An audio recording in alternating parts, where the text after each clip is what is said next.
Vladimir and Sejong, and then able to just stay alive long enough towards the very end to close things out. So if they want to have a strong start, the changes that we then saw that out could of be the perfect way to do so. yesterday with Suxy and Gen 5 sitting out. Today, for the final day of Group Yellow, they're going to be having them back playing. So Suxy and Gen 5 are back in the squad.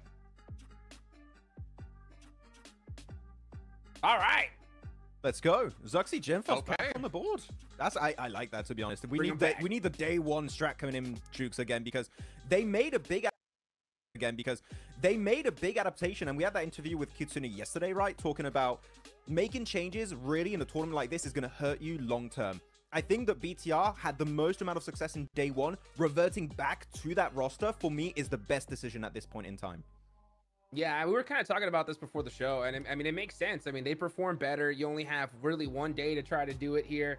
I mean, it's going to be a tough one. It's going to be a tough one because, I mean, at this point, they're going to be in that survival stage, right? So if that's the case, you want to make sure you're as much as possible because, like you mentioned, Jason, right? There's a big possibility we're going to see some big heavy hitters there in the survival stage. I mean, what the hell? That scares the crap out of me. The fact that you have Alpha 7 VP, Xavier potentially going to survival stage, like they were my top 3, man. What happened? Like, right? This is crazy that we could see, like, the winners of PMWC, Xavier, who had a ridiculous performance at PMGC last year, potentially have to try to qualify through the survival stage and last chance. I mean, I don't want to know what's going to happen with these other groups as well. Just imagine we have the likes of your Falcons in there, Max, going through, you know, your Navis, 4MV. Imagine if they go to survival stage. Like, the survival stage might be more difficult than like some of the other stages in this tournament at that rate. I'm gonna ask PMGC, how many sick days can I have? I'm sorry, I got a cold. I can't really play survival stage. Sorry, but it's gonna be tough. Perfectly named. Yeah, it will be the real group of death. Hot Jukes is gonna be survival stage, I think. Yeah. Oh yeah, 100%. I mean, you couldn't name it better because that's what it's gonna be. Just straight trying to survive here. And you know, I'm glad to see, you know, as we look at this Bigatron roster right here, them bring back the good old Zuxi, because at the end of the day, I mean, they performed really well. But looking at the comparison, because I was really looking at their gameplay, right? They were playing so careful with this other roster that they had, that 2 roster swap. So I want to see them just kind of play a little bit extra aggressive here, especially in that macro, and prepare for that survival stage the best they can. I mean, I have to kind of worry our other team is going to start being aggressive. You know, Bigatron, they are the bubble right now. They have to also keep in mind, could we potentially be hot dropped here at some point for other teams trying to make their way through? That's a good point. I mean, you know, you want Bigatron to be more aggressive. I'm a little bit scared if they get more aggressive, then they potentially just die early, and then that would probably be the worst case scenario for them. But honestly, there's a lot of opportunities, a lot of avenues they could adjust their strategy here. They just have to focus on passing some of these teams. I mean, you got Loop 7 points ahead of them. You got Inko right above that at another 2 points ahead. It's going to be tough, but you know what? I trust this man. He's made to so many PMGCs. He's been at the top of the table for such a long time when it comes to PUBG Mobile. And I can't doubt them. There's going to be so much pressure on their shoulders here, Jason, for BTR. But you know what? We can believe they're in 11th place. There's going to be a lot of pressure here, and the bottom teams are going to be desperate. So they are going to be a team trying to go for those big games. And one thing we know about pressure, it makes diamonds. Let's head over to Sanhok here with our first match of the day with Johnny A. I don't know whether... Okay, Blanky B. He keeps up with a different name for us every single time, Blank. I'm beginning to think I'm going to get, you know, a little bit too confused. I'm not going to know who I am. Yellow gruppasini bugun oxirgi kuni bugun identities for our teams asosiy balet qilayotganimiz Majoplay chiqoladimi yo'qmi, keyingi etapga o'tiradimi, hammasini biz ko'ramiz. Bugun oxirgi kun birinchi gruppani bo'ladi. Kila kamera streaming qiziq o'yinlar bo'ladi. Bugun takasi 6 kartani birgalikda ko'ramiz. South side of the map here on Sanhok, but it is the final day today, guys, of Group Yellow. O'yin boshlandi, o'yinchilarim going home. 4th through 11th will be heading through to that survival stage. Rahmat, prank ko'rdinglar, maza qildinglarmi? Yangi prank in those grand finals. Qachonda buyuraymiz qilmang, prankellarim.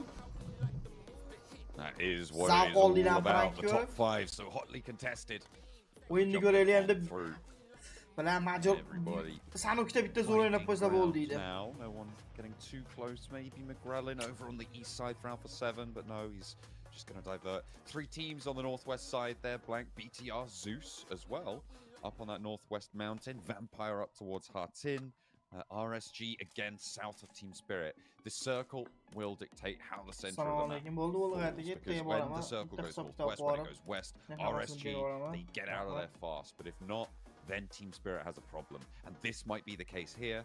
If they can get out of boot camp, they might have a better chance of transitioning away, but DXavier like to make that hard.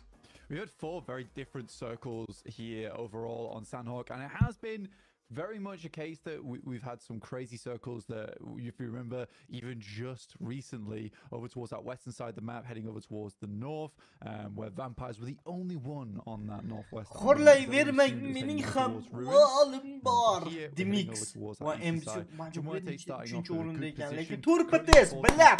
Let's go major mayli boomchik billat. Voy bilan 4-chi o'ringacha ro'yxatni qaranglar. 3-chi o'ringacha, 5-chi o'rin bilan 1-chi o'ringacha juda ham kam farqlar bor. Va ajoyib o'yinlar ketma-ketligini bugun sizlar bilan birgalikda Javohir Bum sharhi ostida ko'rib borishimiz mumkin. Yellow gruppasining oxirgi kuni va 19-kartaga kelishtirgandan bag'oyatda xursandman. Oldinda esa yana 5 ta karta bor. Team Spirit jamoasi kecha ajoyib o'yinlarni o'tkazishdi va atiga 3 pit testda 1-chi o'rindan farqi u yoq bu yoq ketmoqda. Alo. Jigar? Kanaqsim Discordga kiraymi? If they stay still, then that is a much easier target for Twisted Minds. But you're right. Kiryapman jigar bilan bugun dunyo turniri-yu. Harame, bro. They are also in a similarly International scenario towards the bottom of the tables, but it seems like we're always seeing them in these late games. They're just not getting big points out of it. They're always just that annoying pest on the sidelines. Who's, making it tough for the teams at the top. Yeah, I mean, the way they play is very survival-based, and it's not how you win a tournament. I've said multiple times now during these group stages, you have to be on top in terms of placements and elims. And if you're not getting those placements, you get at least 5 elims in a match. And this is no offense to Harame, but the way that they've played is not to get in towards the survival stage, just not to get in towards the top 3. It has literally been just to exist here in this tournament, which is unfortunate because I think that's why so many teams get caught off guard. Because a lot of them assume, why would there be a team here? It's why they do find those pickoffs onto some of our most prominent teams inside this lobby, like Rex get caught out by them a fair few times. Because why would they assume that one guy would be out in the grass or 2 guys would be playing that position for so long? The loop in these games and don't have that much influence. Nima deb o'ylaysizlar? Bugun kim birinchi o'rinda tugatadi? Xalqim, ona xalqim. Mamuliya xalqim.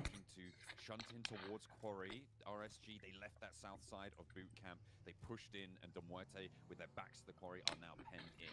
DXavier didn't take a southward rotate towards Team Spirit. Nimani hidayku? Pulli hidi. Dansilga ochib qo'ying, dansilga ochib qo'ying.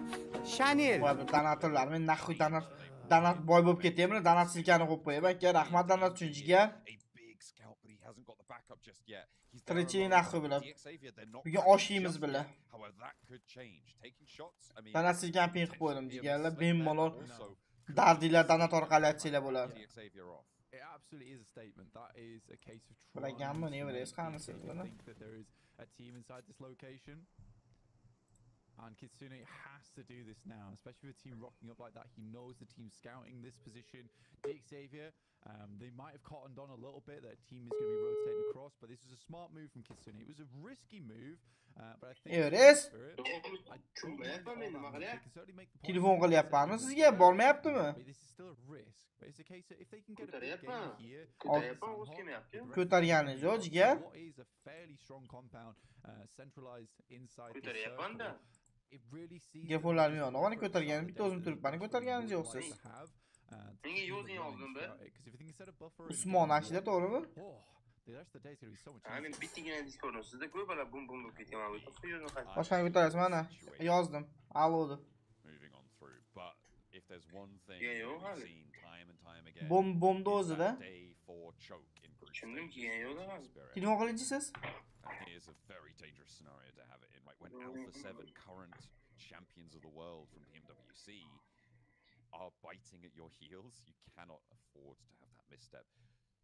It's a real tough time. Major Pride, the biggest, well, actually, you know what? They're definitely not the biggest surprise coming into this one. MSJ and DRX, as well as Major Pride, all of them definitely would not have been in the conversation for top 3 predictions coming into Group Yellow. You've got teams like Vampire in there that definitely would have taken up that mantle. But Nimalar hidi-ku? Pulli hidi. Omad streamga aka, o Abdushira Xart, rahmat danat. Chanel. Eng zo'ratiri pul hidi mas gul hidi, gul hidi mas pul hidi. Rahmat, yaqindan qo'llab-quvvatlab uzoqdan paddeshga berayotganlar.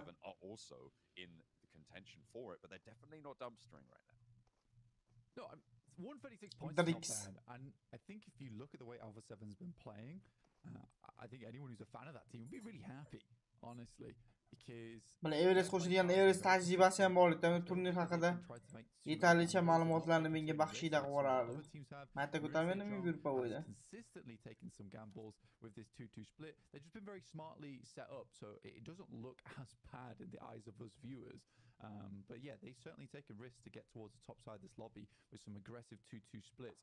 For Alpha 7, they've been able to put up 136 points fairly effortlessly. I mean, that first day wasn't all that hot for Alpha 7. And I think if that maybe that had changed, you know, we'd see Alpha 7 even further up because they did switch out their playstyle very quickly. I think that they would be Yo'q, короче, ko'tarmayam. Demak, ush birinchi zona ham tugabdi. Biz aytib vaqt o'tkazib yuboribmiz-ku bolalar. Alpha 7 do go to survival stage. I do not see them not making out of it. Nomard MCG otishyapti, bilad. MCG kill qilyapti. Birinchi killni qildi MCG. Yaxshi ikkita edi MCG dan zo'r. Uchinchisi ham bir xp. Uchinchisi ham nok. Yaxshi MCG yopiladi hozir. Voq qochib ketdi. Yaxshi bitta edi. Go jigar. MCG ni yopamiz. Alo. That was madness, but in comes a third party potentially. No, that's the rest of RSG across the southwest. It's Harame, bro. No, encroaching onto this territory. Panicking. You can see it in that nade as well. It goes just on the one nade left in the back pocket. Needs to make a count here as well. 2 limbs is not bad, but man, he needs more than that to. Nasıl bomba ki maşa? Gold'u vazgeçme ona. İşte kanı size bu eski bu. Kalinci? Bu kez ne yaptı de? Sizinki blog up aldı mı ki?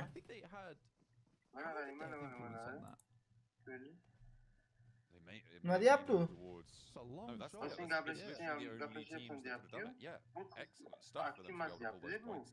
Ben bitti Discord'dan çıkıp geleyim ki doktorci. Taking these steel points away, right? That has been a big factor, especially against Major Pride yesterday. That was a big thing for them. Lost close to points, I think. Somewhere, I say 11 to sound more specific. It's somewhere around 10. Could be 3 more or less either way, but they have a lot of points taken away from their tallies, and that is a massive influence. They would be in first place right now if they'd have been able to confirm on all of those. Nimalar hidi-ku? Pulli hidi. Bugun xudo xolsa major play chiqadi 100% xudo xolsa. Chanel. Qizim meni birga chaqirdi. Because of steals, you're right. If they'd been able to pick up all of those points that they were getting the knocks for, they would be 100% top side of the lobby. Major Pride certainly showing gusto. Bitta o'chirib boshdan torting jigar.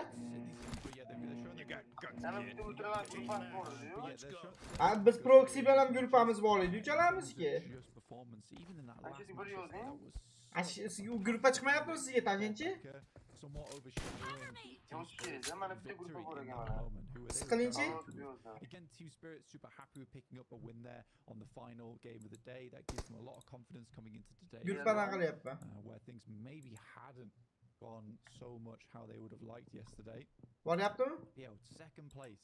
2 elims so far, just behind Mirror and Sejong, trying to break that gap between them and Major Pride.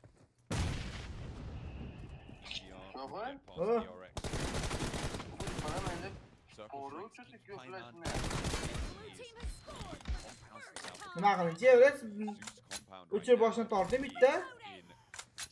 5 minut vaqt ketadi. Have as well is incredibly powerful here. Two teams from the south are going to look to push that in. Major Pride, DRX, or BTR, depending on who wins high now. Say there, but I'm looking at that hilltop as a prime location. Whoever's able to keep that under control going into the next circle, I think has a great chance of winning this one. From the north side, you've also got the potential to rotate into that wall.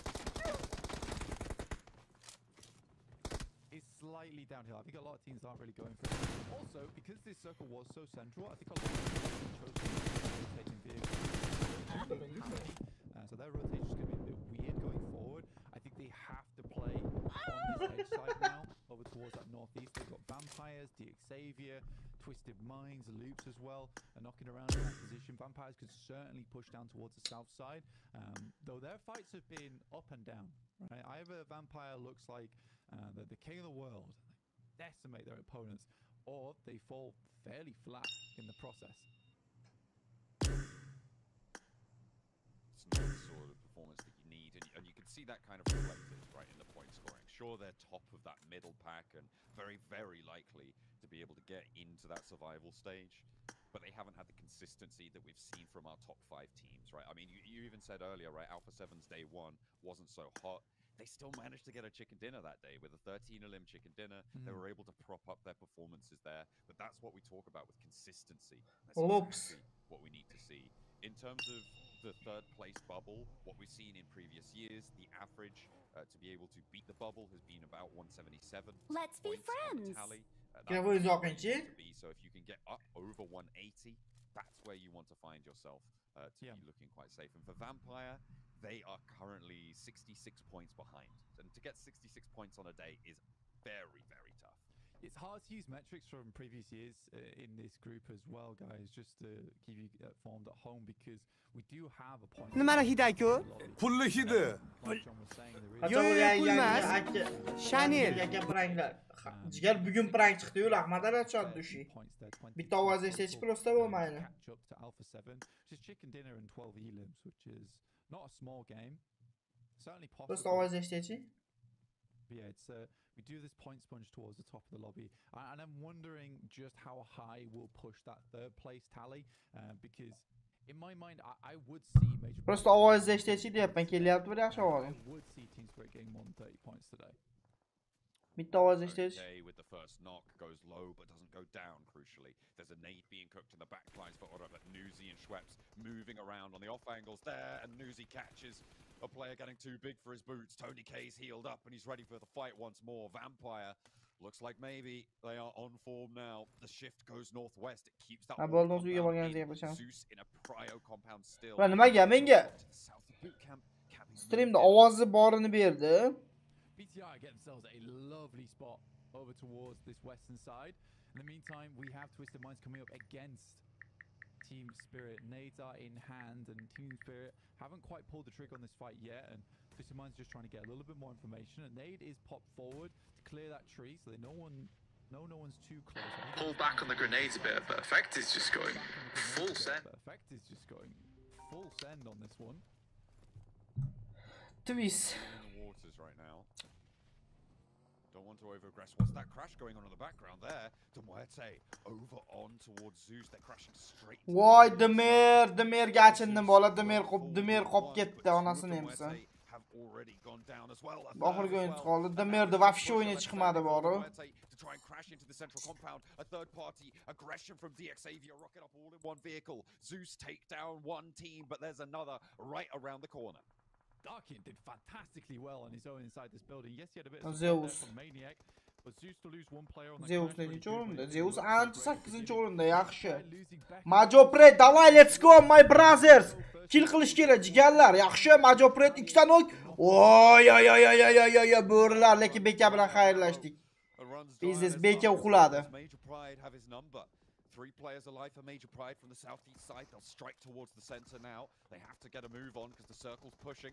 Same story for Inko, but they're a little bit worse for wear. Nenobete Jam Sprit ham kill qilyapti. Trying to curtail their rotation on in and play. Jam Sprit ham 3 ta qoldi. Twist oxirgi o'yinchi qoldi. Bir xapa. Twisted Mind, Matic, strafing, moving, shooting, everything. on the line for him to try and make his way through because effect's already down. Playing on with 3, it's a little bit easier than playing with 2. And he's hopping in the vehicle. Unfortunately, they lose no meat as he stays out too long. I mean, they will finish them off, get 6 elims for their troubles. I don't think they're too unhappy. Yomon bo'lib ketdi-yu. Ham sprint birinchi o'ringa chiqib olib 6 ta keyin Major hozir 2 ga chiqadi. Major yopilib ketdi. Bilat! Major ham yopilib ketdi.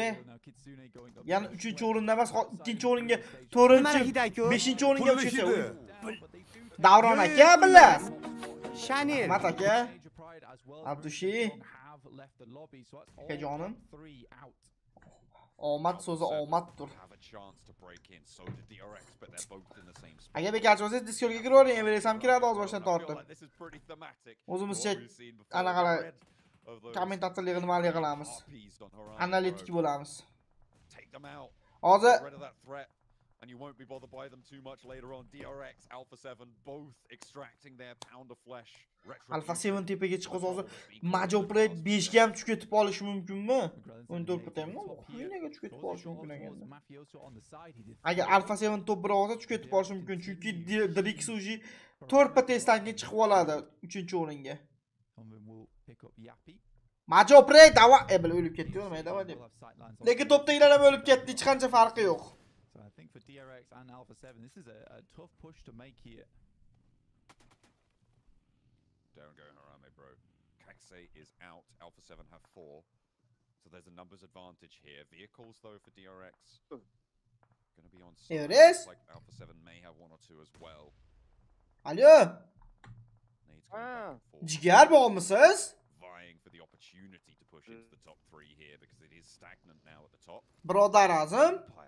They spot swept. They are looking for ascendancy in this match, Black. They found 7 elims already. Alio.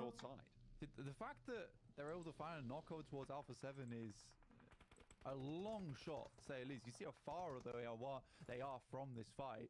DRX sends downwards, and it really was a case of who's going to pull the trigger first on this rotate. They see a knock come through, so DRX... Alpha 7 ham yapti, yaxshi. Alpha 7 had done a good job to... DRX ham yapti, yaxshi. Not to be much longer. Alpha 7 yaxshi oxirgisi qoldi. Davay Batrix. Batrixdan ancha o'yin tushib ketgandi.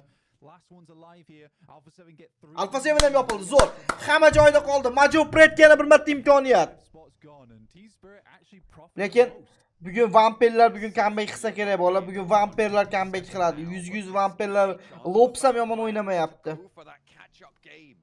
Close that gap, and I mean, we said maybe it was out of the question, maybe they didn't have the consistency. This is their time to strike back.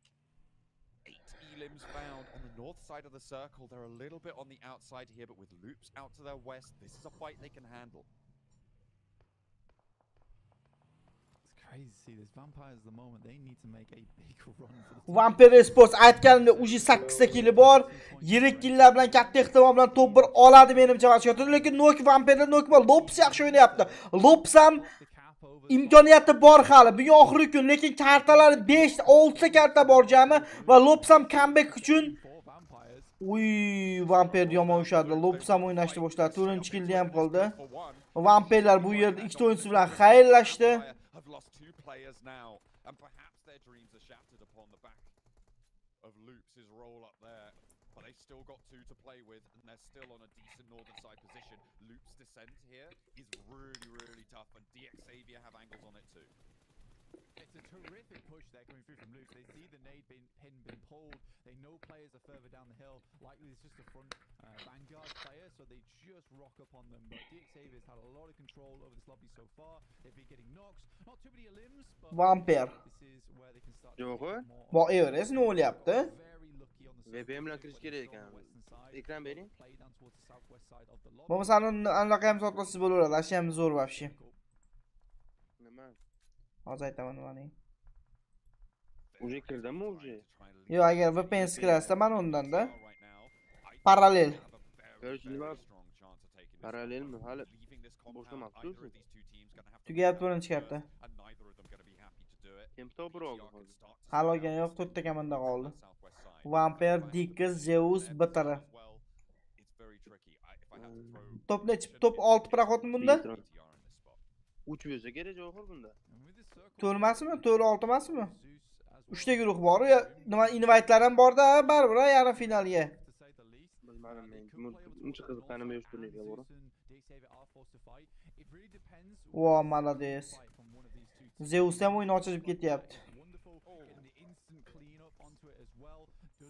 Qaysiga vampirlar vampir bilan bitta begitronlar tanisam kerak. Alpha 7'ni ham taniysiz.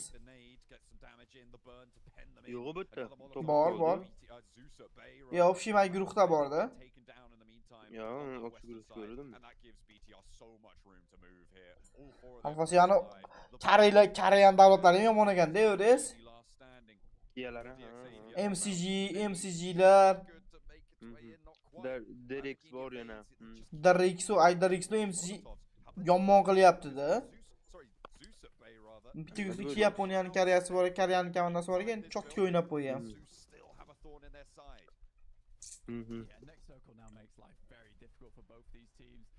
Vo, malades yo'q bor. Zeus ham normal o'ynayapti. Nu, bari ketsa kerak, Zeus ancha pastda.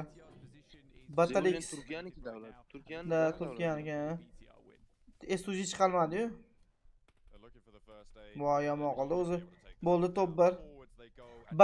Batara comeback qilishi mumkin. Kecha o'yinlarimiz o'zidan pastga tushib ketgan. Yana bir o'yinni boshlandi. Mana Rocky'ga o'xshaydi ekan mana, qarang. Yomon o'xshatdimi?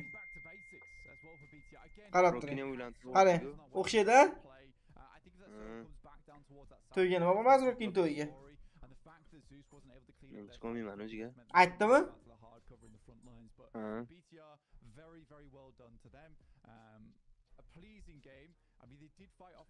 Lekin men to'yimga kelmasangiz kechirmayman sizni. Sizga borib bir murojaatga to'yingizdan keyin xizmat qilib yursam. Barakallah. Xo'sh, shu narsa. Degan. Bir umr mana shu yerda bo'ling. Katta yotaman. Qopqolasmi qattaman? Siz meni o'yinimni ko'rib zavq olyapsizmi? O'ynayapsizmi? Yorvoryapman, solo squad qarang. Chat. Bu bola meni his qilmayapti bu bola. PUBG o'ynayapsizmi deyapti. PUBG o'yinni ko'rsatmayman sizga. Hech kim ko'rsatmay o'ynayman-ku. Qarang-da. Nahotda oxirlar yana sandiqda suvda oqsa. MCG 2 marta 1 marta o'tgan. To'yga xizmat yuradi polniga. Davron aka shunga tushunmayapman, bola yo'q deyapti. Davron aka to'yga xizmat yuradi bu bola deyapti. Davron aka qani Discord kirsin aka? Kirayana chatda o'tir. Davron aka kiring Discordga bunday. Chatda. Mana o guruh aqal Davron akam chaqiraman aytdi mana.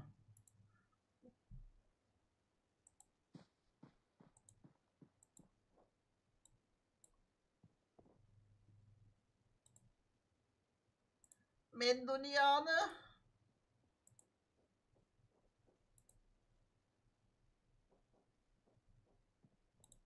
Johor ko'rinyaptimi?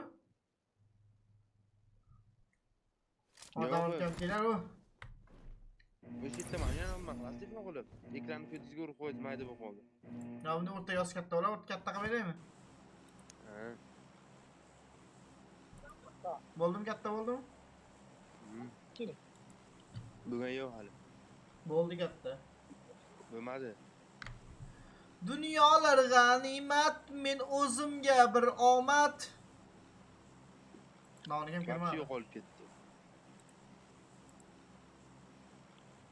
Bo'ldimi? Yo'qolib ketdi. Qo'lingizga katta qo'yasiz. Endi sizga katta qilib berishim kerakmi, o'zingiz? O'zi o'ynaganingizda shunaqa bo'lasiz shekilli.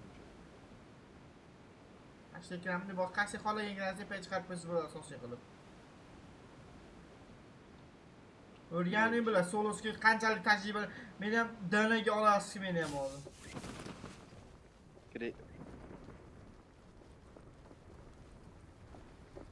Voy tushib ketma. Voy xonamdan bo'yin tushib ketmaslik.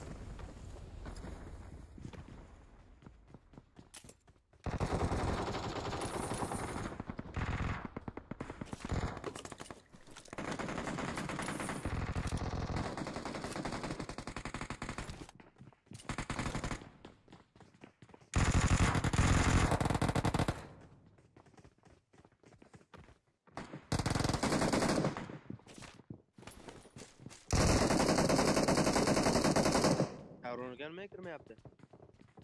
Men sizni olib o'tiribman. Shunday o'ylab qarasang.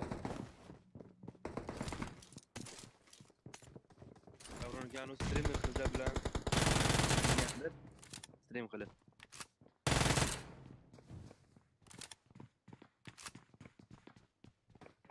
Davron aka, chatdami hali? Chatga qarabdim, bilmadim chatda. Accountim qalay, Eris?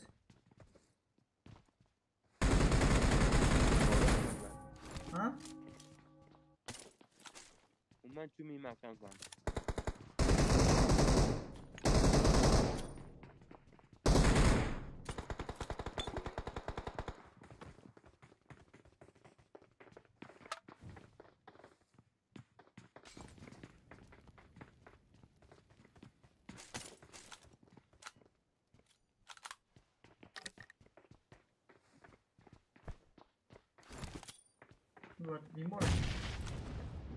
Voy yana! Voy bir o'lmadi. O'ldi deb o'ylabman. Qo'rqitib yubordi, voy jala. Ko'rdim qancha qum ekanini, men otishni to'xtatib qo'ydim, nok qildim deb. To'g'ri, to'xtatib qo'ydingiz yo'qmi? Dunyo uchun sevma meni, dunyolarni beray men. Tamam, o'zim davomini. Svet o'chib qoldi, jigar eli oldi aytmay o'tirdim, shetdaman. Da chatda ekan davom gapirini svet o'chib qolibdi.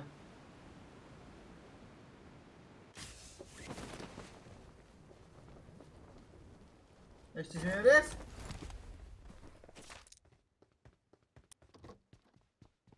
Men jungjang. Va davrga o'tayotgan men o'zim bilan kuchli o'ynashim kerak. Kuchli o'ynayman deyman. Ular tezlik reaksiyaga ishlash kerak. Misakiraman jinni.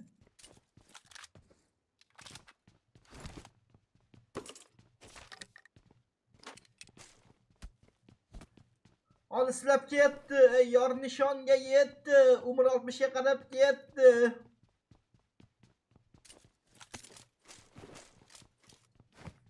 Umr? Dawn akam yozyapti.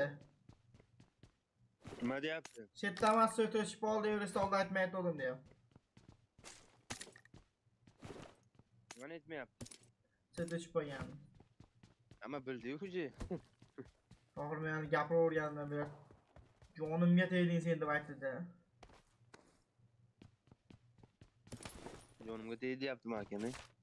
Yor nishonga yetmasdan, umrim o'tib ketmasdan meni sevib qolsayding. Davron akam, hamma hali. Bir ikkita sirlarni ochib beraman akam. Boshqa bir ikkita qilib gapirmaydi.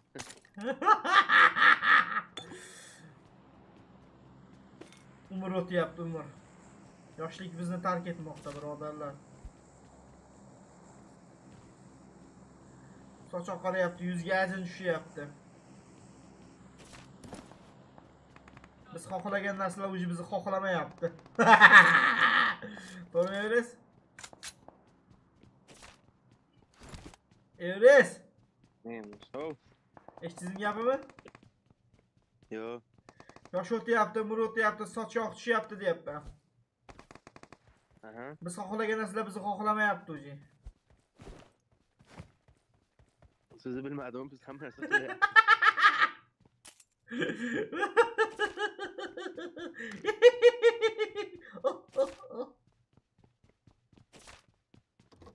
Bo'ri bo'lsang bo'ri. Biz hali ham xohlayapmiz.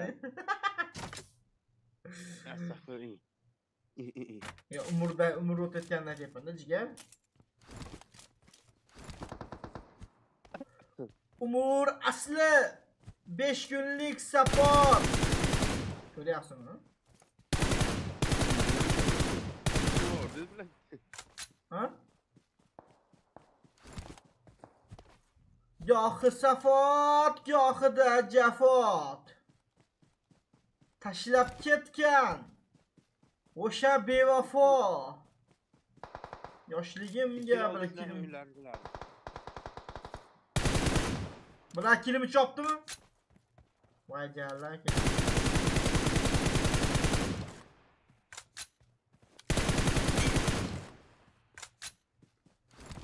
Kaltay bizga ona sutida. Yeyishni ham bilamiz. Yedir ishlab. Ishlab bilamiz, yeb yeb ekanmiz ham. Dim degan narsalar yetishicha bor bu dunyoda. Nima bu? Dim. Dimni nima qilaman hozir? Men ketaman bu yerdan. Ketgunicha ham ketkizib olmasin tezroq. Ha bu Levikni men sevmayman. Men Levikni vash men sevmay o'ylayman. Tashlab ketgan. O'sha bevafo. Yoshligimga qaytgim keladi. Jo'g'i turgan uydan ko'ra Levikni yaxshi bilsangiz kerak. Aynaqa men Levikmayman. Ana menda qizlar yo'q, solo o'ynayman. Faqat menda anaqa Druzyam bitta Davron akam bor, Davron akam ham o'sha yangi do'stlar topib, men bilan o'ynamay qo'yganim. Bu Davron aka. Davronni galmina yangi do'stlar topgan eskisi esdan chiqar degani shu-da. Davron aka meni blok qo'yaman hozir. Men uchun ajiga. Men uchun emasmi? Davron edi, kim edi u? Dammaveydimi?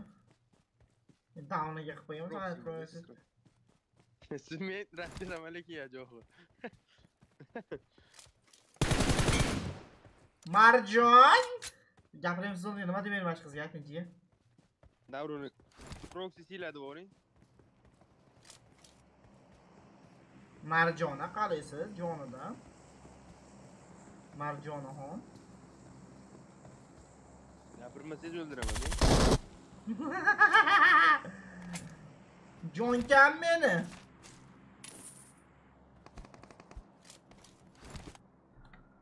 Tashlab ketgan o'sha bevafo. Discorddan aktivlarga kirib ketdi. Ha qo'yaga men turli shaqalayapman buni. Bola o'yin boshlandi, o'yinga qo'yyapman. O'yin boshlab o'yinni ko'ringlar. Ko'ryaptimi o'zingiz?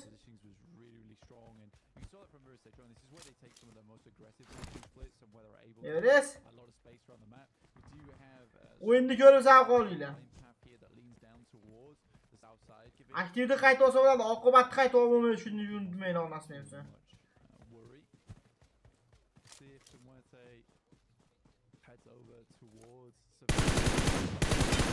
U bilan headshot yedi. Eshitildimi headshot degan? 500 metrlik headshot yedi mana shu.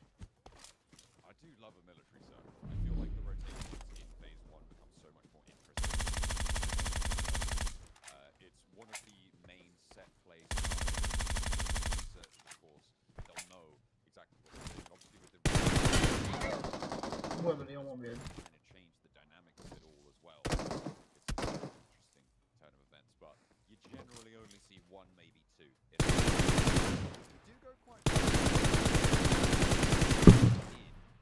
However, it's probably about a 50% chance that we're going to see ourselves end up there. Not impossible though, but very unlikely. You need two circle shifts. You need one that's a hard shift down towards the south, and then another southern shift after that. So I do think that it is Yarın nişanga yetemezsen. Which is somewhat frustrating, I would say. So stage 2, likely where we'll see a bit more of that panic set in with this circle. It is really difficult with where this has been placed up. You're not entirely sure where to move because do you want to be sitting down to Munisa Khan canım qalesiz? Alo. Yaxshi qizim, telefoningiz bormi? Doğru bana fikri, gamesiz. Hiç düşünmeyapti. But there is plenty of positions around it, which is why Spirit are fairly split at the beginning. DK get a ton of loot just playing over towards Pachiki, and they'll be pleased with themselves in that position. That does give some very nice rotates over towards that. Tashlab ketgan. O'ynayapti, o'ynayapti. Major to'rga tushib ketdi, bilad. Major Pride uchun siqilaman men.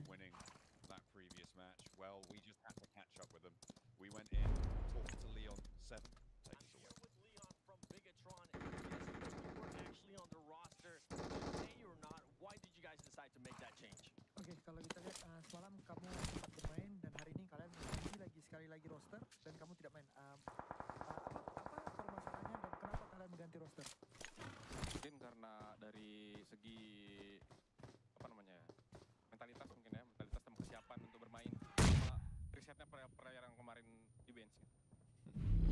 So basically, the reason why we changed is because last day we tried to set the mentality for the players, and then today the coach staff maybe think that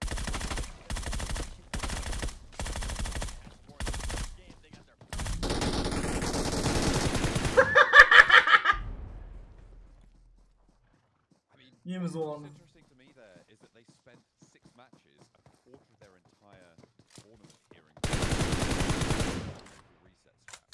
That feels like a very big investment here. It's a bit of a gamble, but as Seven said, that Rostmi kayfiyat ko'tarar orqandagi dumba. Somewhat calculated with where they are in the tables. Particularly some of our teams in that risky position of being in the bottom 5 that are going to be going out. They were still a little bit far behind BTR. So you have a chance to take those 6 games, see you get something different done, and then return the players that you subbed out back into the fold if they've had a little bit of a rest.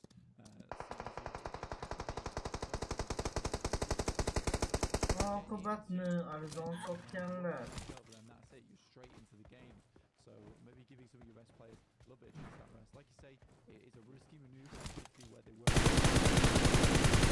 players back in with a fresh mindset and feeling fresh as well. Can sometimes be the important decision to make and might be one of the... Nima bo'lyapti? Nimaga unaqa bo'lyapti? Nimaga hech kim o'lmayapti? in general, last year we talked about how it's difficult to talk about averages, but the best indicator we have of where the bubble will sit is what it was on average last year, and to beat the bubble on average last year. Xullas kalom sevgi tomon. Nima bo'lyapti? Team Spirit birinchi o'ringa chiqib oldi bir potesi bilan. Farqi bilan MCG ikkinchi o'rinda ketyapti. DRX uchinchi o'rinda, Majopre to'rtinchi o'rinda va farqlar nihoyatda kam. Nihoyatda kam. Top 3 Praxod ekan bolalar. The gap between 12th and 11th is 25 points right now, blank. That is a Va biz esa har tomonlama ruhan, har tomonlama Majopretga baletli qilamiz. Chunki Majopretni yaxshi bilamiz, ularni xotiralash burchagiga olib kelamiz va ularni xotiralaymiz. MGC DRX Team Spirit bu kartada juda ham qattiq o'ynasa kerak, katta ehtimol bilan, chunki birinchi o'rinda Uji 4 ta birinchi o'rindan 4-chi o'ringacha bo'lgan komandalar birinchi o'rinda qattiqlashyapti. Nima deb o'ylaysiz? Mana shu kartada Majopret bitta yaxshi natija bilan birinchi o'ringa chiqib ola olar ekanmikin, nima bo'ladi-kin? Majopret, Limitrix va ular ham hozircha yaxshi harakatda, jamoa full holatda, lootlari ham a'lo darajada va ular zonaga harakatlanmoqda ayni paytda. Yaxshiroq pozitsiya uchun harakatlanib ko'rishadi. Ko'ramiz qaysi jamoa qayerga qanday holatda yetib borar ekan. Hozircha hech qanaqa jamoada jigar 215 bunisi 100. hech qanaqa jamoada hech qanaqa yo'qotishlar yo'q. Jamoa full tarkibda ajoyib tempda o'ynamoqda. Ekran menda yo'q. Jigar sizga butun dunyoni ekranini berib olaman. Ya, men qilgan gunohlarni tomosha qilaman. Ko'rindimi? Siz kompyuteringizni unaqasini o'chirib qo'ying, stringga qo'ying. Alisher zo'qib o'tiribman men. Bo'ldimi? Mana, bo'ldi, normal, o'ta go'zal. Barro keldi.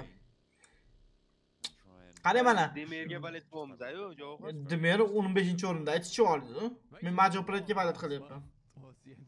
Yo'q, Demerda o'zbek unaqasi bor, o'yinchisi bor. Zaminda, mayli. Men Majopretda O'zbekistonda o'ynagan o'yinchi bor.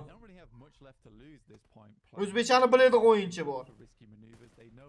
Kim biladi? Bekada. Asosiy tarkibda teng bo'ldi. Topda ketyapti. Top 1ga chiqishi 5 potes farqi bilan ketyapti. Top 3 yo'q unaqasi. Ashida ancha jiddiy ekanda 4 karta qolyapti bundan tashqari. Majopret kill qilish kerak. Yaxshi bolalar. Yaxshi res qilishdi. Mana shu resda davom etishlari kerak. Yaxshi o'ynashdi lekin kutilgandan, ha? Ayores? Ha. Lekin Team Spirit bolalar ham hali qarimabdi bular aka. Kuni, Matic. Kuni ham yo'qotib yaxshi bitta chiqdi, yaxshi o'ynayapti lekin. fairly good for it. Next shift comes through. Zona yaxshi joyda. Dramatic shift to Sosnovka. Instead, we're going to head around that southeast side of Pmgc. Alfa Seva kelyapti. You've got chopsticks as well involved. Storm drains over towards Pmgc. Alfa Seva chiqolmasa bormi? Alfa Seva. Bu bolalar ham yaxshi ekan mana. Chempion bo'lishgan bular. Qachon? Anunda John naqasida chempion bo'lishi kelishu. Bir yilmi? Riyadda bo'lgan naqada. Hozir bu Arabistonda bo'lyapti bu. Bu bilmayman, bu qayerda bo'lyapti. Malayziya bizga bilmayman. Arabistonda hozir Arabistonda ketyapti. Poni sotib oldi-yu, katta poni kibersportda bu yilgi nimasini ham. 6 million dollarlikmi bo'ladi? 60 million dollarlik bo'ladi-yu poni kibersportga. 60 million dollar. 60 million dollar plyusdaga nima qilardingiz? Sizga berardim. Menga berardingiz? Yaxshi ham bo'lmagani? Nimaga? Tanimassizda bu propaganda. O'tirmas sizga berardim. 60 million dollar puli borlar tanimaydi hozir. So for Team Spirit, that was possibly the best scenario that could have happened. Similarly for Mirin Sejong, I can't imagine they were too unhappy. Chiroylikan rostdan ham. Nima deb o'ylaysizlar bolalar? Majopret Praxod qila oladimi? 3 ta gruppada, bilib, menimcha top 6 Praxodmikan yo top 5 mikan, top 3 bo'lsa ham. Nimami? Evgemi birinchi o'rinda. Team Spirit bilan Evgeni qanday narsa bog'lab turadi? So'rashganmi Team Spirit bilan Evgeni o'yinchilari? Ko'rishgan. Nima? Hozir STG o'ynadim finalda, yarim finaldami?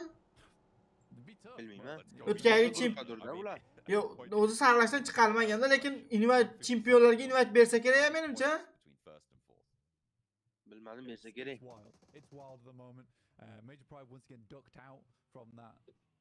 Xora chiqib qo'ydi. Xora Nepal komandasi shekilli. Ashida 12-o'rinda ketyapti. Hali comeback qo'rsami javob? Iloji yo'q, uncha comebackda, uncha comebackda Xorani organizm ko'tarmaydi. Vampirlar yomon, vampirlar. Vampirlar lekin 6-o'rinda ketyapti. Unaqa zo'r o'ynamayaptilar.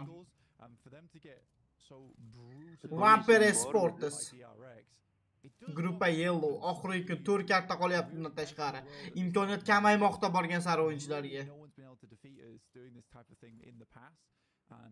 Inko bilan Majopret kill qilyapti. Inkon 2 ta o'yinsini yaxshi. Majopret 2 taga hisobga yozib qo'ydi. Kerakli killlar Major uchun va 3-o'ringa qaytib oldi. Davay Majopret. Beka chalabdi. Beka qanjiq biladi. Lekin Beka yorvordi, malades Beka. O'zbekistonda yurganda yuradi sizga o'xshab hali ham. Yaxshi pul qilayotgandir. Hozir bular pul o'ylamayapti yo'q. Nima pul ham oladi, baribir. Hozir dildilda. Nima Majopret ofitsialniy organizatori katta. Ha. O'zbekistonda qancha qilib paydo bo'ladi? Paydo bo'ldi o'sha bitta. Arkletmi? Ha, keyingi sloti bor edi.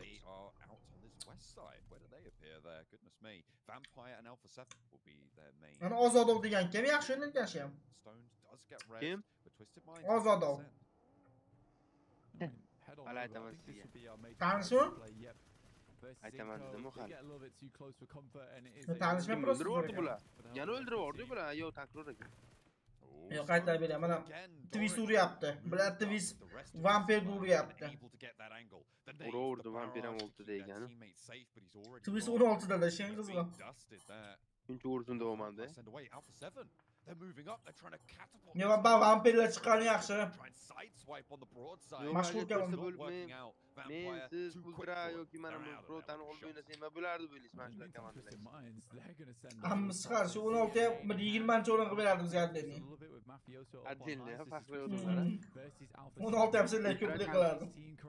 Ultra kompyuter yordam bermaydi bo'laysizmi? Ultra kompyuter men navdoyna qilgan yordam beradi. Turnir bayt.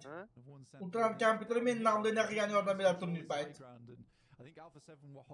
Kompyuter qatadimi? Bilmam, kompyuterda qat kirgizmaydi va.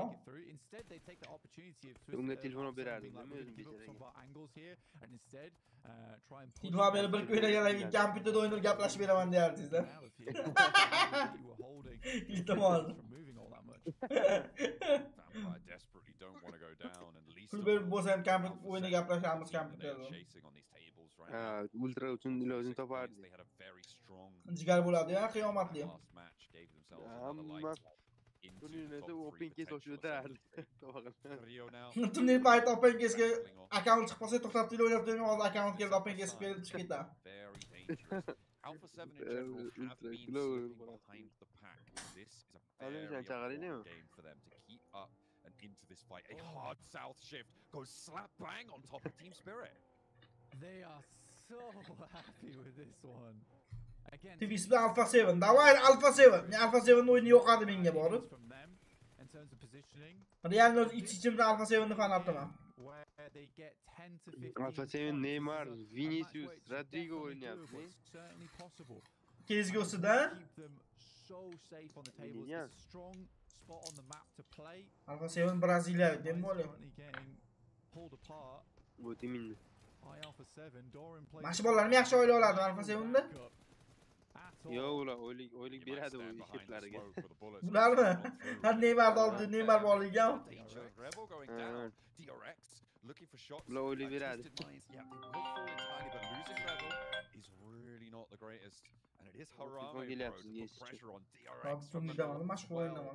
Everybody looking out their way.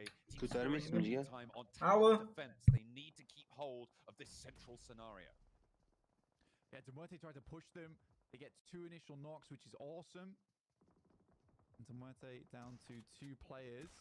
BTR did get knocked themselves. Effects finds another. Just go down for Team Spirit, but really good clap back there. And I think Moshni o'ynadi, Merdiyo fordi, gap yo'q deyam Spirit, lekin birinchi o'rinda ancha mustahkamlab qo'yapti ham Spirit. To'rttaga 61 PTS yig'ib qo'ydi. Diriksi yap. Yaxshi Dirikdan nok. No Diriksi yopilib ketgani ham zo'r bo'lyapti bola, chunki Diriksi yopilib ketsa, Majo Prade ikkinchi o'ringa harakat qilsa bo'ladi. Xora ham yeyapti, Xora ham yedi. Ikkita qoldi Xora. Diriksi yaxshi o'ynayapti.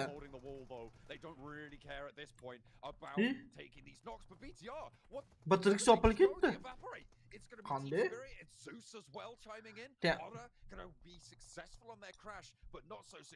Oy!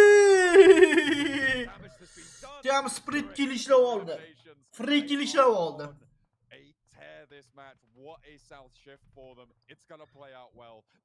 Major yemoqda. Voy, bilan Major 3 ta qoldi.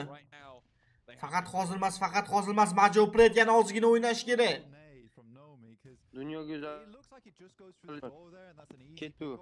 Keldingizmi? Keldimmi, o'zim shu yerda edim. Telefonda gaplashib. Alpha 7. Нормально.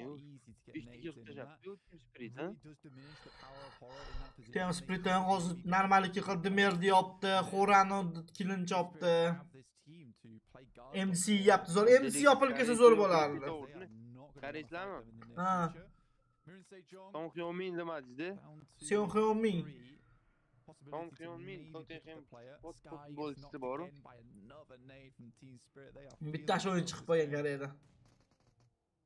Yo'q, tayinli borgan PSJda. U ham mashina nima bilan kuchayib ketgan. Naligi Varatalarni urishtirib, Varatan oldin aldab borib ketdi. Yaxshi kuchaytirib olgan uni ham. Yo'q, yaxshi o'yinchi. Ash o'yinni ash mashhur qilib olganda, to'g'rimi? Unchalik mashhur emas edi. Yo'q, mashhur bo'lmasa Tottenhamda o'ynab o'tiradi 7-8 yildan beri. Yo'q, ashim просто общий mashhur qilib olishini aytyapman. Yo'q, anchadan beri boshqa Va Xurem edi, bar o'y, malades. Tiaps 7 ta kill qildi, gap yo'q. MC deb aytdi, Lopes MC'ga bosib keldi. MC o'y yaxshi, voy bila, MC o'zi ham nok. Tiaps Lopes kelyapti, MC'dan nok oxirgi o'yin qoldi. Zo'r MC yopildi. Bular qarmashda o'zbek yamanda bo'lganda hozir bular jinni qilib bo'lardi. Evaga avtobus kelmadi, javob. Evaga bo'lganda ash podpischilar hammasiga bitta beradi. Aktivan bom o'ldim degan aktivlar bo'lardi. Lopes, davay, major hozir free yaxshi kill qilsa, Lopes unaqa kuchli yamanda emas. Lekin arqadan emizishyapti. Uy, bir qapa. Davay, nimadir qilish kerak, Lopes turish kerak. Bosyapti. Bittadan davni o'rgan, Lopes bosyapti. Cherigini ham ko'targani keldi. Major orqaga ketib oldi. Zona kiryapti, lekin yaxshi. Lopes olsa vashi mazor qilib qoladi major boru. Ha? Ashida Lopes olsa orqasi bo'sh bo'ladi, faqat oldiga qarashadi. Lekin Lopes baribir kiradi hozir, iloji yo'q. Inko ham o'tishyapti Zeus bilan bu tomonda. Inko yopiladi hozir. Yopildi Inko. Yopildi Inko o'zi Sredniya kelgan. Ben Braziliya yo'q Inko ham. Ya Amerika Braziliya emas. Amerikami? Yo'q, Braziliya o'zi kerak yo'q. Amerikan bayrog'ida Braziliya o'ynashyaptimi unga? Endi aralashtiramiz. Ana o'tiribdi rasmlar. Bula yaxshi ikkita nok. Alfa 7 yomon yordam beryapti hozir bor nimaga? Zo'r yopildi. Lopes yopildi, ko'tarsa bo'ladi. Lekin Alfa 7 kelyapti. Voy, yomon kill qilyapti, lekin ham speed qoqyapti. Birinchi o'rinda o'tsa yaxshi, uni bir effekt Qozog'iston Effekt, Kuni bora, Kuni ham yo'q bo'lib bitta zo'r qaytdi. Kepelada yaxshi o'ynardi, o'g'lim. Majorda ham yaxshi o'ynardi bu paytlar. Majorda shu o'tgan emas, oldin unaqa birinchi O'zbekiston turnirida Frozenlar bilan bor edi shekilli. Birinchi faqat siz turniringiz ekan. Yo'q, birinchi Frozenlar bilan o'ynagan, majorda o'ynagan, to'g'rimi? Keyin o'ray degan ekan bittasi. Majordan Medbus o'ynagan. Kepelada, uniklarda hamma joy o'ynagan. Yana ikki qildi beka. Nok qildi kelgan, kill qildi to'rtta. O'zi 6 yer 2 bitta asos o'tib ketadi. Uy zo'r tushdi. Voy xarosh. Kepin bekaga yozib o'tib ketdi ikkinchi o'rin. Malades. Taktik bilan yo'q bo'ldi, bu qaysi keladi? Ano Tam Split Rossiyani bayrog'i mana. Qozog'iston bo'lsa kerak. Yo'q, Rossiya bayrog'i turibdi. Rossiya bayrog'imi, Belarusiyani bayrog'imi nima bo'la? Bilmam, biron tasvirtirdi. Lekin endi yopilib Tam Splitga to'g'ri kelibdi, endi yopilib ketadi menimcha. Может, Split to'p bir oladi menimcha, katta ehtimol. Zonani ham zo'r turibdi. 12 ta ketdi ham Split.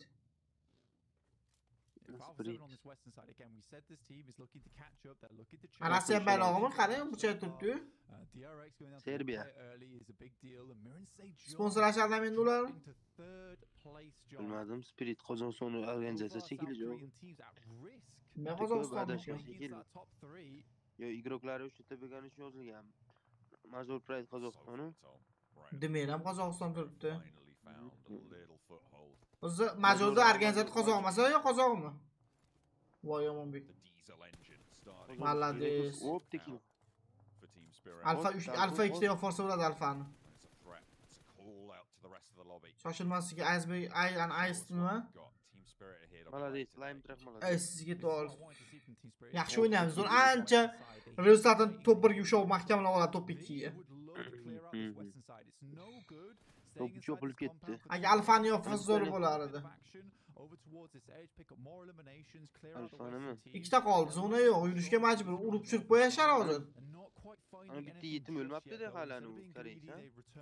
Drix'dan yo'q, Dvash Drix boshda 3 tasidan xayrlashadi, yashayapti hali bittasi.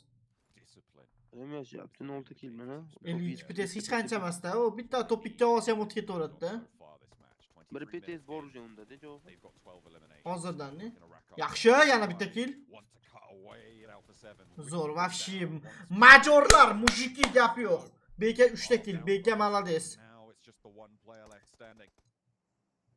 Abro'y ham yopiladi hozir. Ana shu qarame bro, mana shunaqa komanda ekan javob. Birinchida ko'ryapman. Qarame bro, nima shunaqa. Qaysi davlatniki bu bir ruhani? You'll see a lot of teams just crash a ton of vehicles into. Yes, It's difficult because it's very much Moy bilaydi. Bekani men bekar gapirganman ham o'laveradi. O'lasib oldin. Arkretda o'ynayotgan uy bilan zo'r tashadi. Og'ziga tashab qo'ydi. Tam sprint ham yeyapti. Ko'p bachka bor. O'lyapti-yu, igroklar o'lyapti. Komanda kamaymayapti. Aslida igroklar bitta o'lyapti. Hozir ko'p komandalar solo qoldi. Solo duo. 3 ta komanda solo, 2 ta komanda duo. Dix 4 ta o'ynayapti. Tam sprint ko'tardi. Zonani qarang. Majurlar ham ichkariroq joyda. Zona qochadi bulardan full. Top 7gacha ham kelibdi. O'zi top 3 olsa ham normal deydi. Hozir MGC bitta o'ynab olsa oq qiz yoradi-da.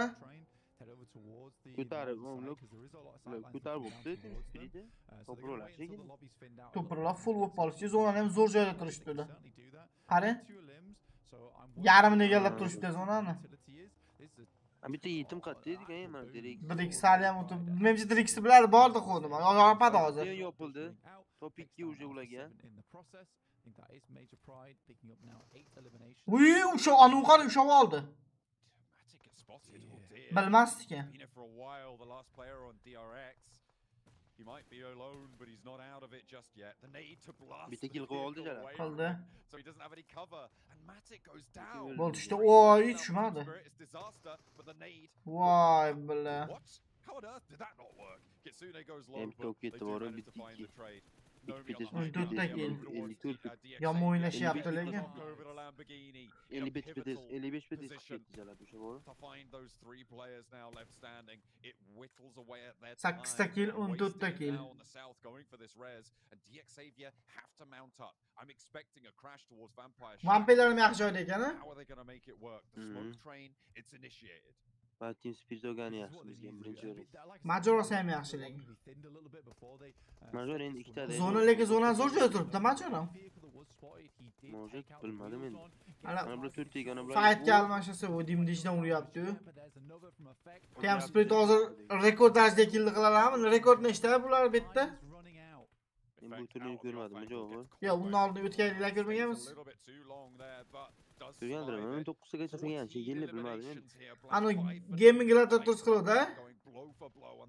Ularda ular. Ashunda o'yinchilar bu ham. Looking to hold off this push, but in it comes Levi's moves forward, Paragin down on the back lines. They are being cut at. Tushdi, zo'r tushdi. Sent the way of DXavier and the nades from Tony K. Ten splitdan yaxshi zona yo'q ekan kemplarda. Yo tashqari chiqishadi ekan, iloji yo'q. Yo'q zona. Bo'ldimi bular? To'rtta yopilib ketdi. Dix yopilgan, ochiqda olib ketdi. Davay Major zo'r joyda bor, top 3. Hozir Major shoshmay tursa, VP bilan otishlar ekan, mana Vampir bilan otish kerak ham Spirit. Shu otishgani kelyapti mana shu. Vampirlar bilan. Major kelyapti. Vampirlar bilan otsa bitta otishga aralashsa, imiz bor shu voy bilan nimaga ketishyapti. Majorga ketishdi. Majorga ketyapti. Bo'ldi, pizdes. Yo'q, qayta info yig'yapti. Lekin top 2 ham bo'laveradi bularga. Killlar demizishyapti. Lekin yo 15 ta kill. Yo, Major bular menimcha katta ehtimol o'tishi aniq bular Praxod qilishi. Yo, u aniq emas, yo'q, 4 ta katta. 20 PTS o'tib ketdi kamida hozir. 20 PTS bir karta yig'ib qo'yadi agar kelgan. Da, o ham bor. Majorlar shashmay tursa ozgina. Yo, major kel, men Teamspeed major kelashi menimcha. Shunaqa shekilli menimcha. Ham o'zim bildirmayapti. Mana aysizni bilmasa, shuni orqaga kelsa urib qo'ysa bo'ladi. Nima deb o'ylaysizlar bola, kim to'p bura oladi, chat? Billaga bildirib qo'ydi o'zini. Kim to'p bura olishi ham aniq emas-da. Teamspeed ham 3 ta o'ynayapti-yu. Uchta o'ynagan aniq, lekin hammasi kuchli komanda-da. Lekinlar umuman ochilib, umuman qo'rqmas o'ynayapti bular ham. Kill qilyapti. Sanoklarda emizish bordi. Kun 19-19 ta kill qilishdi. Yaxshi, malades, mujik. Mana endi to'p olish imkoni. Mana endi major comeback va birinchi o'ringa ham da'vogarlik qilishi mumkin. Hammani unaqasi bir xil bo'ldi, ikki bo'ldi. Hamma zonani ham yaxshi joyda. Majorlar ham zo'r joyda ekan, yomon chuqur elgasi bor ekan. Va yana edi, yo Teamspeed yana edi. Effektoz qoldi. Lekin effektoz ham ko'p narsani hal qilib qo'yadi. Teamspeed bir tarafga bosish kerak edi-da. Lekin bilmadim. Kill chopsa zo'r bo'lardi.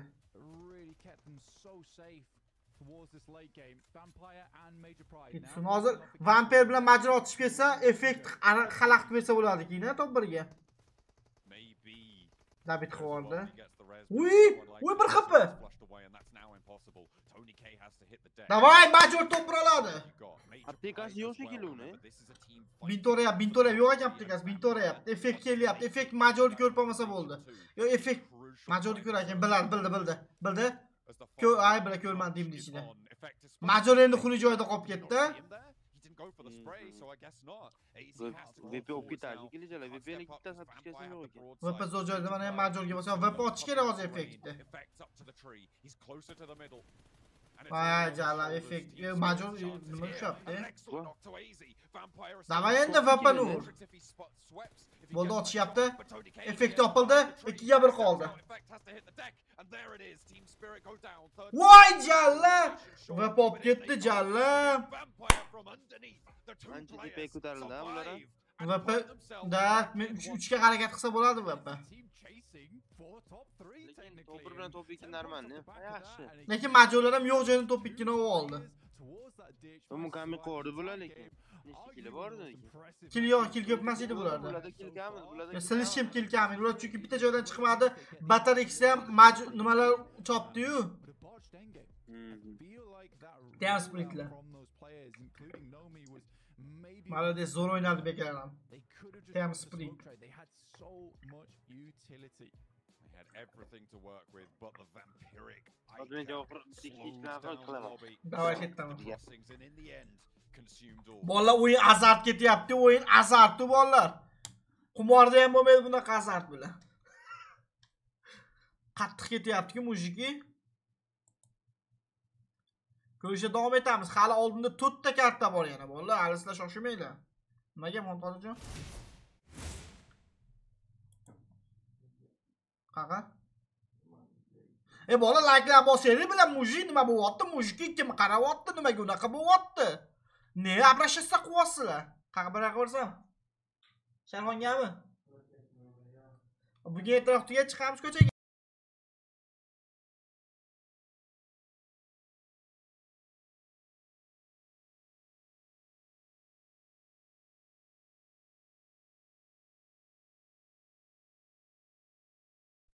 Bola likelar bosinglar, endi Erangeldagi meni mashhur o'yinimni tomosha qilasizlar. Mashhurlar olam. Davron akam bilan o'ynaylik-chi, bir Davron aka bilan.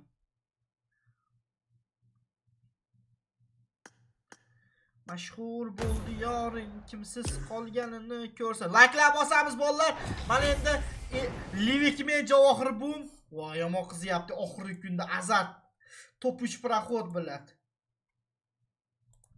Praxod qilishlari kerak.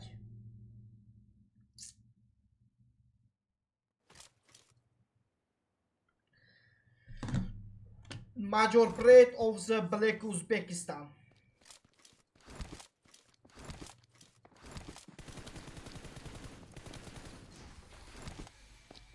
Kechagina qishloqdagi qizlarning bari menga qarab xiring-xiring qilishardi.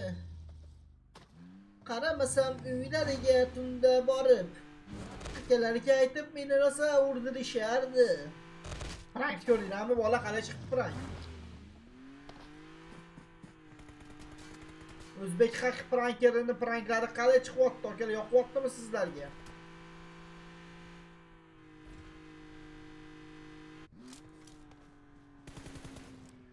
Prank yoqyaptimi? Yoqmayapti, bo'lmasa xutabami ko'rib deydi. Prank yoqayotgan bo'lsa like'lar, bir like bosinglar, podpiskalar bilan anaslardan bildirsa bo'ladi. Bola prank yoqayotganini.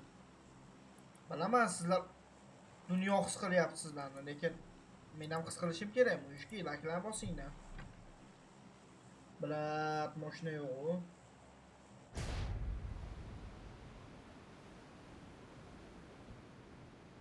Tunlarimda seni o'ylab, kechalari borarmisan, sevarmisan, go'zal yorim, sevarmisan?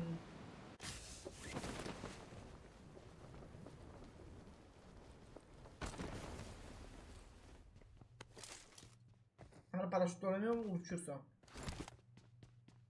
Hello Mokto.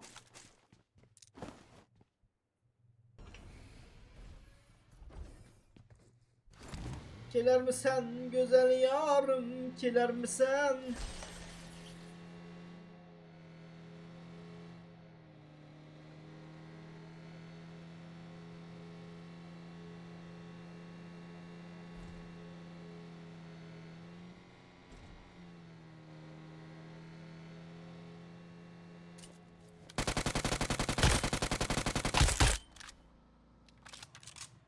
Mana oyun, mana?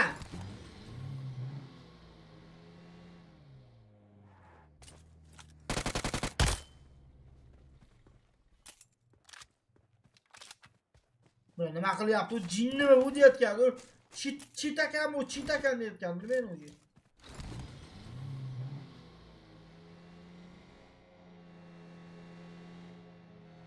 Kelermisan güzel yarım, kelermisan?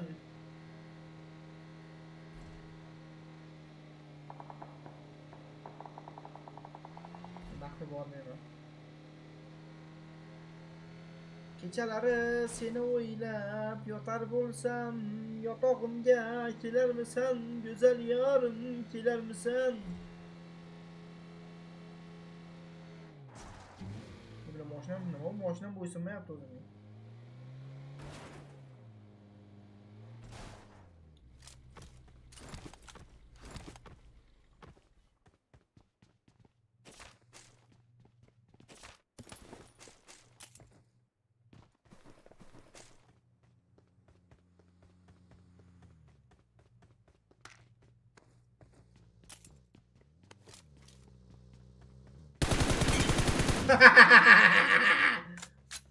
To'ldi yonmasini olmay girdi.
Voy jalab. Voy ammaysiga yotib oldi. Bilat kaksam nimaga yotib oldi? Bilat urdim deb o'ylab yotib olgan ekan. Pizdes.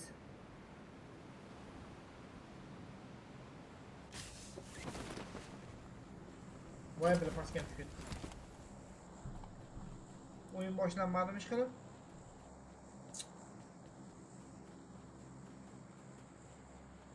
Bilat yo'q joyda o'lib ketdim hozir bolalar. Nimani hidi-ku? Pulli hidi. Vahaqa. Yo'q, pul emas. Shanel. Vahaqa. Rahmat danat uchun. Bilat yo'q joyda o'lib ketdim naxuy.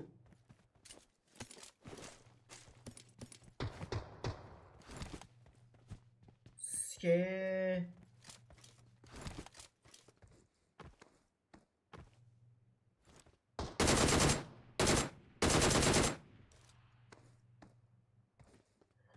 Kechalari seni o'ylab borar bo'lsam, sevarmisan go'zal yorim, sevarmisan?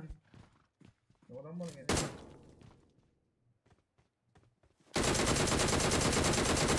Kimlar muallif qo'ydimi?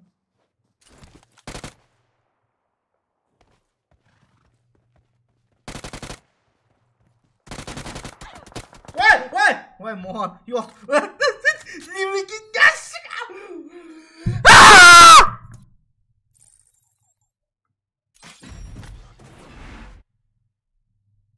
Sikar o'tdi.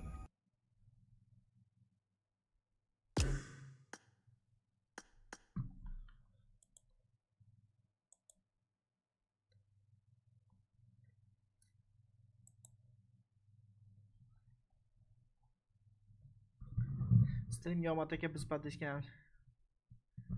Rahmat jigarlar, like bosinglar. O'zbekistonning sha'ni uchun o'ynayapman-ku akalar.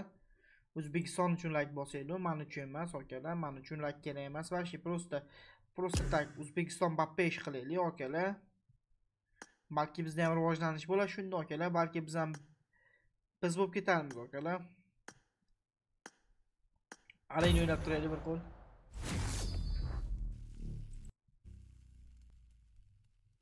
Zaddeshga qo'ying, zaddeshga yo'q jigar, nimaga turniga zaddeshga kerak emas. Nima qilaylik? Wow o'ynaylik, wow.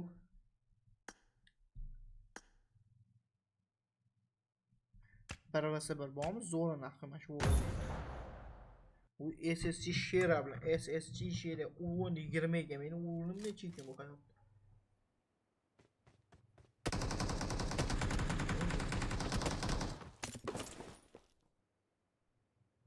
Bir gabar ekan. Jinna.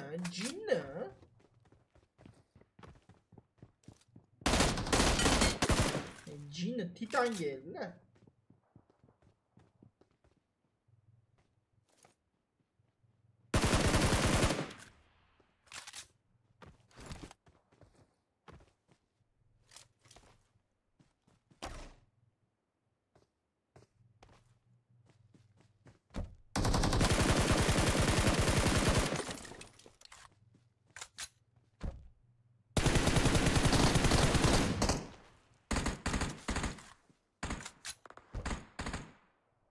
Belki de o falan.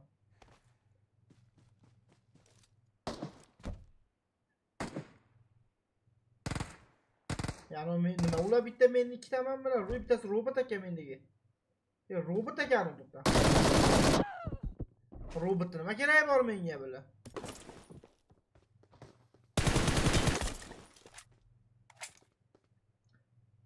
Unga yordam bo'lyapti menga robot.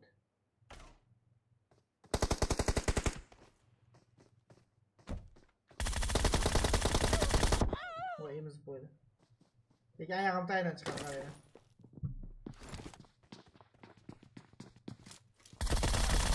Bu abi yemeğimiz böyle.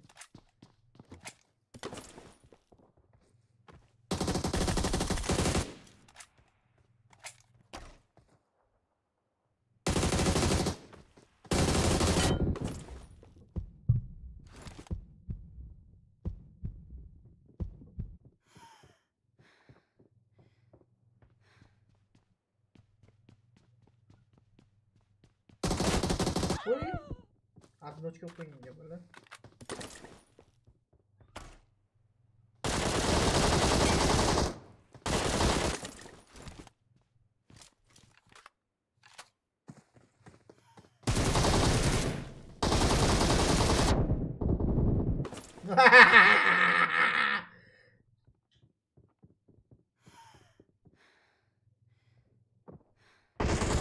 Jinni aqlli jalar. Senlarda borda bu hayotda aql, menda aql yo'q.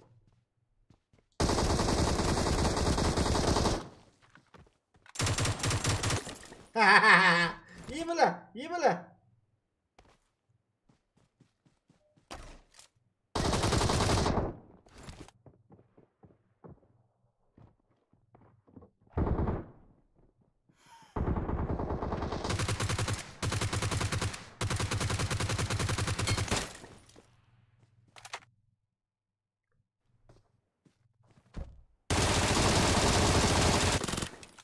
Soska bo'la, sendan kuchliman men.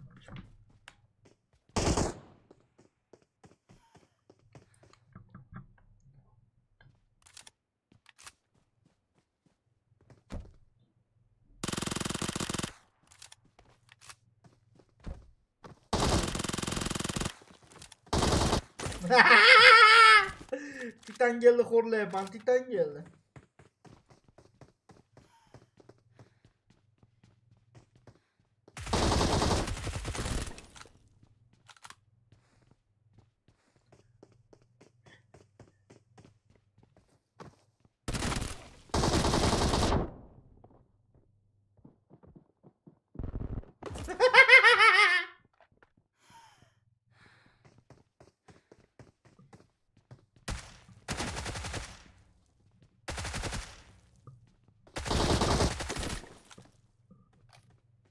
Jinni mi bu? Ben burada kuchliman o.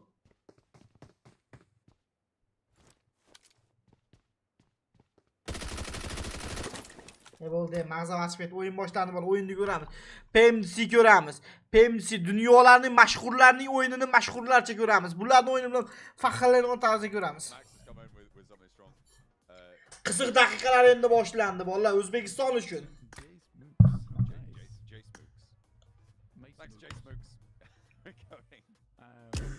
Kechalari seni o'ylab go'zal yorim. Majopret yana comebackda davom etadi degan umiddamiz.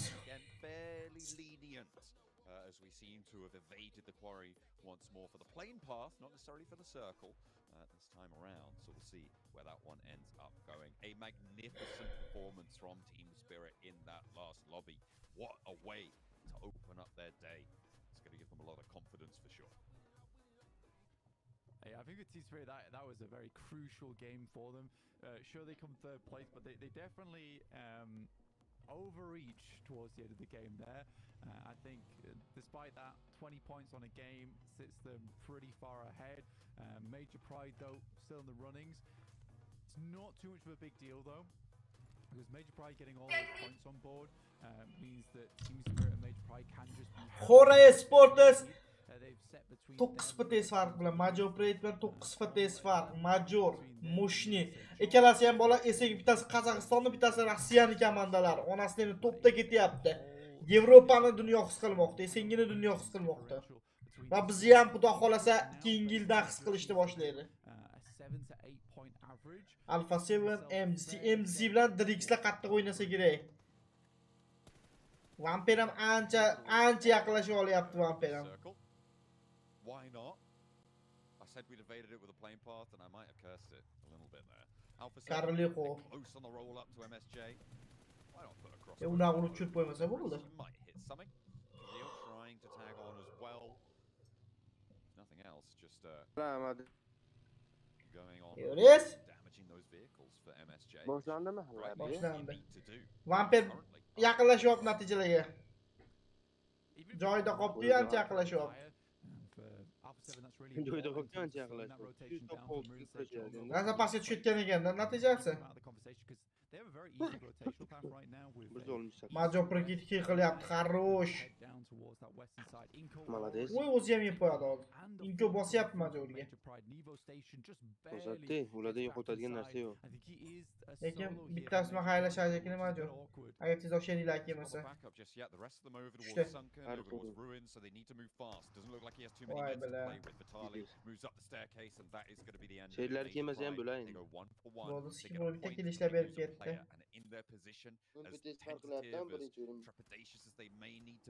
Sakkiz potasiya.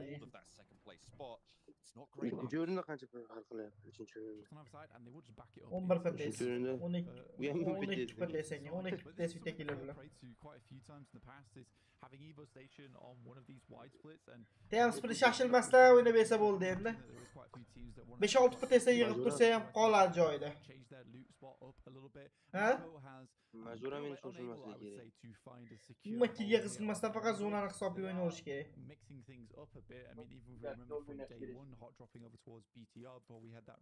Pastdagi kamanlarga po'xo'ya displayslar po'xo'y tushiraveradi. Yo'q, ularga pul sovrini bor, Javohir. Adashmasam, yana bir etap bo'ladi, chunki mana bunaqa bo'lishi kerak menimcha. Yana bir etap bo'lib, bilaman, yana necha million Praxod qilib beradi, to'g'rimi pastdagilarga? Turvel stage deydimi, shunaqa stage bor. Adashmasam. Shunaqa bo'lishi kerak menimcha. Ular ham seriyoz o'ynaydi. Javohir top 3 dan to 8 komanda bo'lishi kerak. 11-chi o'ringachami adashmasam, 12-chi o'ringachami? Shunaqa bo'ladi Javohir. To'rtdan 16 stream bilan 16 qoldi. Yani yana to'sa 12, yana to'sa 8, yana to'sa 4, yana to'sa 9. Hozir mana shu nechinchi kun Javohir? 4-chi kunmi? 4-chi oxirgi kun bugun. Bu guruhning oxirgi kuni. Bu guruhning oxirgi kuni. Yana 3 ta guruh ham opshi. Opshi 3 ta guruh. Qani, yana 2 ta guruh qoldi. Ikkita guruhdan keyin shu survival stage boshlansa kerak, yana bu 3 kun. Mana qarang. Men Telegram tashlab o'tib ko'raman, to'g'ri? Ikkita guruhdan keyin, hozir yana ikkita guruhdan keyin, ashna siz aytgan boshdan keyin yarim final, keyin final. Hozir men o'zim ko'raman, o'zim tushunib olaman javob.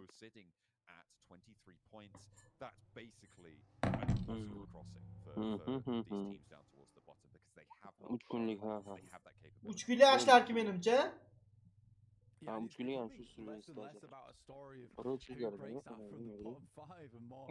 Turnirga bilsangiz, birov kam yaqin tanish komanda bo'lsa, birov uzoq sizga tutilmaydi, birov.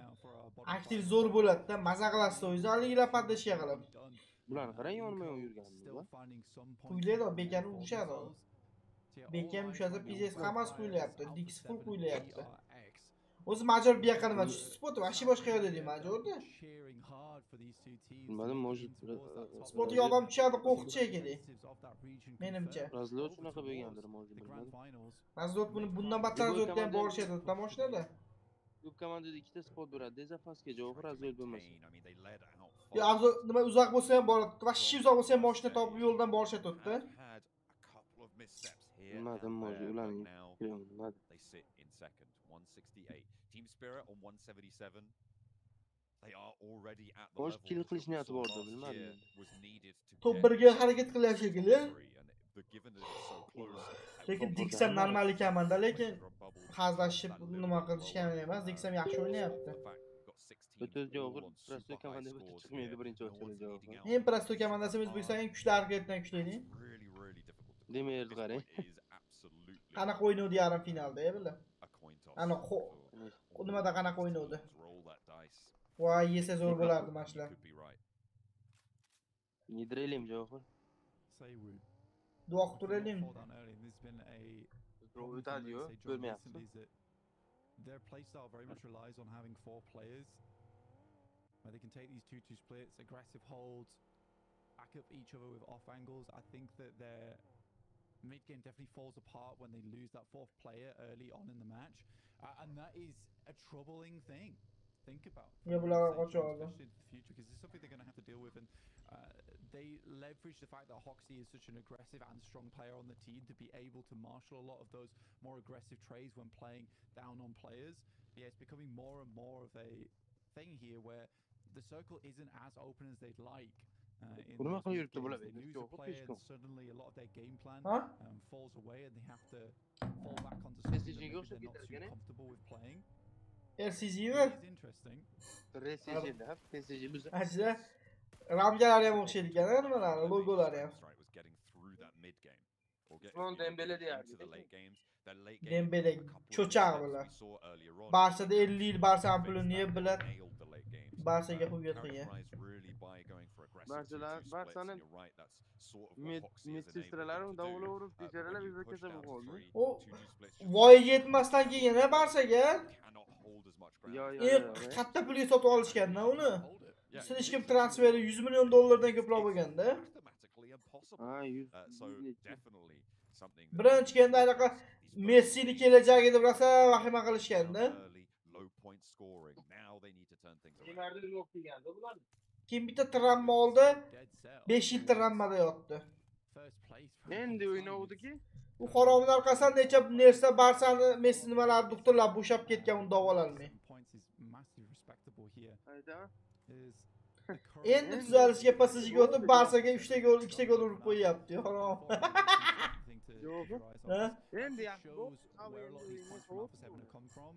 Endi yaxshi bo'lishga pasajga o'tib Barçaga 2 ta gol urib qo'yapti. yana kulishini aytdingmi? Biznes qilib ertasi kuni itarganki Barçani muxlislari.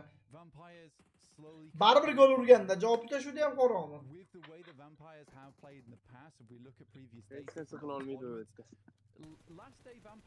Ular ham bosimga e'tibor qilmaydi ular.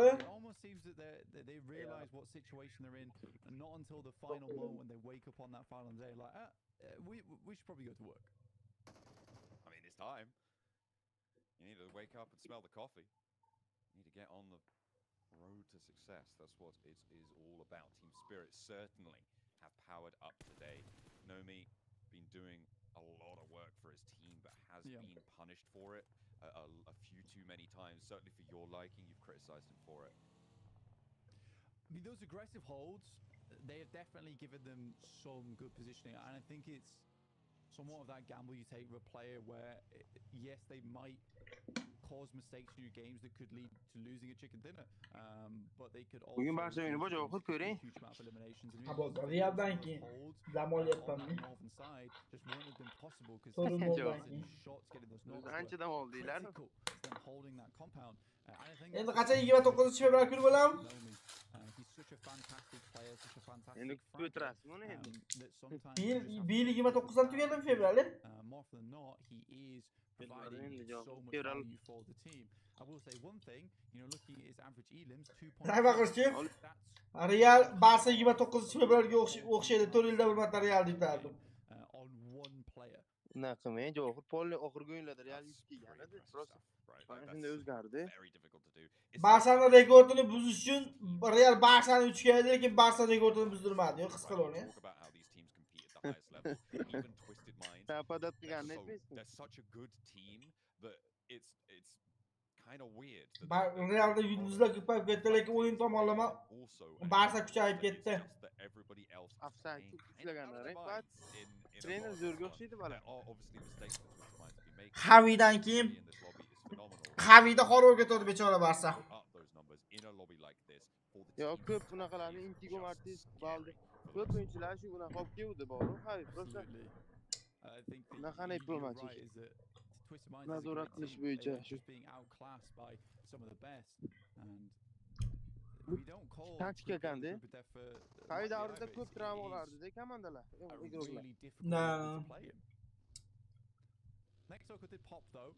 Xavi halicha yoshda.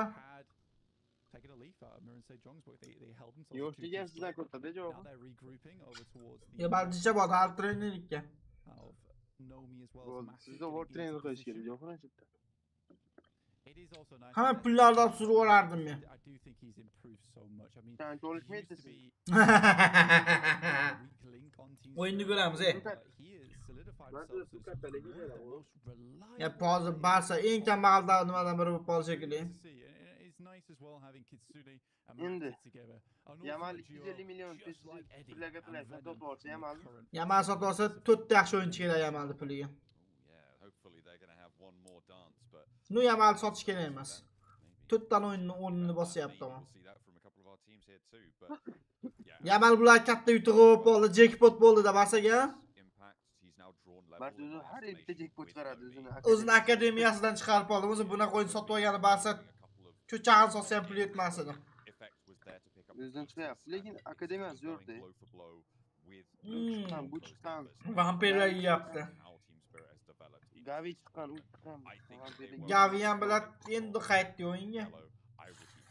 Kallasi bilan ham tashla qilaverardi-da. Poxuyda u bor.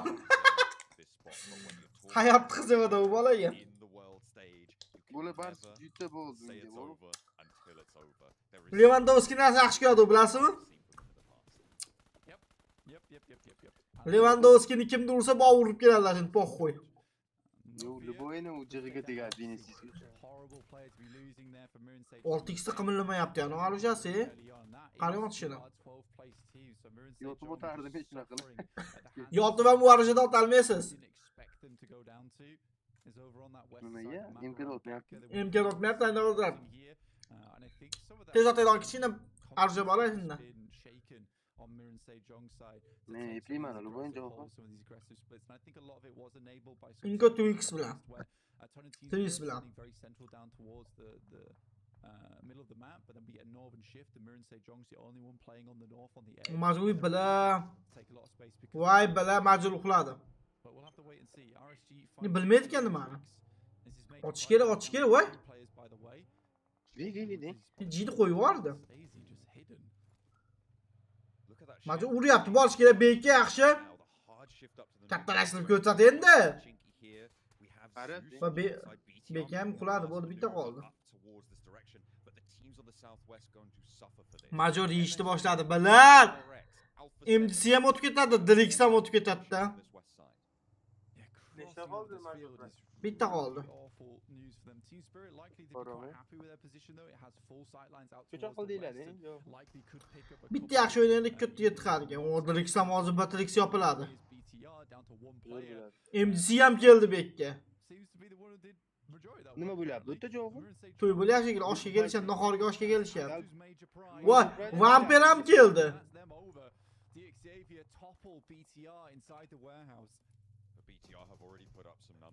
Batari yopildi. Major ham yopildi. Balat. Sherki kelyapti bir qaraganimda bular. Yomon abitni bo'lyapti, hozir yomon o'tib ketadi. MDC ham o'tib ketadi, Drix ham o'tib ketadi, 100 talik.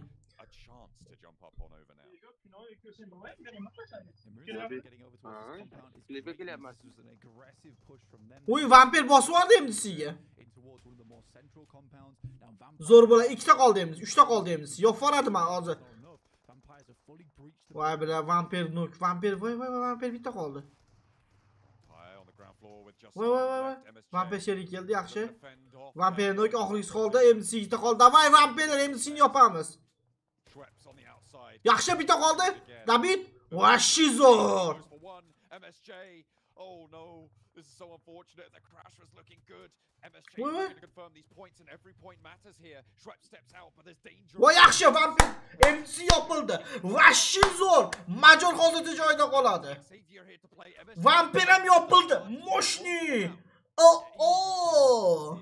Endi Drix bilan Alfa 7 yopilsa, Majorga ham bitta imkoniyati bo'ladi. Birovlar bilan xo'ra otishyapti. Xo'rada nok, birovda nok bor. Xo'ra, voy xo'ra jinni o'xshab keldi. 2 ta nok xo'rada.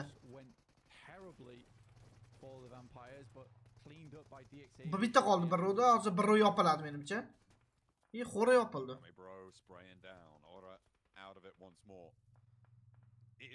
Xo'ra bitta qoldi. Bitta xo'ra sherin ko'taryapti, yaxshi.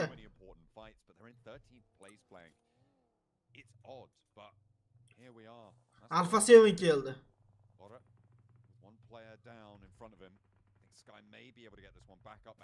Oy, David qo'rganini.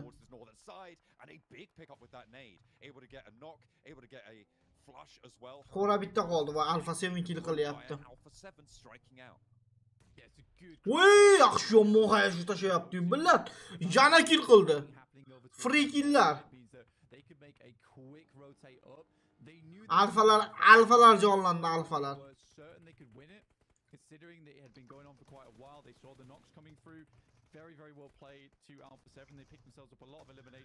Drix ham yaptı. Vay zor. Vay bela Lopes ham urdi. Drix'te vay Lopes Drix'ten. Drix davay da Drix uramiz.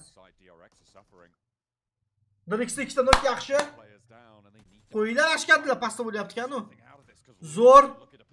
Apteka usbet qiladim. Voy, usbet qilolmadim. Yo'q, voy jallam. Usbet qilolmadim, kak. Lekin Drix ham yopilyapti. Oxirgi o'yinchi qoldi. Tam sprint keldi. Yaxshi. Major o'z joyida qoldi yana. Major Pret o'z joyida qoldi. Tam sprint menimcha ancha tepaga ko'tarib ketadi, lekin Major Pret o'z joyida qoldi. Tam sprint yoryapti. Endi alfa qoldi. Bitta alfa ham yopilsa ko'ngil xotirjam bo'ladi. Interesting play down towards the south side, but they can control the south side of the map. It's perfect. Again, very similar situations to both Alpha 7 and T-Spirit. They hear engagements. Alpha 7 ham lekin chotga o'ynayapti. Zona degan. Zona yaxshi. Tam sprint zonada masalan zonaga kelishyapti. O'sha zona 5-zona ketyapti-kanu, ancha torayib qoldi uni. Tam sprint ham zonaga kirib keldi. Alfa ko'rdi. Alfa tam sprint yo forsida zona yo'q ekan. Yaxshi headshot bola urib tushib qo'ysa bo'ladi. Oy, qanday berib tashadi. Alfa davay, Alfa 7. Agar tam sprint ham yopilib ketsa, vahshiy bo'ladi, chaman bo'lib ketar edi.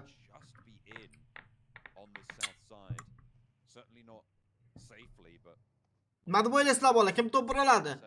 Tam sprintmi, Alfami?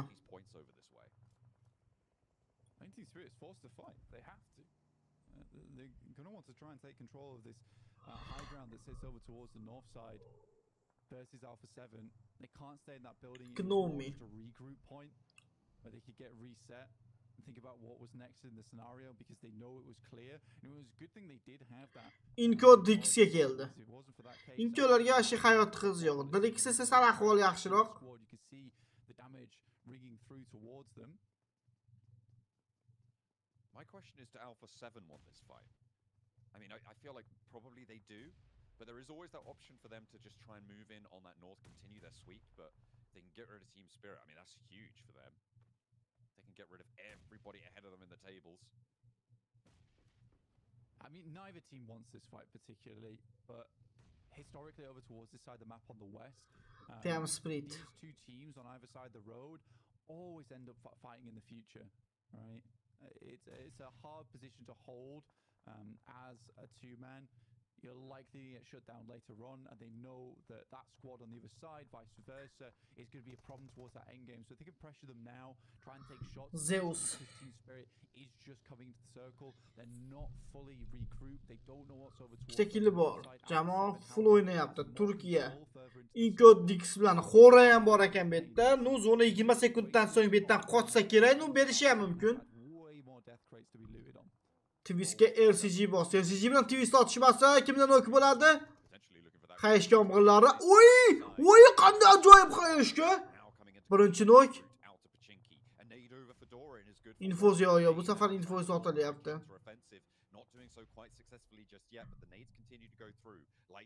Looking to launch too, but they're gonna have to move with that shift. It goes west. It's onto the compound that DXAVia hold. Inco on the south of it. Muerte with their players going to struggle. Ko'taryapti, Twist, давай. Yeah, but Alpha 7 they certainly want to rotate over towards this side. First, they need to clear out Zeus. Muerte is going to be sitting pretty for a while, but Zeus. Why? Whoa, David Juan хорош. Fight between Twisted Minds as well as RSG, who are stuck in one hell of an awkward position. Twistlar kill qilishni boshladi. Unlikely to get out of this one, I'd say. Caged in. Twisted Minds have thrown away the key. Good nade from Zeus as well. Takes down Eugene. Vay bala, Demir vahshiy kuni bo'lmadi. Demir full yopilyapti-yu. Oq qizilyapti-yu, full. Why don't we just pick up a strong position early? Twisted Minds maybe continuing the fight. RSG look really reluctant in this scenario. I mean, rightly so. Twistga yomon berdi o'zi ham. Freak taken low. So is Bay, and again, just a little bit of a dampener put on this fight. Twisted Minds, it feels like they've been trying to go for the last 30 seconds. They just can't get away. Twist ham nok. Voy bo'ldi. RCG yedi. Ikkitasi, uchtasi yedi. Oxirgi o'yinchi qoldi. U ham bir xp. Zona yo'q. Unda zonaga yugurish kerak. 2 minut vaqt qoldi zonaga. Alpha 7 to'pni olib kelsa, Alpha 7 to'pni olib kelsa ham top 2 ga imkoniyat bo'ladi 20 PTS. 10 ta kill bilan to'p ursa chiqib oladi degan. 14 ta kill bor. 16 ta kill, 16 ta PTS chiqsa bo'ldi. 17 PTS chiqsa. Bok. Zeus RCG Zeusdan o'z alamini olmoqda.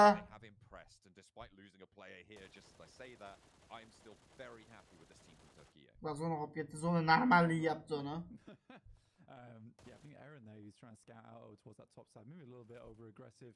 Twistlar kelyapti. Twist to'rtta o'ynayapti Twist.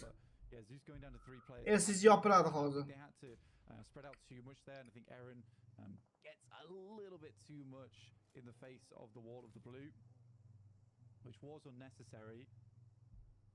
The real play there would have been just to get tabs on either side. Who pushes in first, which Bu qora ko'zlari meni hayron ayladi. Boqishi dardima darmon ayladi. Alpha 7 to'p uralarmikin, yo'qmi ham Spiritmi? Ham Spirit qiladi, o'yinchi qilib to'lka diviziyoniya qilyapti ham Spirit. Bugungi kunda birinchi o'rinda tugatish uchun.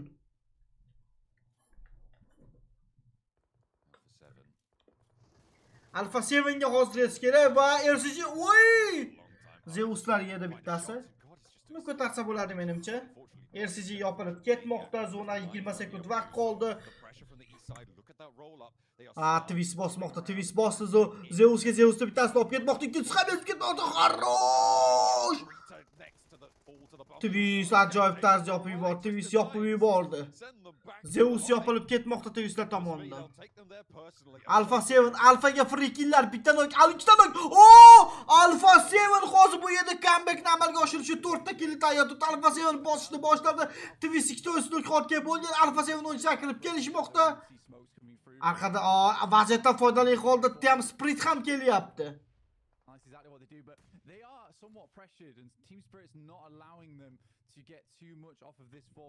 Alpha 7 Team Spirit hamda Twist. Twist ko'tarib bo'ldi sheyni. Alpha 7 kelmadi.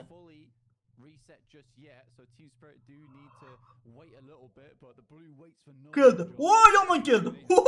Ikkinchisi nok. Voy! David Xuordi. Qo'yil Alfani xayish yomg'irlari shunchaki jinniligi edi. Twistyanni Magalar ham bir xapadan. Aptekaga bo'ldi. Oxrigi o'yinchi qoldi.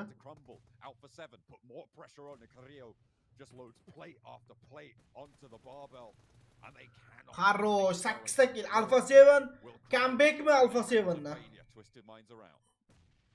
Technically, Team Spirit has made the right play here, which is to wait for a fight to break out where they can move through. Unfortunately for them, Alpha 7 is so damn good that there has never been a fight where they've looked even somewhat phased during that entire thing. It was so well played from Alpha 7 that there simply just wasn't that opportunity for Düştü. İyi ot ketdi. Oo! Dixki yomon tushdi.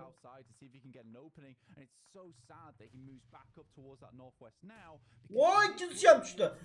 Xarosh! Dix hozir imkon yopib yuboradi. Imkon oxirgi o'ysa Zazoni.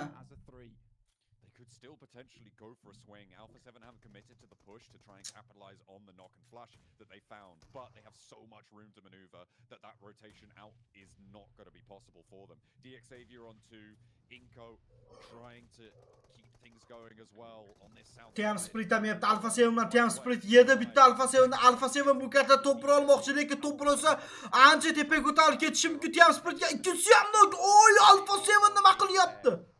Nima qilyapti Alpha 7?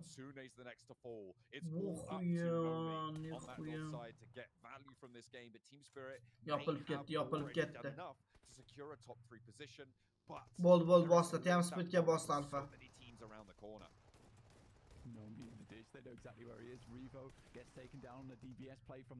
Alpha 7 bitta o'yindan xayrdi, lekin 8 ta, 9 ta, 11 ta, 12 ta kill. 22 PTS 60. Voy bala, yetib oladi shekilli.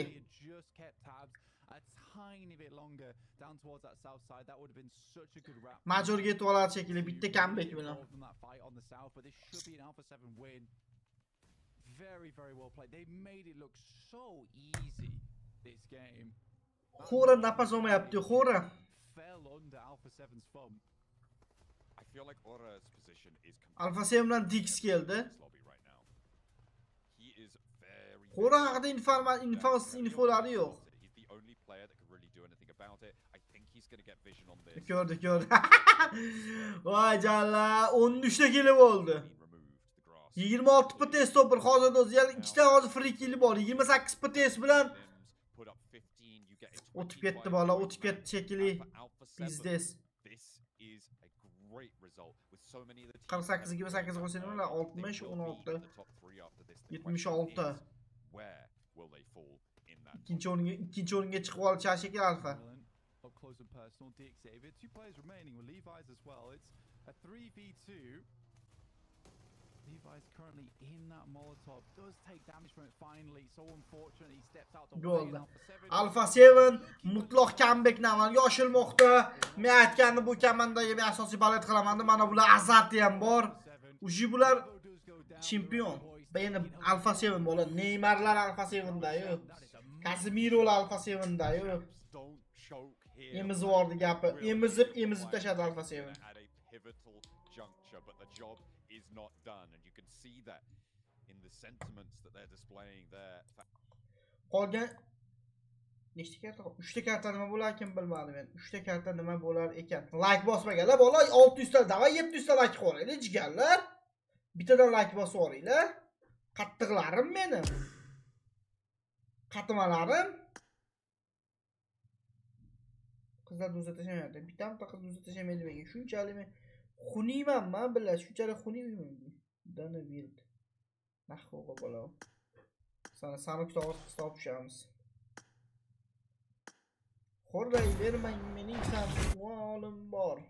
Yangi prank ko'ringlar bola, YouTube'ga kirib ko'ringlar yangi prank. Prankning dodasi Javohirning poposi.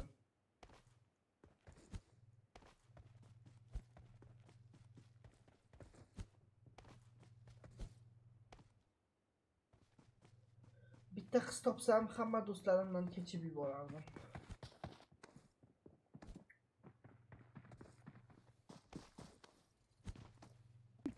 Javohir bu. Nima gap? Obunachizmi, brat? Gap yo'q, jigar. Obunachizmi, brat? Emotsiya o'rgan. Nima gap, jinjiblar? Jigar so'zlaysiz, kim bo'lsiz jigar? Sökün men jigar. Javohir bot. Men jigar o'zbekmiz, yo'q hammamiz.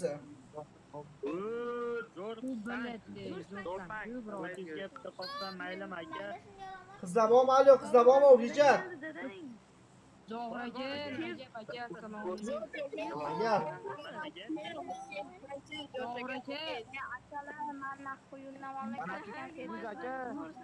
Maytab bugun nima? Maytab bugun bozor mashhur. Maytabdan dammi deyman bugun. Maktab bilim bilog'i o'quvchining o'rtog'i biladi. Maktabda o'qiylar bilan. O'qigan kam bo'lmaydi. Menga o'xshab mol bo'lgandan ko'ra o'qigan yaxshi. To'g'ri yozishni bilmayman bular. Yuribman o'zimcha men ham streamerman deb.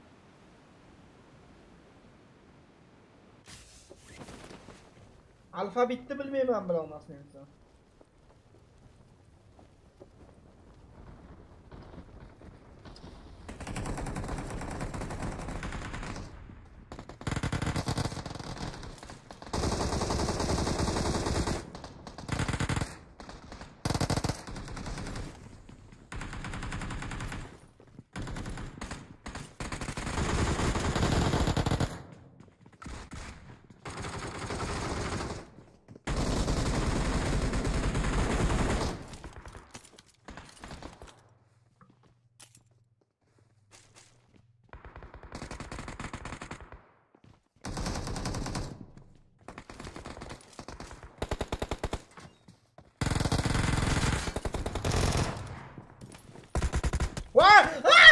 Vay xolam. kim yaptı?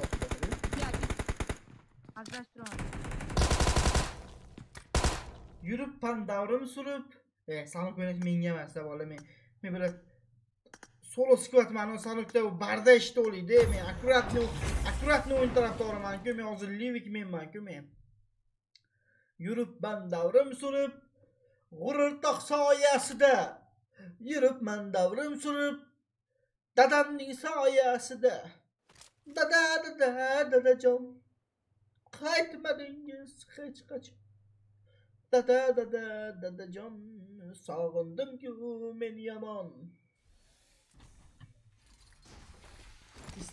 chista paparatsiya o'yinni ko'ringlar zavq olinglar bugungi kundan ovqatlanib ertangi kun o'tadi ketadi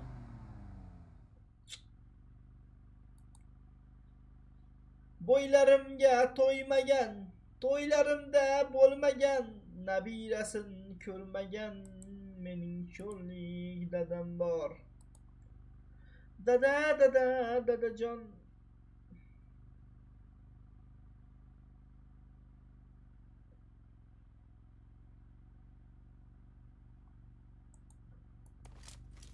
sog'indim-ku men yomon dadajon qaytmadingiz hech qachon davay ko'ramiz alo ofitsial qizlar bormi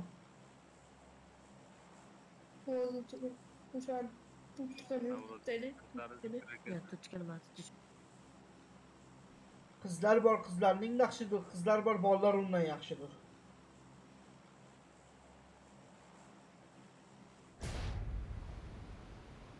haydar bola ichib sharob ona deydi farzandiga vaslingga zorman devona otang meni ko'p xo'rlagan yolg'iz sendan umidvorman ona so'zi davom etadi I need a weapon.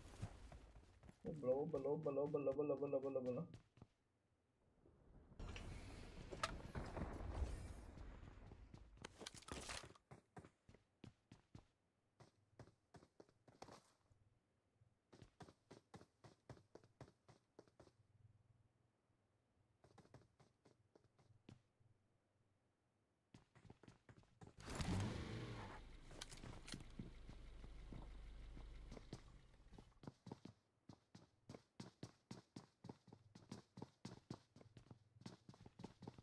O'ylamam ekan, o'ylamam ekan.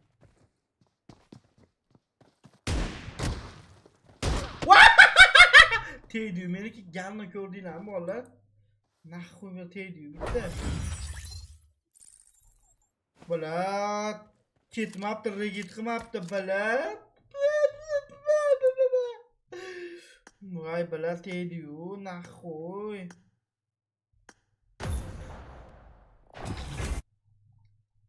Voy bala. Ablada, da. Obladu.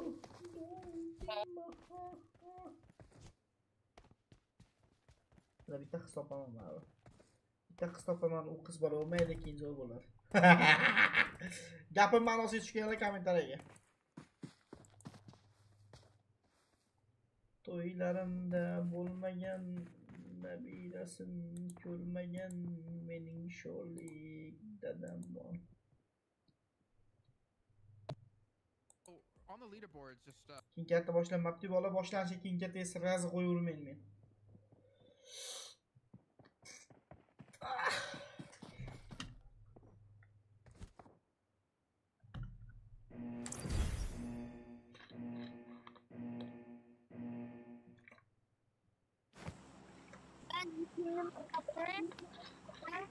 Dada bo'lmaydi. Alo, qizlar bormi? Alo, Richard. Yo'q. Chiroyli qizlar bormi? Assalomu alaykum va rahmatullohi va barakatuh. Balasi, qanday qochding? Qochding-ku, endi mana. Ro'sh qiz bola o'shiklar, ro'sh qiz bola bola, juvonmi?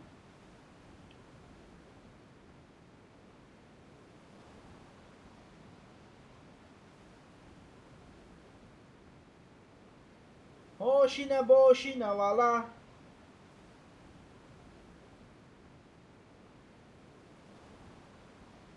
Alpha 7. Yana bitta Erangel va ikkita Miramar qoldi. Oxrigi Erangel.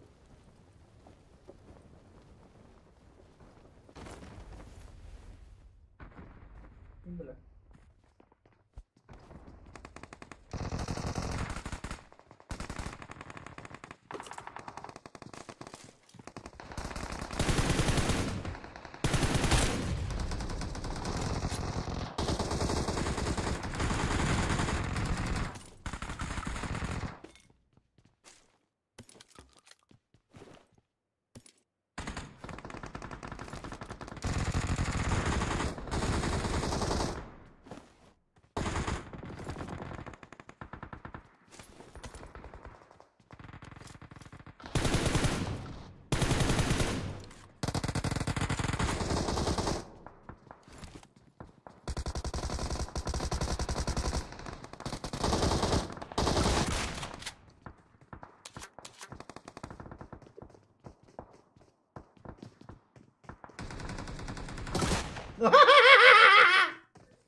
Kötülük bir sanattır. Men sanatkorman.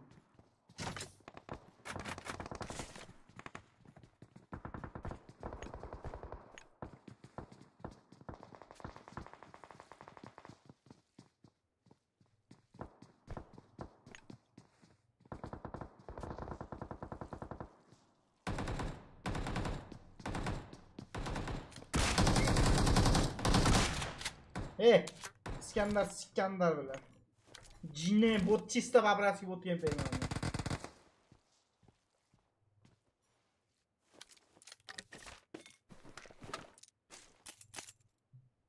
Kalte bizga ona sudi.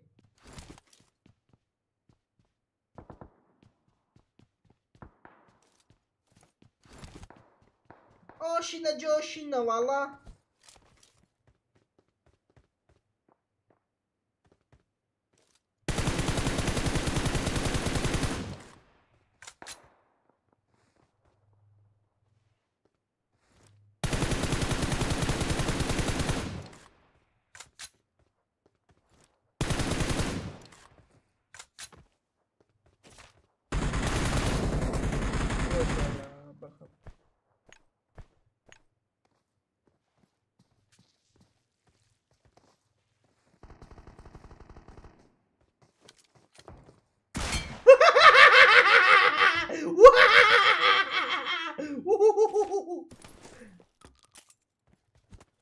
Jinni mi bu? Valla men trabashi o'yinman.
Alo. Alo. Alo.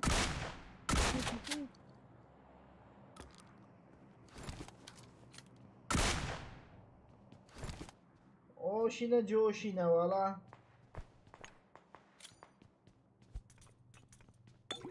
Yomon qildim ha, lekin vechni yomon qilaman-ku. Vechni yomon qilaman. Men chista vibratsiya bot Chempioni. Soat nechida uji boshlandi hozir ola? 2-3 minutda boshlandi. Aka sikib qo'ydim-ku sizni. Yo-mayo, men sizni bot deb yurgandim, siz bot pro max ekansiz. Hozir boshlanib keyin like'lar bor. 600 ta qo'ying.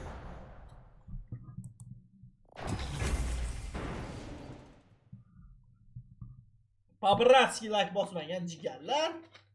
Vatan sha'ni uchun. Vatanim guli sizlar, barno yigit shoh qizlar, zamonamda ozod xush, davraga tush, davraga tush. Zamonamda ozod xush, davraga tush, davraga tush. Ve vatanim guli sizlar, barno yigit shoh qizlar, zamonamda ozod xush, davraga tush, davraga tush. Кто легенда, кто чемпион, кто вор закон.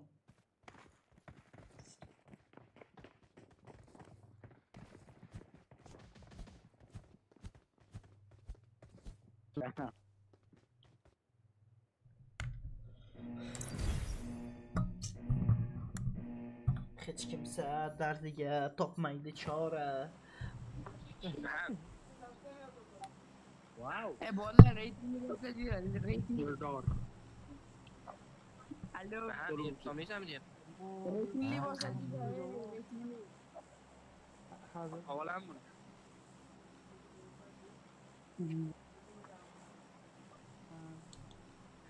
Senga ham bitta tartibni topishim kerak. Hamma bilan qizlar yoki kech payt kelajaklar, qizlar hozir masalan ovqat qiladigan vaqt bo'lyapti. Esli qizni kiyib farqli urab ovqat qilishyapti hozir. Kech payt hammasi "Mana endi bidal" deydigan qizlar boshlaydi.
Şöyle yapalım la. Teyze yaptı vallahi.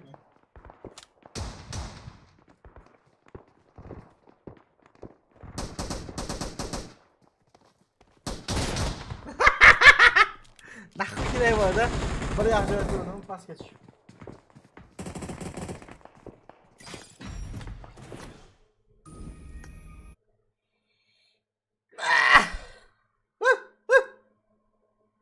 Hali ham boshlanmabdi bu jonim. Bitta qizcha xafa qildi, shu bo'ldimi hurmatim, bugun kechirim so'radi, men esa vobbilar bunaqa bular kim so'kinib qo'ymadim buni. Pizza counterda o'zi tashyapti menga. So'kinib qo'ydim shekilli, u kimga biladi. Kechiringlar do'stlar, men ko'tlik qilib qo'ydim. Ko't degan nomni oliy himmatga qo'ydim. Do'st bo'lsang yonimda tur, bo'lmasa cho'rniga sur. Do'st emassan sen bir ko'rsan, ey suyur soxta. Nima gap, Johurboy? Nima gap, nima gap? Ye Toshkent. Nima gap, bratishka?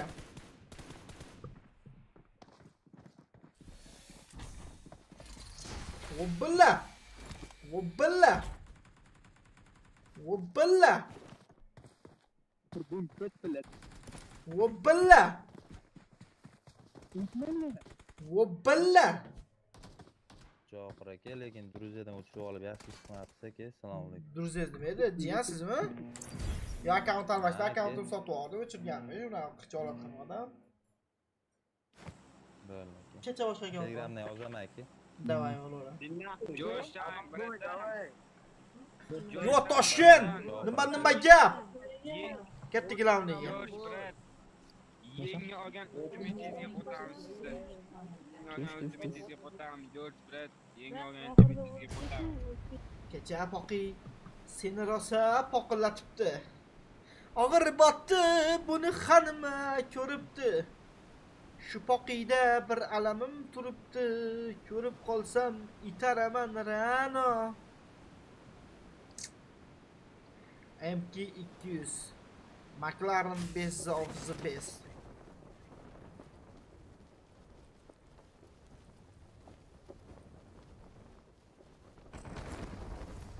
Bravo, Junet.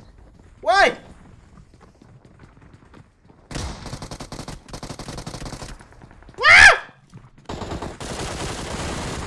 Voy jala. Yo Toshkent, nima gap?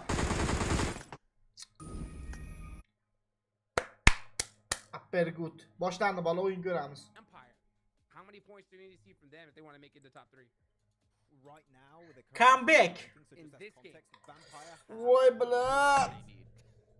The thing is, when teams are playing, I don't think they're going to slow down. I need to see a win almost. Like they're 23 points behind the bubble.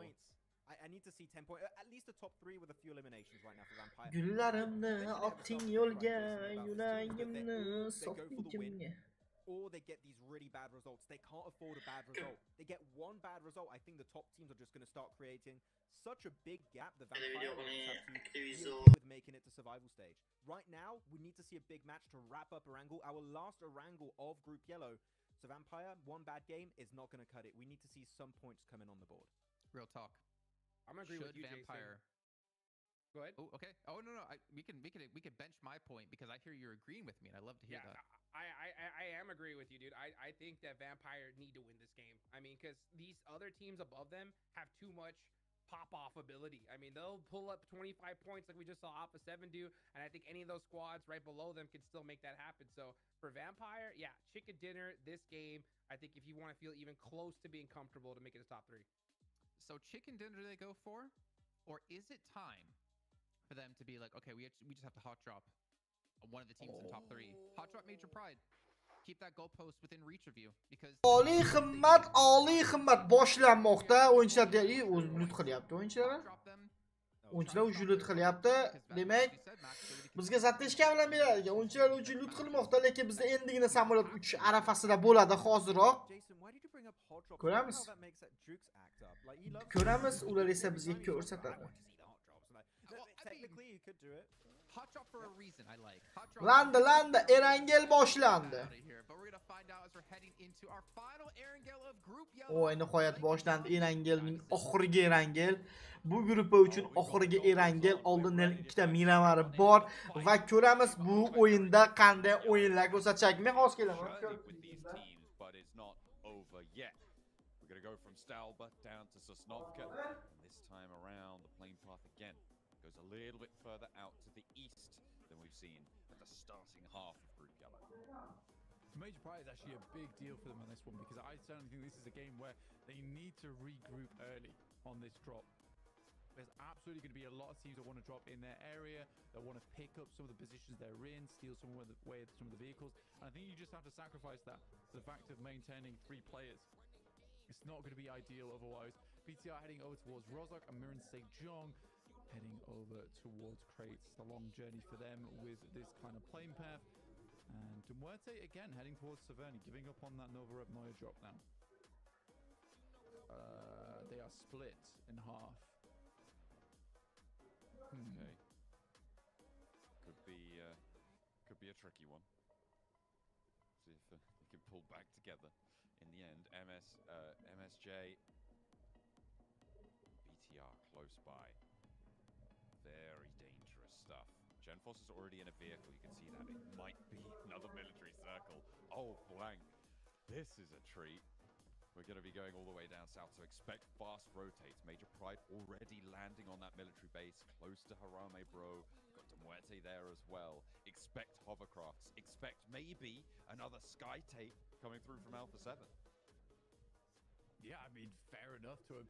This is quite far down towards Sosnovka, so yeah, like you say, likely a Sosnovka position. For Muerte, they've got all the map covered. They've got north and south. But for Tresty as well as Pusher, yeah, getting down towards the point is going to be a necessity. At least there will be a place to call home when they do reach landfall on Sosnovka. Team Spirit making that crossing down towards that south side, likely going to be coming through. Again, this does have a little bit of the northern side of the circle in terms of that main island. Could head back up that way, but with so much water down towards that south side, you're thinking that this is going to be a south island. First blood for RSG. It's over towards Harami, bro. Yeah, trade. This is in a really important part of the map, Blank. This is on that Sosnovka military base already, so these crossings starting to exact a toll already, very early on. You look for these fast maneuvers. Also, DXavier looking to flex out of Pachinki very, very quickly. We saw them on the drop earlier on. They've moved Nadeti to scout that bridge super early. I like this from DXavier. They're going to know a lot more about the lay of the land. They may have heard that fighting on the far side of the bridge as well. And coming into this one, they have way more information. Yeah, which is important. It's really important to have that information, especially cross-map essentially towards Sosnovka across that bridge. You need to know what's going on. If both these teams are diminished, it's unlikely that they're going to be going for a bridge hold. It's much harder to have that bridge hold come through when you are just 3 players. Twisted Minds on our screens. Over towards Milta. Yeah, 15th place. Not likely to change too much in the future, honestly. We are really just looking at horror right now between them and Inco. But even so. Pariroy salamlar twist bilan Vampir. Aytdim Alpha 7 2 ga chiqib qoldi dedim, u billat, majbur 3 ga tushib qoldi, nahvoy. He was going fast as well. On the back of a bike, I mean, that's a difficult strafe to catch. Bilan majbur 3 ga tushib qoldi, lekin to'rtta tez farq bor. Alpha 7 top 1 ga ham harakat qilib olishi mumkin ekan, 11 tez. Team Spirit suvladi, bu momani qolinglar. Nima bu? Yippilar. No way. Nima qildi Alpha 7? But they brought a car with them. Yeah. Nifiga. Keman ustida mashina olib kelishibdi. Oh my god, deyapti-ku ular. That is incredible. Team Spirit. Просто IQ просто ебанутый IQ. Imported a vehicle to Sosnovka. Portable garage, apparently. Is that allowed? I mean, it is, right? Like, you're just putting vehicles on top of other vehicles. Like, that's... How do you... You'll have to have got a jump to go into that one. Perfectly timed it. Known to bring a nade with you to explode it off the top side. It would have been much easier to just bring a hoverboat with you, but this is the next best thing. Oh my goodness. Max is currently going wild in our group chat as well. He thinks that they jumped off docks onto the boat. This may be something that they practiced. You've got to remember that, Blank. This is a standard rotate for Team Spirit. Dix Lamborghini, Levis, Nadetti. This is their standard Sosnovka rotate. They are probably and have probably been aware of their ability to do that. The thing is, it's not really going to like surprise a lot of teams, but it's going to give them so much more mobility, just like the hovercrafts are going to give to other teams. Yeah, I think that's the first time we've ever seen that in PUBG Mobile esports play, though. That actually is meta changing for a lot of squads. Bringing I can bring it out now, though. I suppose, you know. Alpha 7. Yoryapti oxirgi kun borib bola. But yeah, the best thing about it is that not only does it provide you that much needed mobility when you get across, but just having one vehicle opens up so many more paths for others. because it means you can drive players along the roadside to get to vehicles that would have otherwise taken ages to approach on foot. Wow. Yeah, that actually is meta defining. Demedi bir dönsün şeyden. But that just it changes the game. It absolutely does, but it's Alpha 7 yana bitta kill qilmoqda va bu kill esa Demerning o'yinchisi edi. Afsuski Alpha 7ga kill bo'lib berayotgan Demer jamoasi o'yinchilari. I mean, with the hovercraft in, it's a little bit less meta changing than it would have been a few months ago. But even with the hovercraft, yeah, you're right. I mean, the land speed that you can get, they'll be so much more familiar with these vehicles. Hovercraft is slow. Exactly, and whilst it's protected, it is, you're right, so slow. So it does not get up hillsides very well either. So the hovercraft is a really good approach to approach land and get towards a compound, but it's not good for rotating. It's not good for crashing. If anything, that play is actually so much nicer. I mean, the hovercraft does open up more possibilities, and it's really good for teams who want to get across the water without being impeded by a team fire that just leaves you out in the ocean to get soaked and then sprayed with bullets. Yeah, that is. They all have vehicles now. Okay, cool. Dix Sasnovkada Dix zo'r joyda ekan. So great. Goodness me. It may rely on specific boat spawns as well, which is perhaps why we haven't seen them do it up until now. We'll have to look back at what was going on. Maybe 7, if you're listening, you might be able to grab Kitsune or one of the players from Team Spirit, because we have to know more about this. This is absolutely an incredible development that we're seeing here in Group Yellow, if it wasn't already enough incredible developments. A north shift on this circle. Alpha 7 have been adding points to their tally. In the meantime, Zeus will be the casualties here, losing 2 of their players, and Alpha 7 are going to pick up 3 elims.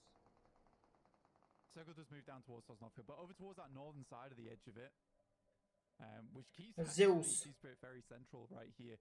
DRX really do want a good game after this one. They have fallen off a little bit. I think that their play has just they've not been able to muster as much strength as they had yesterday to date.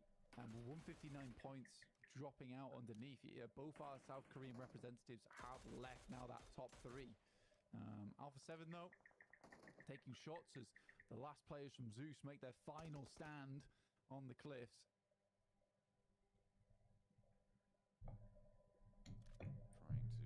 Carlijo yaxshi Alpha 7 yegani yaxshi edi, lekin 3 kill qo'yibdi. They may have options. We've seen them take to the skies before.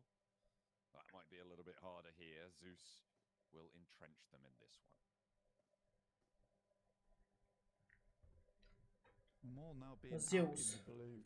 It's a bit awkward. I think Zeus understands that kind of game over at this point, right, for them. There's not much more they can do. But what they can grab is more elims. Nomi gets knocked by vampires and flushed. Damn it, Nomi. Come on, bro. Not like this. Zeus'la davay uringlar endi Alpha 7'da bilan. They had such a good spot. I don't think there was a necessity for a rotate towards the forests. And just play these houses. Yeah, those beachside compounds are so powerful with these northern shifts as well. They have cut down the potential somewhat, but again, they may have done enough. Alpha 7, they've lost 1, losing 2 as well. That is nasty. Zeus, keep them locked in, drag them down to the depths on the Milta Peninsula. Darkin and Eren, as we've sung their praises so many times for Zeus. This is a team that has made such an impact in their first season as a team. İkita qoldi Alpha 7. 3 bitta qoldi. Vahşi zor. Vahşi zor. Vahşi zor Zeus. Oo! Alpha 7 bitta qoldi.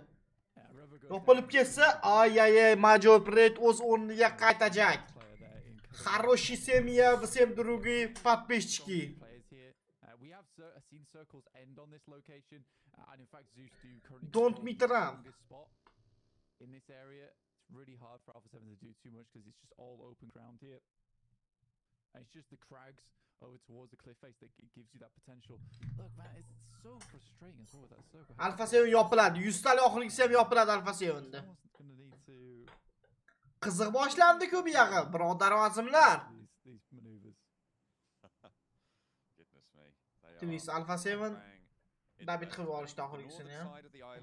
Well, the mainland rather RCG on the far side is still in, but it's impossible that it goes back over there, which means that teams up there can survive a little bit longer, but they're only going to get to stage 3, and in general you do not earn enough points to make that worth it. You've got to try and find your way around. The team in the most important position right now, Blank, is Mirin. Damn split. They have DRX across the bridge, and they have to make this crossing. 4th place, 5th place, both of our South Korean teams currently out in the cold. Yeah, and likely to face off against one another as well, which is the sad thing about this. With DRX holding West Bridge. Dix 7-chi o'rinda tepaga chiqib qiynagan. 5 gacha eplasa bo'lar ekan, undan keyin 6 gacha ham eplasa bo'ladi. 4 gacha ham eplasa bo'ladi, undan keyin qiyin. 4 gacha ham o'zi biznes qiyin. Major Pride outside the circle will need to move in, and Krio's making a mad dash, probably for Shark Fin on the south side of farm. He can play right on the edge of it and just live there for a while. They got 3 elims. The longer they can get into this game, the better. And this is an uncomfortable circle for everyone with the amount of water that's still in. Majorlar, давай! It cuts out a huge amount of Uzbek sila majorlar. We're looking more 5. Trying to move up from the southwest edge. RSG up to their northwest side. Harame Bro sit ahead of them. And if there's one thing we know about those guys, is that they love to make it tough for the teams at the top. And in Major Pride go. They will move up. They're looking for this fight. And they'll need to take it as well. RSG being a third party on this engagement could make things difficult too. Yeah, I think for Major Pride, right now they are circumventing a lot of problems over on this south side. And managing somewhat a decent position. Tekil bor, Alpha 7 yopiladi, Zazona yuribdi, birozdan so'ng yopiladi. Tumuerte with their really weird maneuver, north and south. Again, this is what I was talking about earlier. You get to match 4, that's where you start to see some weird things from the bottom 5 teams who just know that their run's done at this point. Voy, bla, major bitta edi. Nixuya seviyorum. Oh no. Major Pride on that bubble right now. 170 points because they've got 1 elimination already. Pushing in from that south edge. If they can hold on as 3, the circle again, Blank, keeps a lot of the water in. And once more on the east side. Yo'q, major, oy, bittasi urib tushdi. Bilak nima qilyapti, major nima qilyapti? Nifiga beka yedi. Alpha 7 hali ham Alpha 7dan ham oldin major yopilgan. 3-chi ham yedi. Voy bala, oxirgisi qoldi majorni. Yana majorda o'yini o'xshamayapti-ku. MCG maza qilyapti, MC loops turyapti. One knock should do the trick, but in the meantime, his teammates are falling to RSG. You can understand why Mirin Sejong went for this play. They wanted to wait as long as possible. Zona yaxshi yapti uni. Mana odam ko'pligini qaranglar. MDC ham kill qilib ketyapti, lekin MDC ham bitta qoldi-da. Bu chiqolmasligi mumkin zonadan. Bo'ldi, uxladi. Yaxshi. MDC ham yopilyapti. Oxirgisi qoldi MDCni. U ham Zazona. Majordan birinchi oldin yopilish kerak MDC ham. If he just stays alive and waits for those bleed outs, those points could be so important for them. Hora Inko. As he gets across. Major yopildi. Ko'z tegmasin, major yopildi. Trying to wait this one through. Swimming with Zeus, who took them down earlier. AZ out. That's Major Pride in 3rd place going down. This is a good opportunity for both Mirin Sejong and DRX to close that gap. For Mirin Sejong, a little less likely. DRX, on the other hand, have a great opportunity to sweep across that. Lopsam yopildi. I think the team with the biggest opportunity here, given their position, is Vampire. They are slapped in the middle of this central area of teams. Given that the circle has a lot of water in, it's very likely to push back down south. If they can hold off the approach from the beach, which is very likely going to be assisted by DRX out on that west. To be fair, DRX probably equally in a position to make it work, and with Vampire on 3 players, maybe that's diminished, but still, Vampire so pivotal here. Being 3 players, I wouldn't call it that much of a disadvantage. DX Xavier on 4, DRX on 4, but again, DX Xavier is likely going to have a strong game here, but anyone Dix. MDC ham yopilishdi vaqti, lekin MDC'ni oxirgi o'yinda yopilishdi vaqti. Players coming into this one, so even if you are 3 players, it's not the worst thing in the world. I will say for Team Spirit, it's somewhat disappointing because I think this is a game where they could have absolutely been in with a chance at 4. And in fact, taking that vehicle across somewhat dooms Nomi, because you gave him a vehicle to go make those mistakes in. But like I'm going to keep saying it, is that Nomi is a trade-off player. You trade off the moments where he completely carries the team for the times where sometimes, you know, Twist. O yaxshi. Here Robs goes very low and there's some help from the sideline. O'ziga xashga tashab qo'ydi. Voy qarib. Will take down Robs. And that should be a safe res onto Kitsune and the first team to try and Ko'tarsa bo'ladi. Freak is still up in the hills and can't really have an impact here. There's off angles coming through. So Kitsune, I mean, oh my god. Get the hovercraft out, boys. Don't care about whatever I just said. Ko'taradi va natijalar bo'yicha Team Split yana anchaga tepaga ko'tarilib olar ekan. Inko and Ora could still be in this one. Yeah, actually, you could hop in the hovercraft, just sit. Yeah. This is the most RCG 20 sekunddan RCG ham joyidan qimillashga majbur. Mana endi to'pchi kurash avjida bo'lishi mumkin. This is probably one of the most savage circles I've seen all year long. I'm confident saying that. The wildest thing, Blank, is that the northern shore is within render distance of this south shore, which means you are not safe taking a coastal position once this fight on the north side. Qo'raga yaxshi tutqashi. Inko bular hali ham zona bor, zona suvda. Eng qizig'i zona suvga o'ynayapti bolalar. Bitta zonani ko'rsatadi, suvga o'ynayapti zona. Knocked it away like Ronaldo. I think a lot of teams are just Demer ham yopildi. Dix yaxshi harakat qilyapti, hisobiga 5 ta kill yozgan. Dix zo'r joyga turyapti-da. Onang nemagular bu Dix mixlar. They made a wild play. I didn't expect them to get too far. They try and crash over towards DX Xavier. And DX Xavier's spot. Zona suvga berib olsa edi. It is really strong. I think the most horrible Inko qanday ajoyib qo'yish kerak. in terms of listening for the Shut. These some great names from Inko actually.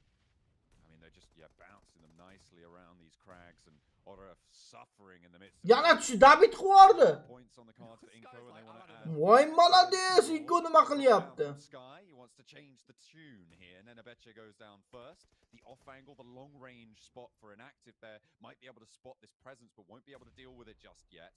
His teammates actually not doing terribly, given the number of nades that Inko have put up to the top rope here, and the res might be able to come through.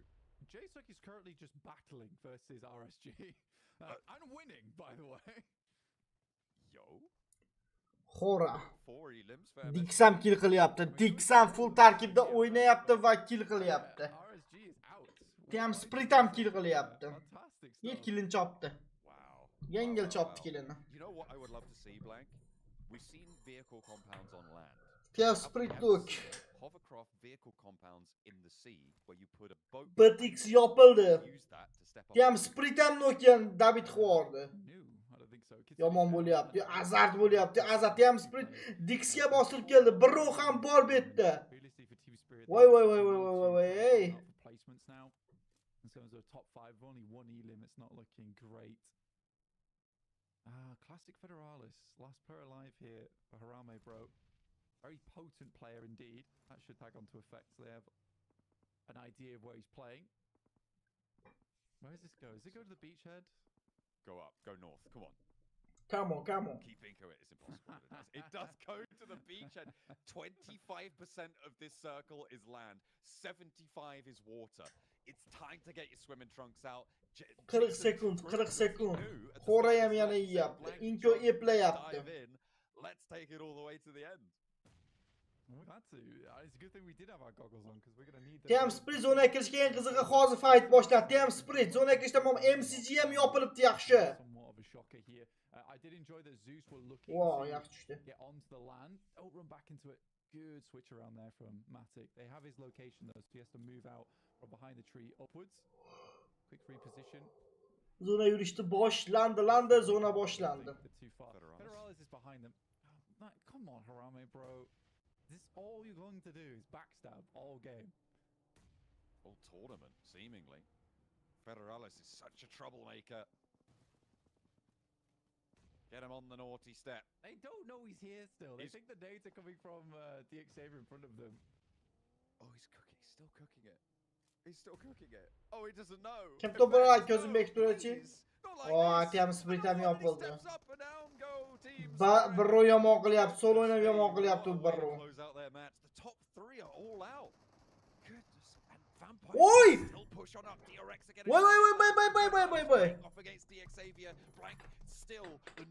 Yo, bo'ldi endi ichdi.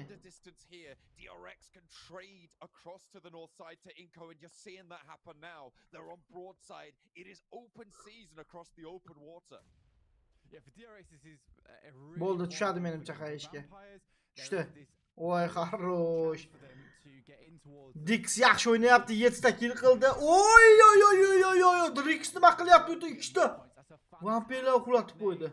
Open things up and also bottlenecks the team underneath them trying to close the gap. In comes the hovercraft for the crash. I said it wasn't amazing at it. It is slow, but it gets the job done. In they go. They're going to send Schweppes out, away and off into the distance. Try and play the beach. The northern shore has now not been a threat anymore, given the blue zone has enveloped it. Inko have taken to the water. DRX now moving up. Muhammad Qodir. Telegram'ini mana menikdan chiqarib ol, SMS kelur vashi. But DRX now have the inside track, and it is all to play for a South Korean top 3 position. Dix should be aware. Dix voy bilan Dix ham 3 ga chiqib oladi. Dix voy bilan 4 ga tushib qoladi hozir major. Yeah, they are now spotting. Nihuya себе. Keep popping back up for a little bit of air. Vitali extremely low, might even go down to just the oxygen running out on that side of things. Vitali gets stolen by DXavier.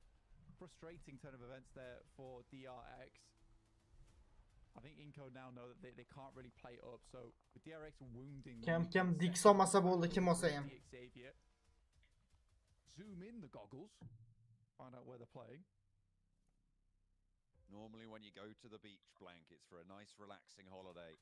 But this time around, it is fraught with danger. DRX looking to get the bucket and spade out, entrench on that beachfront. Inko looking to try and re-emerge. Monsters from the deep. The circle, I mean, this is the first, I don't even want to say kind circle of this lobby, because it's still absolutely rotten. Dix. Goodness me, it's just a little bit of a relief to not go all the way out to sea. It's an insane way to end our last Erangel of Group Yellow. 55% Dix'te top olur. Not excited about it. It's been such a fun one. Inko pashti yo'q odamda, faqatgina Dix bilan qoldi. I think both these teams realize we'd like to get rid of the backstab potential from Inko before we make that push over towards one another. Wancho goes down to the drown. Inko ham suvda yo'q bo'lib ketadi. Yo'q, yopilib ketdi, yo'q, suvda ham kill qilib oldi. Bilat kill qilib oldi. Dix bilan Dix qoldi. Dix biroz vashi atlishni bo'lardi. Stay on that survival stage to be able to keep yourself in the mix, but we must turn our attention to DRX as they want to re-emerge into the top 3. Zo'r kelyapti Dix ham emgalash ustubi bilan. Try and get major pride out of there at the start of this game. They were on 159. They were 10 points behind. Hozir agar to'p olmasa chiqarmaydi birinchi o'ringa. To'p olsa chiqib ketadi. Ikkinchi o'ringa chiqib olishi mumkin. Ko'ramiz Dix. Bilaman Dix to'p olmasa bo'ladi, lekin Dix zo'r formada, Turkish o'ynayapti, zo'rni asosiy markazlarini himoya qilyapti.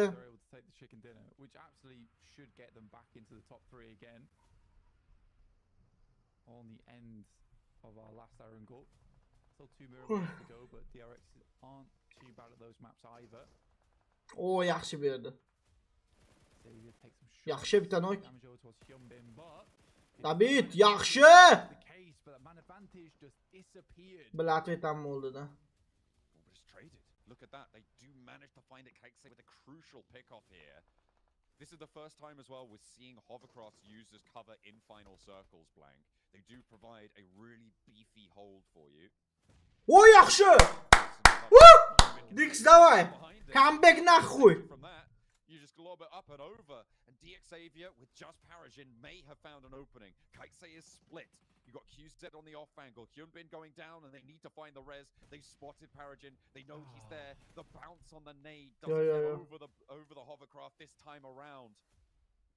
As Paragin can't float it over towards QZ. Tugadi, yo'q. Dix to'pni olib ketmoqda va ikkinchi o'ringa chiqib olishdi menimcha bu. Good bachchalar. Yaxshi o'ynashdi. O'yinlar ko'pchiliklar bilan qaytarib beradi, intervyular bilan ko'pchiliklar men hozir kelaman, like'lar bosmagan, davay. Voy, like bosmagan bola, bittadan like bosib ol. Shuncha odam o'tiribdi bola, arzimaydi bitta like bosgan. Like'lar bosib turinglar, hozir kelaman. Or one players there, which might have changed how that end game went between them and Xavier. But what a wild match that was from the very beginning to the very end, and we need our boys in the desk to take us through it. Where do we really start here? I told you on the throw. I hope you got your swim trunk songs. We're taking a dive in. I just didn't really know how right I was gonna be. I don't know where you want to start, Max and Hot Jukes. Obviously DRX keeping the hopes alive to break through top 3. Team Spirit busting out some comp play strats here. We have to start from the start, Jukes here. We have You can put a car in a boat now? What? You can do that? I literally never saw that. PUBG Mobile? I never saw that ever. And I even think they put some bikes under the boat so they could get a bit more of a better angle to nade it to get the car out of it. So what Blank said about the hovercraft is true, which is a little bit slow, especially going uphill.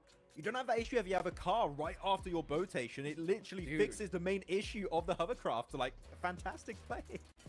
I mean, what else can you say? I mean, like, that looks like something that like a YouTuber would make a video on. You know what I'm saying? Like, just for like a meme, you know? But no, these guys do it on the biggest tournament, right, of the year.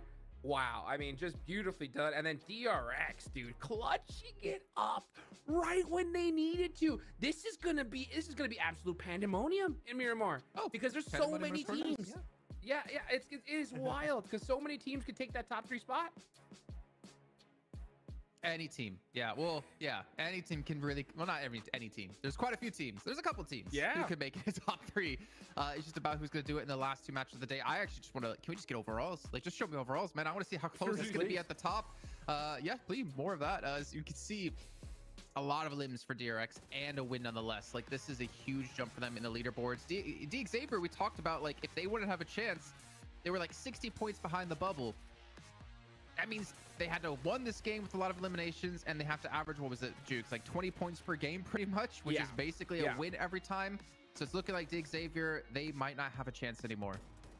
Yeah, man, it was so crazy because I was like, there was 3 teams that I wanted to see like perform good to kind of make this like a crazy race towards the end, and it was DRX, Vampire, and Xavier. Xavier make it to that end game, Max, but yeah, weren't able to make that chicken dinner, and it's so tough because it hurts to see great performances here at the end, but just get outshined by other teams. It really sucks because Xavier this game really showed good rotations, good sweeping of the edge, and showed that yes, we can in fact reach the late game as a 3-man squad, or even better, a 4-man, but here in this case it was a 3-man squad compared to day 2, day 3.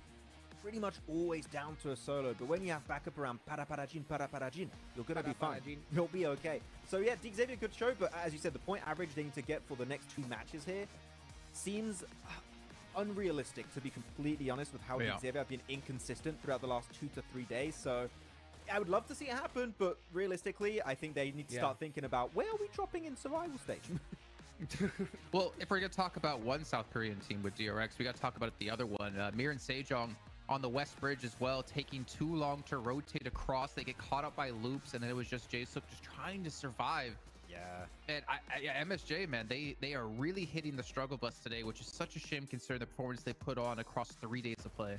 It really doesn't work out great for them, Hodrix, because this center rush is not working. The delayed edge is not working now. So what do you do if you're really Mir and Sejong, except struggle in your next 2 matches on Miramar, which really have not been their standout map so far? It's been a wrangle. The 3 wrangles are done for the day. So what next for Mir and Sejong? To be honest, I'm not sure, but they must be feeling a bit stressed out after these next 2 matches. Xavier. All right, okay, 18 points is close to the 20-point average, you know?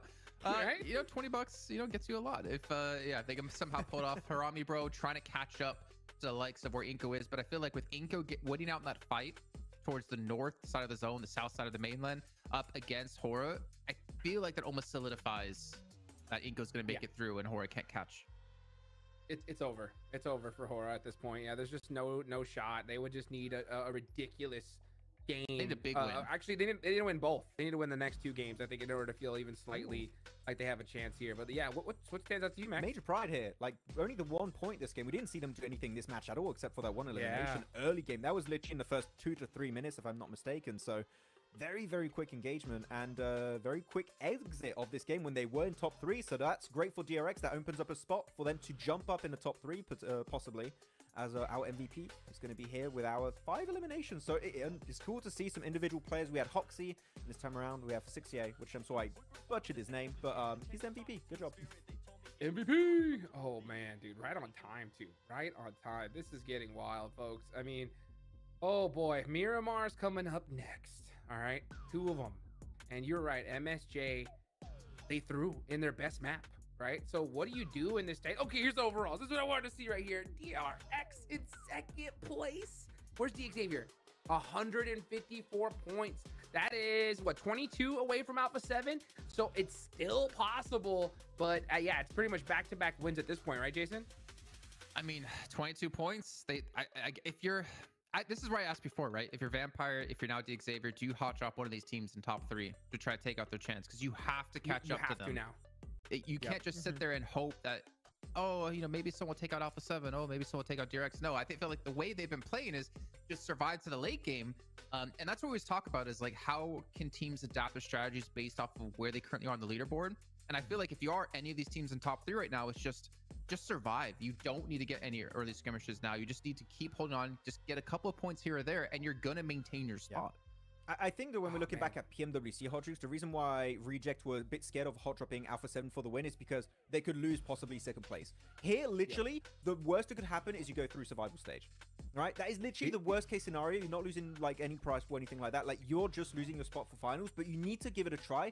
And right now, hot dropping in any global tournament, this would be the best time to do it. Maybe not this game, but the last match, if you are in contention, is definitely the right time to do it.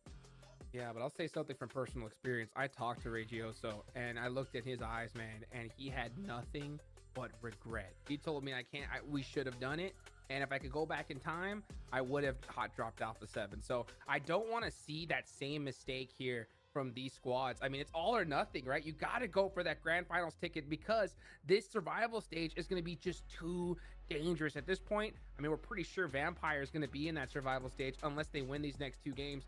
But yeah, D Xavier, Vampire, I do think it's hot drop time. I don't think the last one was. I didn't really get to talk about it, but I think the last one was just putting points on the board. D Xavier did that, right? But at this point, you have to stop Alpha 7. Hello, PUBG Mobile fans. The 2024 PMGC is kicking off with Group Yellow on October 31st. In the first week of the 2024 PMGC group stage, 16 teams in Group Yellow will battle to secure a spot in the top 3, guaranteeing a place in the grand finals in London. Meanwhile, those who place 4th through 11th will move on to the survival stage, while those finishing 12th through 16th will be eliminated immediately. Dubbed the Group of Death by casters and fans, this lineup includes fierce competitors. Alpha 7 Esports, D Xavier, and Vampire Esports are ranked in the power rankings top 10 globally, while Alpha 7 Esports, Bigatron Knights, and Vampire Esports are world champions. Group Yellow promises intense battles ahead. And rest on their throne, ladies and gentlemen, Pmgc champions, Alpha 7 Esports! Alpha 7 Esports is currently ranked #1 in the power rankings. They've recently proven themselves to be one of the best by becoming the grand champions of the 2024 PMWC. But after only finishing 3rd in the last 2 PMGCs, can they defend their position as the #1 kings in the power rankings? Bigatron Knights were the first ever PUBG Mobile Global Champions, bringing pride and joy to Indonesia. But despite qualifying for PMGC 5 times in a row, they haven't reached the PMGC Grand Finals since 2020. On top of that, Zuxi will be competing without his twin brother Luxi this time. Can Bigatron Knights make a comeback this year? Twisted Minds is making their PMGC debut. Their roster is joined by Lord, a 4-time PMGC participant, as well as Coops, the MVP of both EMEA and America's regional tournaments. Since 2021, no other Middle Eastern team has managed to reach the Grand Finals since Stigma Galaxy. Could Twisted Minds become the 2nd ever Middle Eastern team to do so? Nepal's rising star, Aura Esports, have only been founded a year ago, but they have been steadily improving, from reaching 14th in the PMGO preliminary stage, 13th in the PMSL CSA Spring, 6th in the PMSL CSA Fall, to being 1st in the 2024 PUBG Mobile Campus Clutch Nepal. However, they've been thrown into the group of death. Will they survive? Will we see their biggest breakthrough yet? With so many hungry teams in the group, can anyone take down the reigning champion of Alpha 7, or will an underdog surprise us with a breakout performance? Tune in to the PUBG Mobile Esports channels and find out in the first week of the 2024 PMGC group stage, from October 31st until November 3rd at 10:25 UTC+0. Who will be the top 3 teams advancing to the Grand Finals? This is a showdown you don't want to miss.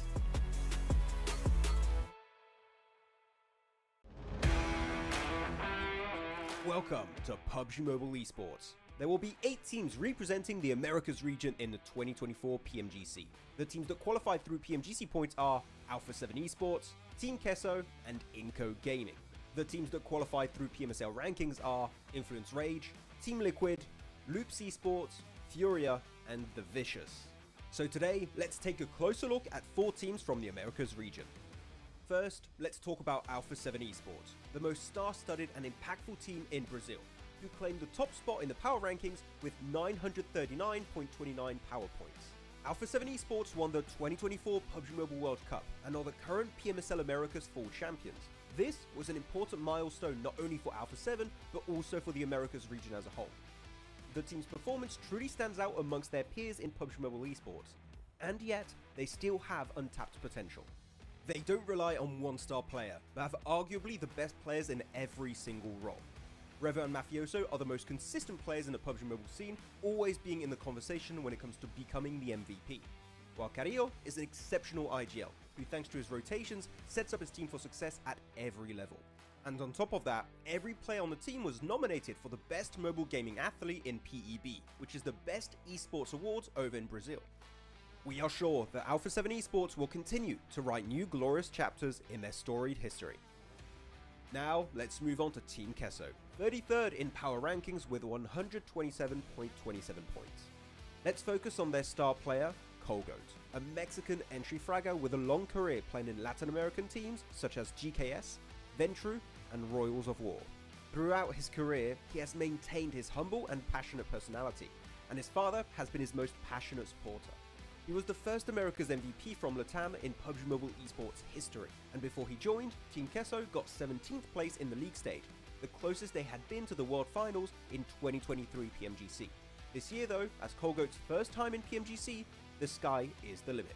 Although he only joined a few months prior, the team showed a huge boost in confidence to allow them to create new strategies based on aggressive plays and by holding dominant positions.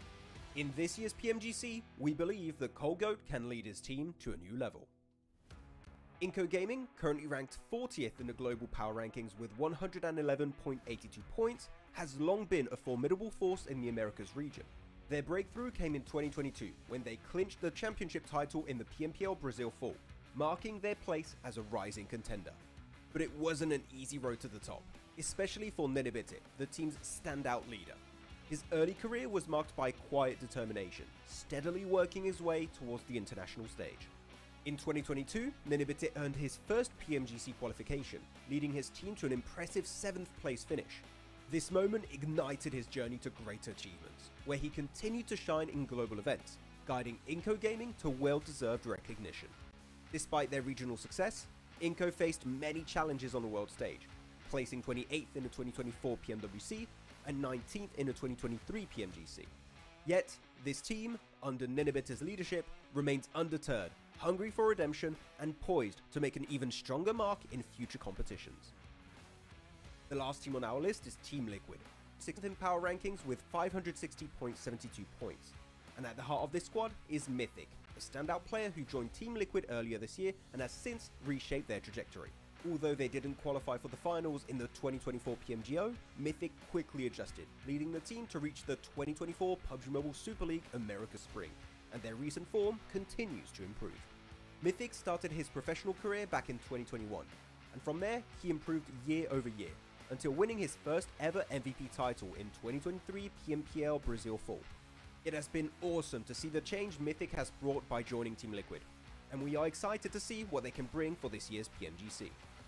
We hope all the teams from the Americas region will showcase their skills and bring us some unforgettable moments in the 2024 PMGC. Welcome to PUBG Mobile Esports. At the 2024 PMGC, there are 9 teams representing the CSA region. Teams qualifying through PMGC points are 4 Miracle Vibes, DRS Gaming, ASI8 Esports, and Falcons Force. Teams qualifying through PMSL rankings are Stalwart Esports, Major Pride, Aura Esports, De Muerte, and Incilio. Today, let's take a deeper look at 5 of these teams from the CSA region. First, let's talk about 4 Miracle Vibes, who hold 4th place in the power rankings with 605.69 power points. They are a powerhouse in the CSA region for PUBG Mobile Esports, and today we spotlight Doc, the heart and soul of 4MV. Doc began his journey with Equinox 922 Esports, leading his squad to victory in the PMCO Wildcard 2022 South Asia. His exceptional skills as an in-game leader and fragger quickly caught the eye of the esports community. In 2023, Doc brought his squad to 4 Miracle Vibes, leading them to 2nd place in the PMGC group stage and 4th place in the grand finals. But this was just the beginning of their rise to glory. 2024 was a landmark year for Doc and 4 Miracle Vibes. They dominated the PMSL CSA, winning back-to-back trophies. Doc's outstanding performance earned him the MVP title for both seasons, solidifying his reputation as a top-tier player. You could say this is the golden era of 4 Miracle Vibes. Major Pride, 20th place in power rankings with 306.36 power points, isn't just playing the game, they reign in it. Follow us as we dive into the story of this remarkable squad and their standout player, Beka. Beka hails from a small town in western Kazakhstan. Despite a language barrier, he discovered PUBG Mobile during his school years and fell in love with the game. His dedication led him to spend countless hours honing his skills, driven by a dream to become the best. As the core player and fragger of Major Pride, Beka has been instrumental in shaping the team's aggressive playstyle. His skill and ability to pressure opponents have made Major Pride a formidable force, establishing him as one of Kazakhstan's top players. Major Pride faced their toughest times during PMSL Spring, where team chemistry issues led to their worst performance. But every setback is just a setup for a comeback. Now with a new roster, Beka leads the team into his 2nd PMGC with the same unwavering goals. Major Pride is ready for a new journey. Their slogan, "We don't play the game, we reign in it," reflects their dominance and ambition. Let's turn to Falcons Force. Ranked 28th in the power rankings with 146.5 power points, they have risen as a new dominant force in the CSA region of PUBG Mobile. Today, we trace the path of this powerful team and their quest for greatness. Despite their brief history, Falcons Force secured 2nd place in the PMSL CSA Fall 2024. They built a young team around Top earlier this year. Despite facing challenges, Falcons Force has consistently demonstrated resilience and a commitment to winning. Let's focus on their core player, Top, who has emerged as a star player in the CSA region. His ability to build pressure and maintain rhythm has significantly improved the Falcons' performance. He had a dominant performance at PMGC 2023, claiming both the MVP and Gunslinger awards for PMGC 2022. In tough moments, Top draws strength from his mother's words. "The time will come, my child will become a champion." These words have brought him calm and renewed determination. Top vowed to give his all, never giving up on his goals and dreams. He leads the team forward with a determination to become a champion, step by step. Could this be the year for that final step? DRS Gaming, known as the Ghost of the Mountains, embodies unity with one spirit and one dream. Today, we uncover the journey of this tenacious team, led by their star player, Killer YT. Born as Shahas Bandari in Nepal, Killer YT's passion for gaming saw him play for teams like PN Crew, Vibes Esports, Wises Club, and T2K Esports before finding his home at DRS Gaming. As the key player and fragger of DRS Gaming, Killer YT has helped shape the team's oppressive playstyle. His skill and pressure on opponents have made DRS Gaming a formidable force. Despite the team's struggles at PMGC 2023, Killer YT's passion and talent continue to drive the team forward. Formed just 2 weeks before PMSL Spring, DRS quickly made a name for themselves. However, their performance at PMGC 2023 fell short of expectations, but every setback lays the foundation for an even greater comeback. DRS Gaming's best period came during the 2022 PMGC, where they secured second place in the finals. This success was a result of hard work, strong synergy, and an unwavering commitment to winning. The team's chemistry was at its peak, and their dedication was unmatched. Now, with a new team and the same unwavering goals, DRS Gaming is ready for a new journey. Hailing from the country of the mountains, they call themselves the Ghost of the Mountains. With a winning spirit to conquer the battlegrounds and the dream to lift the trophy, their slogan, one spirit, one dream. DRS Gaming's journey is a testament to their resilience and determination. With a new roster and renewed vigor, they are set to conquer new heights. Welcome to ASIA Esports. Today, we explore the journey of this resilient team. A real struggle of an angle on our previous match that we watched, but Miramar coming up in just under a minute and a half. For Major Pride, still trying to get back into that top 3. They dominated towards those first 2 days, but fell out of favor with the game, and now need to really put things back on board because they are so close to getting back in. DRX, a really strong team. 20 points on that last match sees them with an ability to get South Korea that representative. They had 2, now they're just down to 1. Rin Sejong, I mean, it's not out of the question that they could jump back up. But is DRX really in the driving seat for the region now? We've still got some more chances as well in the other groups, but all eyes on Group Yellow right now. DRX, definitely the team currently in the lead for them. But DXavier, there's an outside chance for these guys, right? They are close enough to have big games, to come back into this one storming and take a spot from one of the 3 teams currently reigning at the top, sitting with Team Spirit, with Alpha 7, with DRX as well now. Some of the most amazing games I've ever witnessed from DXavier have been on Miramars, where they're able to control huge amount of space. I think every single player is confident in one another to be holding solo angles. This is it. 5th game of the day, before we head into our last and crown the victors of Group Yellow, send a bunch of teams through to survival stage, and say farewell to 5. It's time to go over Miramar this time around. Match 23 of our 24 game set here for Group Yellow. And we are gonna hole up in this plane until we find our drop spots. Will we see hot drops changing things up, Blank? Are we going to see an adaptation into this one when it comes down to the final moments here?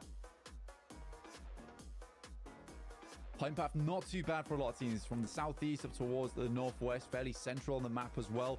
Not denying a lot of teams that position to get over towards where they'd like to play on the map. Team Spirit out. Ne oyun başlanıp tüccarlar bilan esimden chiqib qolibdi. Men streamdaligim esimden chiqib qolibdi. Nifiga себе. Salam alaykum. Sizlar bilan Johor Qabristonskiy men qaytdim. O'zbekiston. O'yinni tomosha qilamiz. Like'lar bosinglar. Pride on the south side, looking like they may be uncontested on their Hello, my friend. Doesn't look like anyone's heading out their way. MSJ qaytsin. Streamga comeback. All of our teams looking fairly separated and isolated. RSG may be causing trouble for Major Pride on the side. Vampire as well on that chase. DXavier could be close by to BTR on a split. We'll see if they're going to make that one work. But it looks like At least Zuxi, he's on the move. Major oynamasa bo'lmaydi. Major Plate endi oynamasa bo'lmaydi. Inco in Picado took control of that early. I think a lot of teams were like, this team has something of a death wish that we don't really want to be involved with. And it's one way to take control of a compound. I think in PMGC, you have to be a little bit bold, claim spots like that. Circle towards that northeast side, around the truck stop in Generales. Talk about this position having a lot of dead area, which does always make it a little bit more difficult to rotate in towards. And with the actual plane path splitting a lot of our teams off towards the western side of the map, it will be hard to find those little angles of approaches. Though we saw on the map earlier where a lot of our teams have spread out. This is still a large map, so there should still be gaps for teams to make it through. It will require some pretty dedicated scouting to make happen. Major Plate. Escaping the shots from loops. Bilatoriya tushgetdi-da Jalla. Running. Major Pride. Team that has had their ups and downs so far today. It has not been standout, but they have had enough of these late game appearances. Comeback qilish kerak Major Plate. Comeback qilmasa ishlatadi. The meter running. They're still 6 points behind Alpha 7 though, and it is still so close at the top. The average bubble for third place you needed to beat was 167 points. So if you got 177 points. So if you're able to get over that mark, you're over the expected bubble. And right now, Alpha 7, 1 point shy of it. Everybody else hovering around it as well. There was a ton of mishaps at the start of the day for our top 5 squads as well, going out very early into the match. And there was a point sponge going on, but that has slowly slipped away a little bit now, with now 7th place being more of a contender for those top positions, and the drop down being from 7th to 9th at 152 to 109. So no real chance that anyone underneath 7th place realistically find themselves that miracle run. For Vampires, it would basically have to be 2 insane games back to back. Similarly for Xavier. But Vampires are in a very central spot right now around Minas Generales, so this might be the start that they need. And we have seen the likes of 30-point games on Miramar. You can set yourself up well. You can get a ton of eliminations on this map because you can isolate a lot of positions early on into the mid game where you're just fighting against one team. The third parties aren't as prevalent as they are over in Narangal, as well as Sandhawk, where the fights are much tighter together. Currently, Vampire sit 24 points behind that bubble position in third place. So definitely, you're right. You need to have exemplary performance here to move on forwards. But Team Spirit is the only team that I would say is looking okay to maybe make it directly to the finals blank for the first time in a long time. Will Team Spirit be able to keep this pace up? Because as I said earlier today, when it comes to Team Spirit, never say it's over until it is over. We've still got 2 more maps to play out, and stranger things have happened. Got to wait for that bell to ring, basically, for Team Spirit. 186 points is good, but with quite a few teams underneath him, you look at Major Pride 170, Mirin Sejong 164. There's an opportunity for them to definitely lose the first place position. Getting knocked out from the top 3 will be difficult, but there are times where, look, there is 2 games remaining, so potential at 2 teams to get big points. So if it to happen, you would essentially need Major Pride and Mirin Sejong to fly up the leaderboard, or DRX and Alpha 7 just can keep on doing well, which definitely could happen. But it does also mean that these 2 games need to have split points. Right? So it's a case where DRX need to do well, and Major Pride needs to do well. Mirin Sejong need to get 10 points, Alpha 7 need to get 10 points. It can't be, for Team Spirit, it's going to be very difficult to knock them out of the top 3. If it's just 2 teams, they get the majority of the points out of these 2 matches. So we will need 2 teams to do very well both times. But there's also a case where Team Spirit just put up no points whatsoever, and Major Pride, just off of some steady points earnings, can climb up to that spot and knock them out, with DRX and Alpha 7 doing well. A lot can happen. And realistically, there's so many scenarios here because it is so close to the end of the day that it's difficult to even predict. so many moving parts in the machine that is Group Yellow. Some of these gears have been grinding, others whirring to perfection. You just got to get in the groove and hope for the best here. MSJ 164, they've reached some heights that I don't think anyone really expected coming into this week, Blank, but they have definitely made a name for themselves. And even if they don't make it, even if they fall short of that third place, that is a team to be worried about moving to survival stage, and definitely will be a team I'm considering to make it out of that last chance bracket. LCG.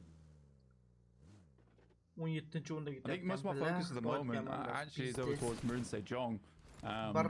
I think with the performance they've had, it would be a real shame for them to not head in towards that top 3. I mean, DRX, Team Spirit, as well as Alpha 7. This fight isn't incredibly important, but it's nice to see RSG as well as Harame Bro getting a taste of their own medicine. Harame Bro draw first blood, though. RSG. One nade, one up, one down. Either way, she said not going to connect with that. Federalis around the door frame, gets 2-3 rounds in. The shotgun blasts him back, and Federalis falls. Rig, and now up and into the breach for Harame Bro to try and keep things going. Who's this? It's Major Pride. Look at this flex out coming through. Well Major trying to crunch on in. Inco and Team Spirit moving in the area, but a long extract some value here, steal some of the points from them in turn. Which would be nice. I mean, it's something that they've dealt with a long time now. There it is. Major Pride does get one off the back of it, but the real difficulty is the fact that Zeus is also moving over towards this location. Right now, Major Pride is in a fairly open spot. They realize that now is the time to bounce. Majorlarga kill kerak edi va bitta kill qildi. Va bu killlar hali kam-ku, lekin qisqa bo'ladi. Chunki 4-chi o'ringa tushib ketdi Major. Alpha 7 yapti. Davay Alpha 7 ursa hozir deb ber. Majorga katta yordam beradi. O'z vatandoshlariga katta yordam bergan bo'ladi. On the south side, whereas the high ground on the north is cut up by the road. Alpha 7 though, versus Tumwete losing McGrellin. Foopspan's still looking healthy as well. Alpha 7 kind of trapped in here. They were on the northwest side. They were looking okay, but Tumwete have other ideas. The team right at the bottom of the tables, again, having an impact, but Foopspan finally overwhelmed as Alpha 7 find their feet, find their courage, and roll on forwards. It's not over yet. Still more players to go. Tumwete, they're playing split, but each one of them, Deadly Thorn can trip you up if you let it. Alpha 7 maintain their cool. McGrellin going down, however, for Alpha 7 has got to be a blow to the morale.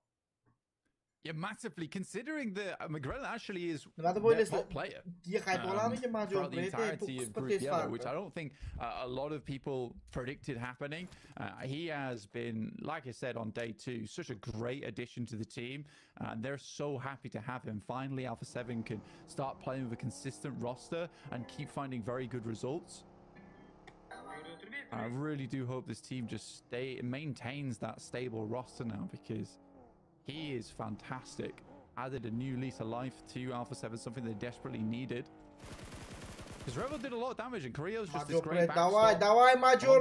He also has that clutch potential, but Revel just couldn't consistently keep being the guy. Yaxshi vampirlarni ham ursa hozir Majorlar archa bayram bo'lib ketadi. Voy yaxshi, Majorlar hozir VPN yopib yuborish mumkin. Majorlar comebackmi?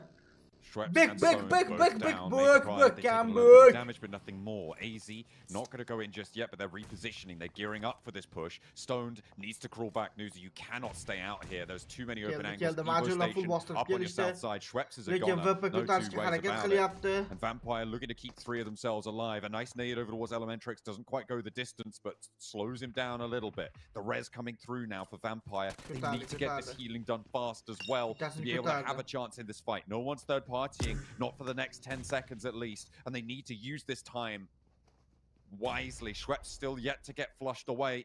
On the south side, Major Pride looked to push away more of the competition. A nade out.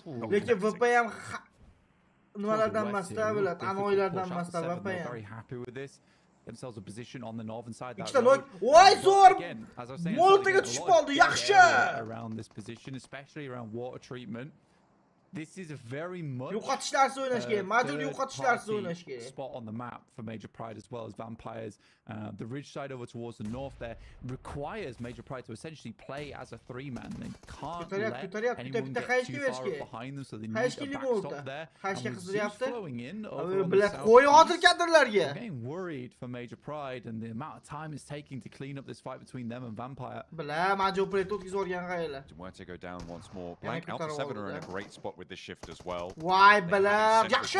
Afiyet var. Covered off. Vampire one Why bela? trade as Major Pride leave one of the high ground. AZ lit up. A corridor spotted, and Tony K will not waste any time. Newsy is healed up. He's back in the action. Swepsh is still down across the way. He can feed a little bit of info over if the scouting's good. I think they may. Did they get him back up? Because he's still looking fairly healthy on that bleed out bar. Up on the top rope, it is Zeus now mounting the curb. Tony K nade over towards them. Becca falling back. Evo Station to Elementrix as well. And with Zeus's appearance here, Vampire may have been thrown a lifeline. Yeah, they're looking to get a reset here, at least get one player back up on their feet for Major Pride. The mistake comes from the fact that this fight just takes way too long to conclude. Newsy gets flushed out. That's by Aaron Schweppes as well. And another shot towards Easy finishing them off. So a lot of points stolen away from Vampires there after they fought so hard to keep themselves in contention in this fight. But for Major Pride, it's a real dastardly scenario. Zeus once more stepping up to play with the big boys as Major Pride and Vampire cower beneath the ire of Zeus. The thunder rumbles and the lightnings to follow. Major Pride holding us three. Evo Station down first, and it's Eren to draw blood.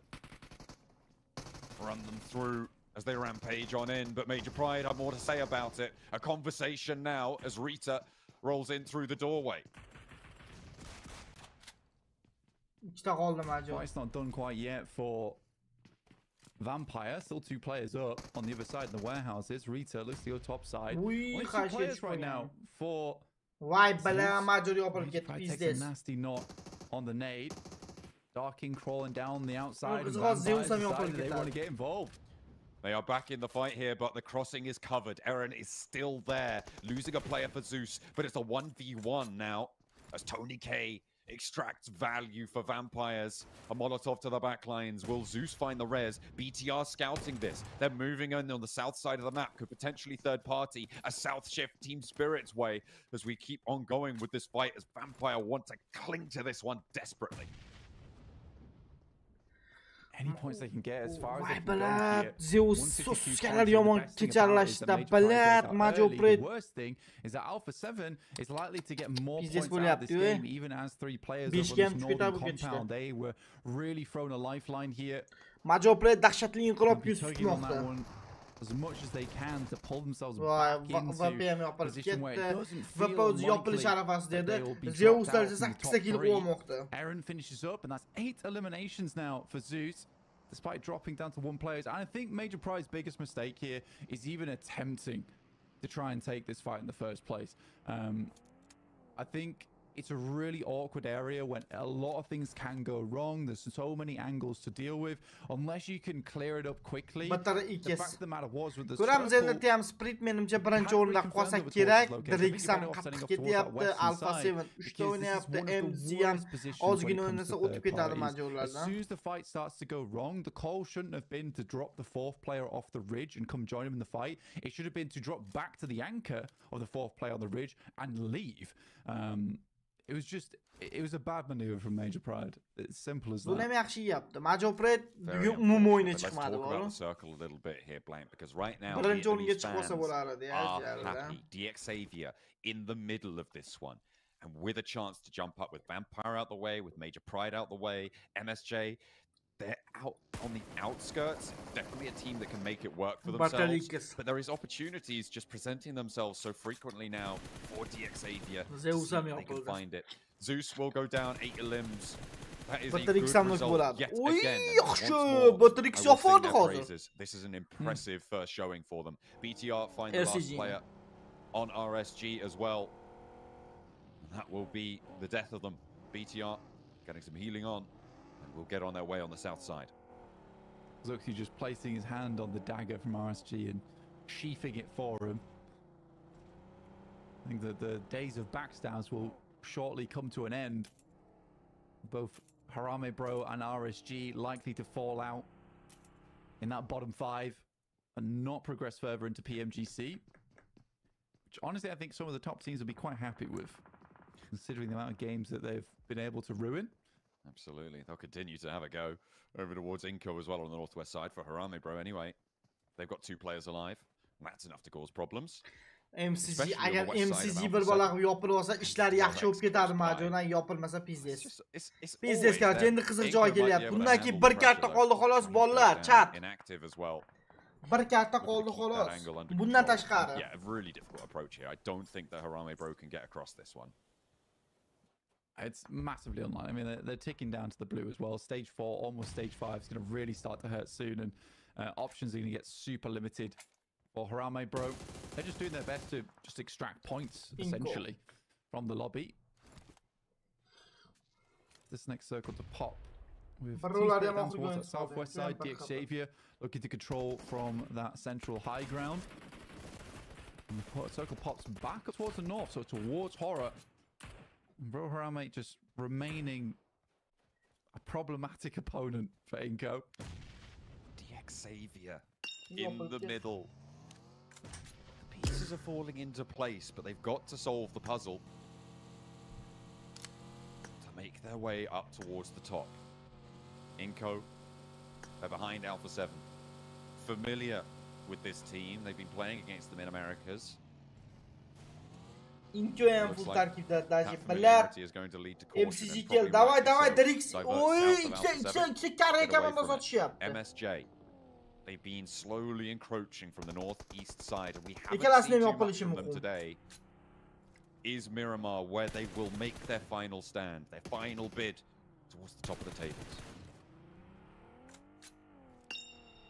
Moon Sejong as for eastern side. Not a horrendous spot to be playing in. They can play down towards that high ground that sits outside from Horror. Good spot actually for both Horror and DX Xavier, because both those positions sort of support one another. From the high ground that Horror plays, and then DX Xavier essentially plays the front man for that team. So it's a position that works hand in hand with one another.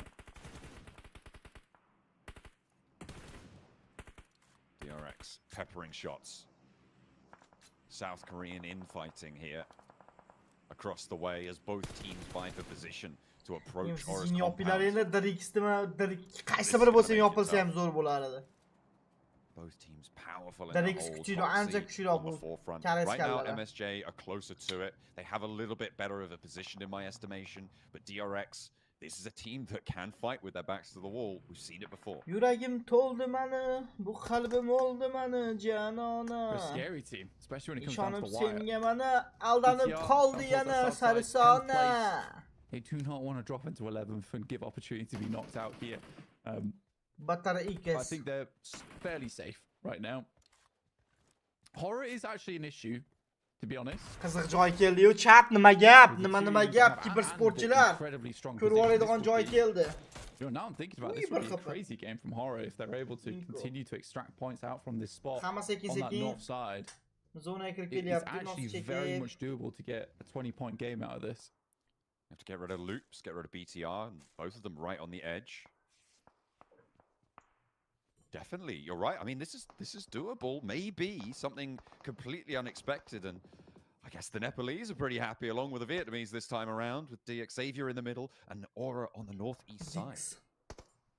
A lot of people had high expectations for it. I think they were saying this is a very good team.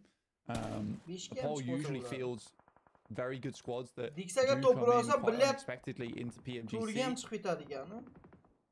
Haven't quite performed up to task though, as I think a lot of people expected them. But yeah, this is a strong spot for them. You need a little bit of influence, but again, here we go. So for DX Xavier, Horror as well as Team Spirit, the staging that goes down from the highest ground to the lowest ground, Team Spirit. But those three teams, in my mind, are at least in the top 4 going forward. MSJ David losing Batterix, player to a David knock here, Ward, trying to move yaxshi. forwards. but Batterix'da BTR ham from the south sprint side urmoqda, gets shot. Kitsune urib It's qo'ydi. Hoxie to fall, a really important player on the MSJ roster. Miran Sejong will be sad to lose that one, especially at such an important time here. But can they play on with 3? Can they make it work? Because historically, their weakness has been a lack of the ability to go for a 2-2 split. And with only 3 players, again, it's mathematically just not possible. Seiwu steps up, puts some lead down range, but doesn't find a knock. Lopsami yaptı. So they're going to roll out on this one as well, getting further into the circle. It's unfortunate that Hoxie has to be the playmaker so many times, though, for them. Because not only is he scouting, he's also making these clutch plays. So if he goes down on the scout, you lose a real critical player for yourself. Team Spirit doing damage over towards BTR as they try and make their way in. They are directly opposed to them on the eastern side. So much damage over towards Miran Sejong. Down to 1 player. It might be survival stage for this team, unfortunately. And DRX will have to wave that flag for them in the grand finals if they don't make it. A bit of a test here. Well, I say a bit. A massive test. Pulled out DRX and a skill check for DRX in return as well. Prove to us, prove to the lobby that you can take these compounds. They negotiate. They navigate that north side and come out looking really, really good on the better end of that deal. But now they have to approach that CQB. They can't finagle their way through this. Just got a punch.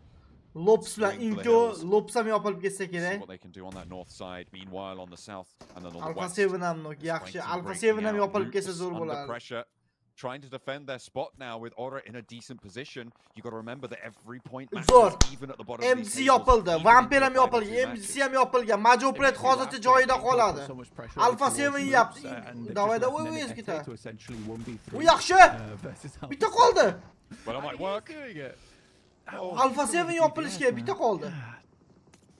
We'll find it, but in come the rest of Inko to roll on over. Alpha 7 in danger here. Pressure from Juancho as he steps up first. Around the side, it's inactive, and the shotgun shell's going to ring on out. It's the Americas biting back for Inko. They go over the top, but they're not connecting here with the DBS. There's the flush. Looking for the re-knock as well. Yaxshi. Still healthy. Alpha 7 ham yopildi. Yaxshi zo'r. 7 to fall. DRX could move on past, and DXavier as well with an outside chance. DXavier, yeah, from this position, it's unbelievable. Majorga oxirgi kartada imkon. Oxirgi kartada oxirgi imkon, yes. To be honest, let me say, just go deal with the best Brazilian team in the world. It'll be fine. You'll be all right. And he does as he's told. Makes it work.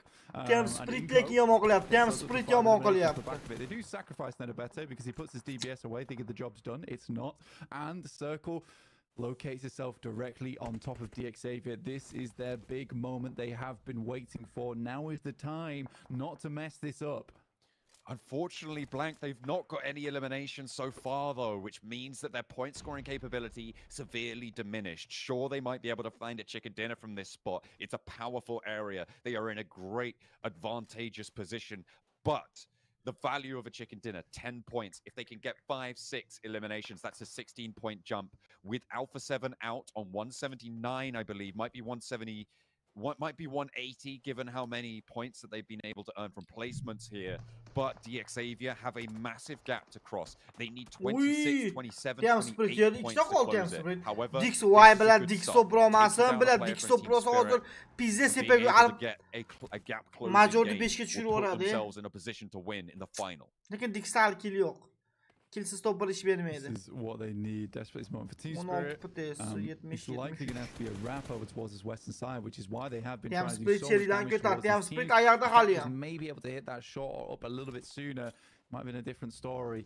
But yeah, they have to play this ridge side over towards the west. It was either that or the east, which is why they got rid of both these sides. They were doing damage over towards Loops and towards BTR. They noticed that a full 4-man squad had rocked up over towards BTR's location. That is an awesome shot from Nomi. That is what you wanted to see. It's going to be the full rollout from this squad now.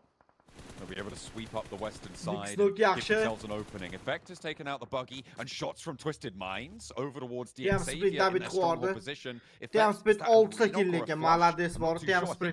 lost a player fully. However, in the meantime, Inko are losing players left and right. Team Spirit force it to just inactive a 3-player approach from the western edge.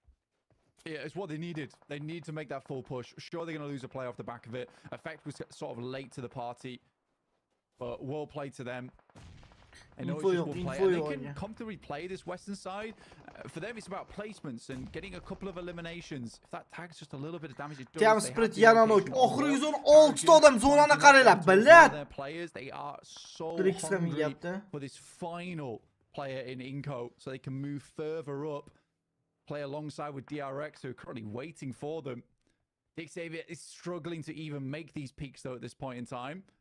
They're in a good position, but they're not really finding the value just yet. Xora, давай, Drix topamiz. Xora, go, go, go. Outside of this compound. Xora bosyapti Drix. Ikkita qolgan Drix. Moved out to the west, trying to play that macro game. Yaxshi, Oxrigi qoldi. Them back into the ring, and it looks like they want this scrap to go their way. So as though lighten it up from the back lines. Sorry, QZ actually the player to light them up. Uy, qashqa quchoqlab oldi. Yaxshi.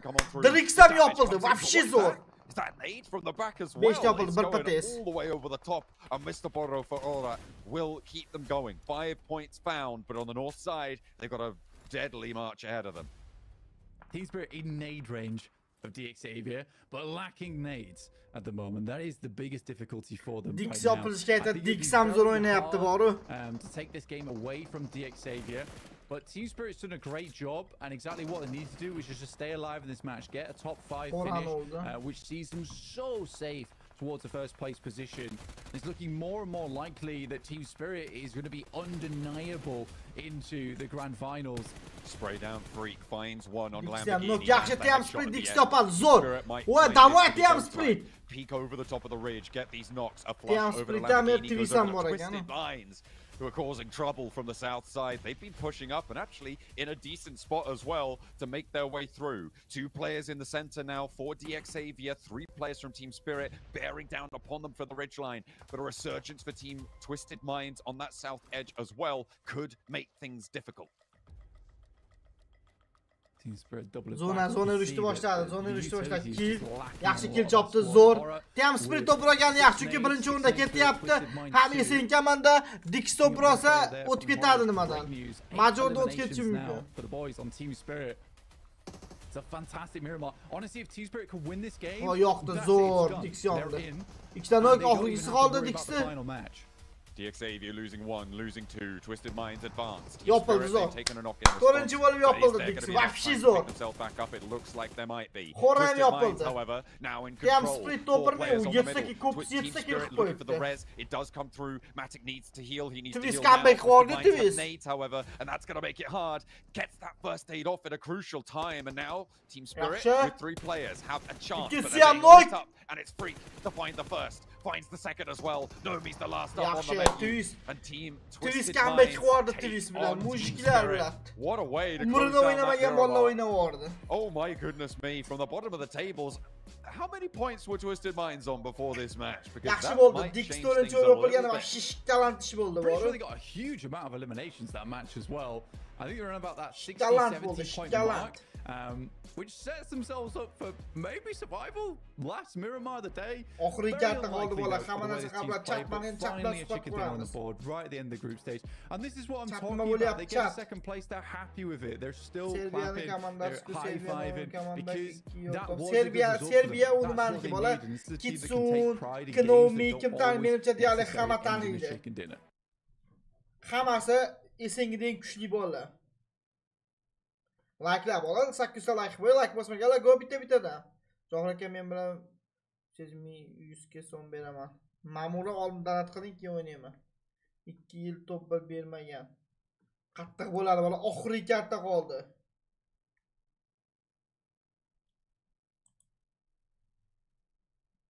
Like'lar bosamiz. Endi men ijod mahsulim bilan sizlar bilan bo'lishaman. Ya'ni liviki men, javohirim bu men.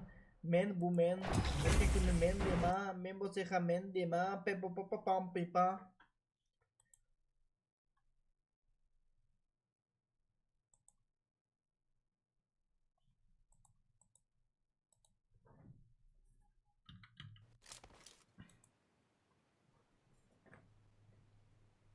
Orzuyim deb yurganim marmonlarga aylandi qaydan seni sevgandim yuragimga joylarda masla bir kamdur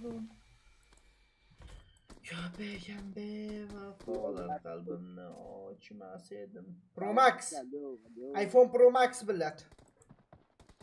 Yo, brat. Yo.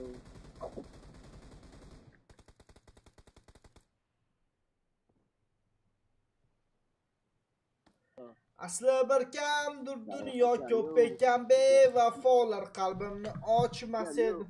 Alo, alo. Alo. Nima deyapti? Buni qumga unuqchal olganmi? Hozir eventdek taramaslardi.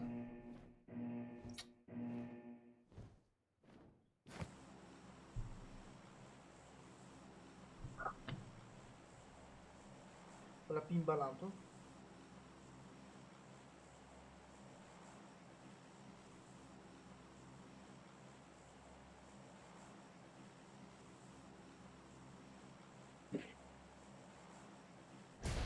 Ketdi mana. Ketdi.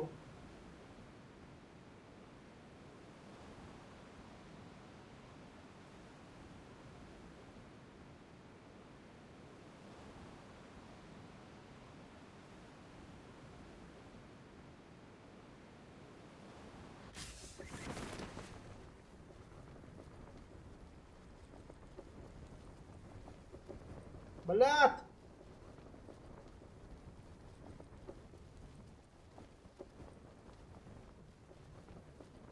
Balat qolib ketib qoldim pastda, pizdes naqdi.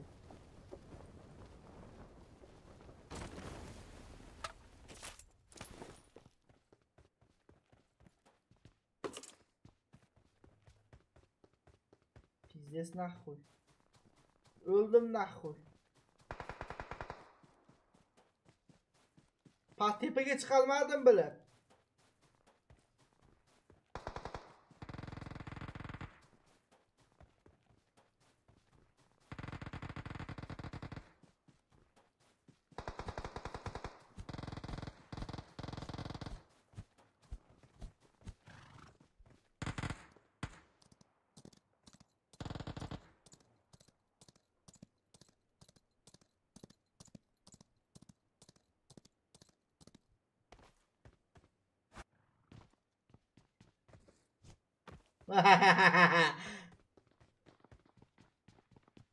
Men toshbag'ir bir o'g'il.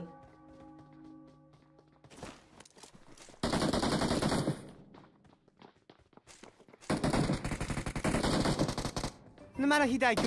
Pullik hidi. Admin zakot olgandim. Yo, pul emas. Chanel. O'zim bilishim yozinchi qani nima ulab bermaydi. Vaqti bo'lmagan ulab bermagandir. Men bilishim yozing xalq olamiz.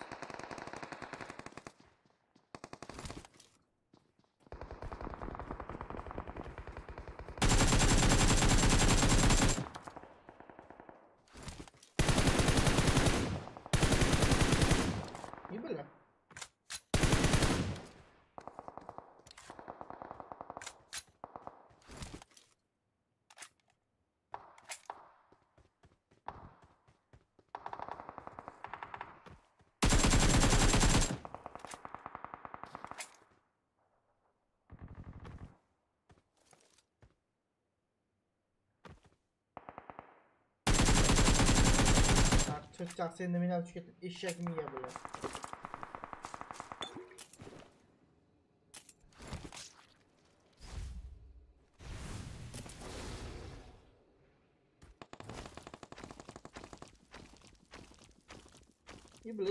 İbli.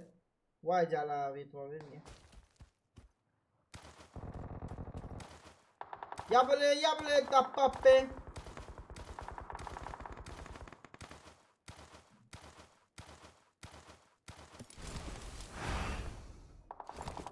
Men bola men event tushavergan olib aytdim bu bola PUBG'ni menga bilmasdi. Qanday menga quyib qo'yapti? Men tushunmayapman billa bola. Чисто по-братски eventchiman-ku men.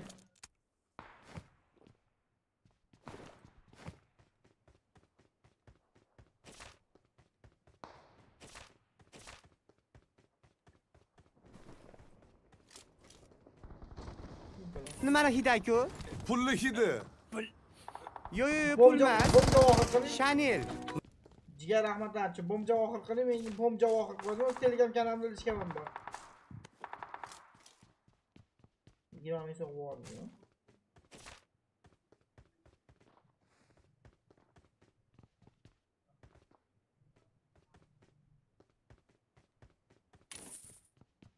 Abdushi. Qalbi.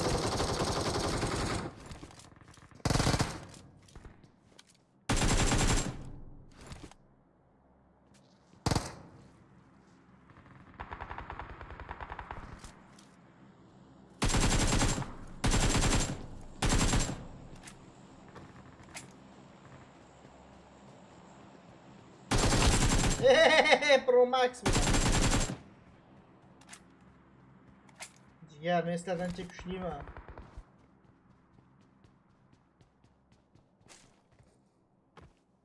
Jigarlarda mencha kuchliman-da, bola, dicha ko'pman, dicha kuchliman. Chunki tajriba bor-da, brendman men. Maqtancha kirib qoladi, indamayman xolos.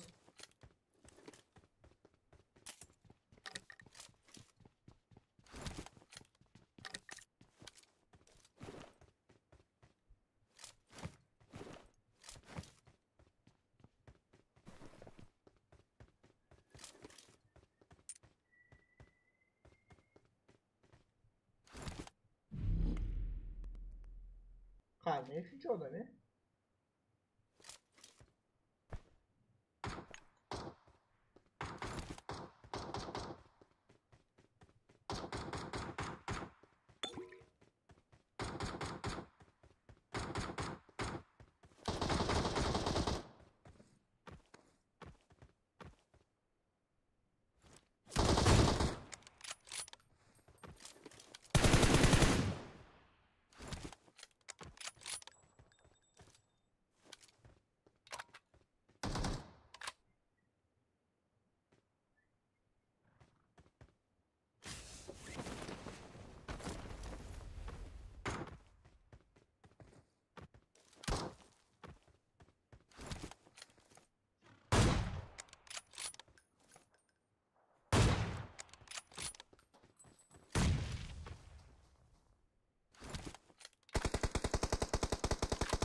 Haydar kilim chopyapti.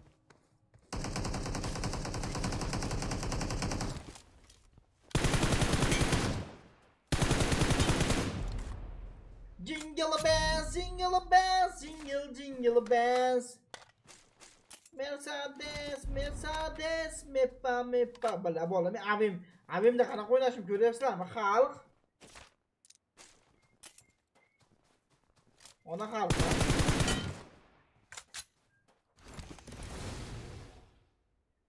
Ona xalqim, avimni ko'ryapsizlarmi meni?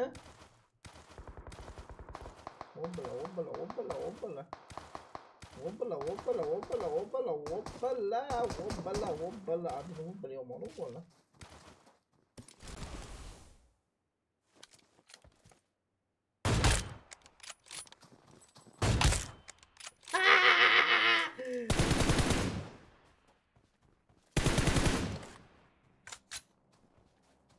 Dimladi yapatay.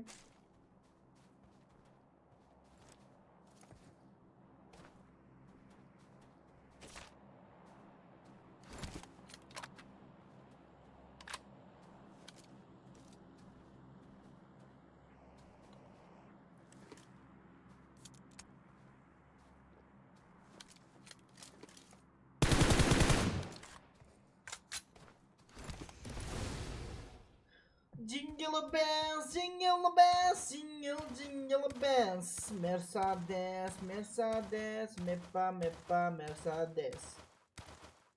İki adam var gibi arkadaşlar. İşte bu oldu işte.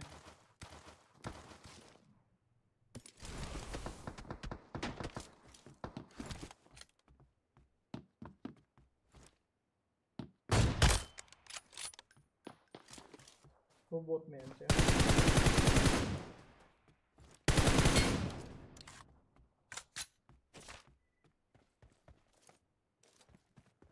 Bular qani? Bular shel yurak valla bormi? Shel yurak. O'yin boshlanmadimi o'yin? O'yin boshlanibdi valla. O'yinga qo'yaman hozir.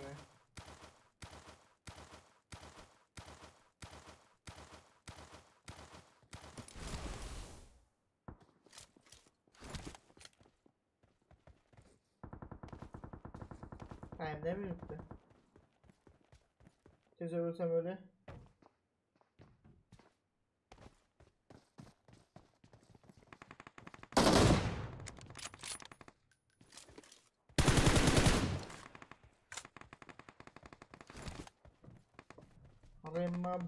Remabbe.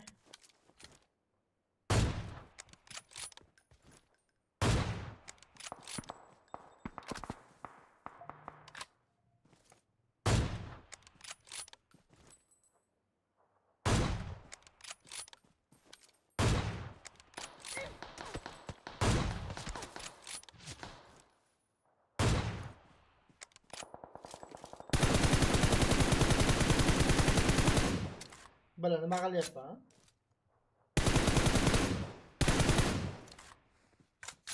Yaxshi boss.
Пиздец нахуй.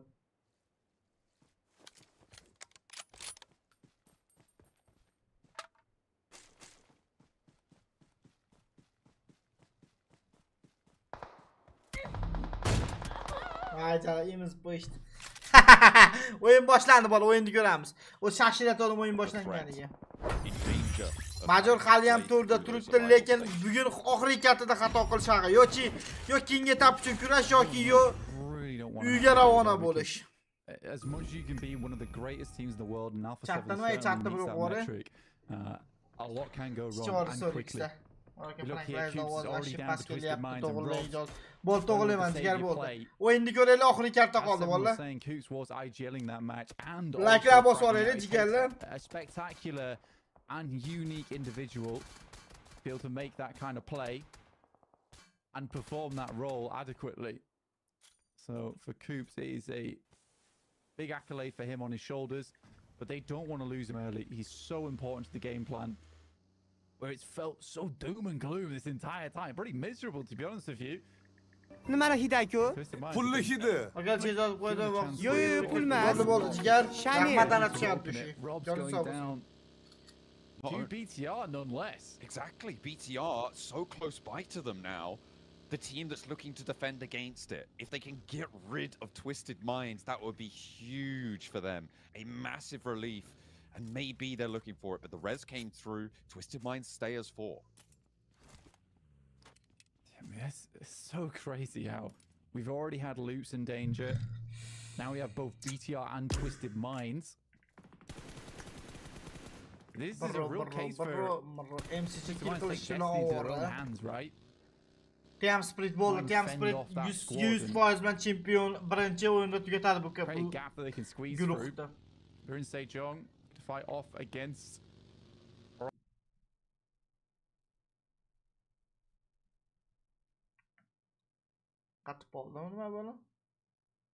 on my bro here. Been a on my broadcast. On messes. That the South Korean fans would love to see, but they've already got one hope in DRX, and it's looking fairly secure for DRX, although it's not out of the question that they could get pushed out. But they are there nonetheless, and happy to be so.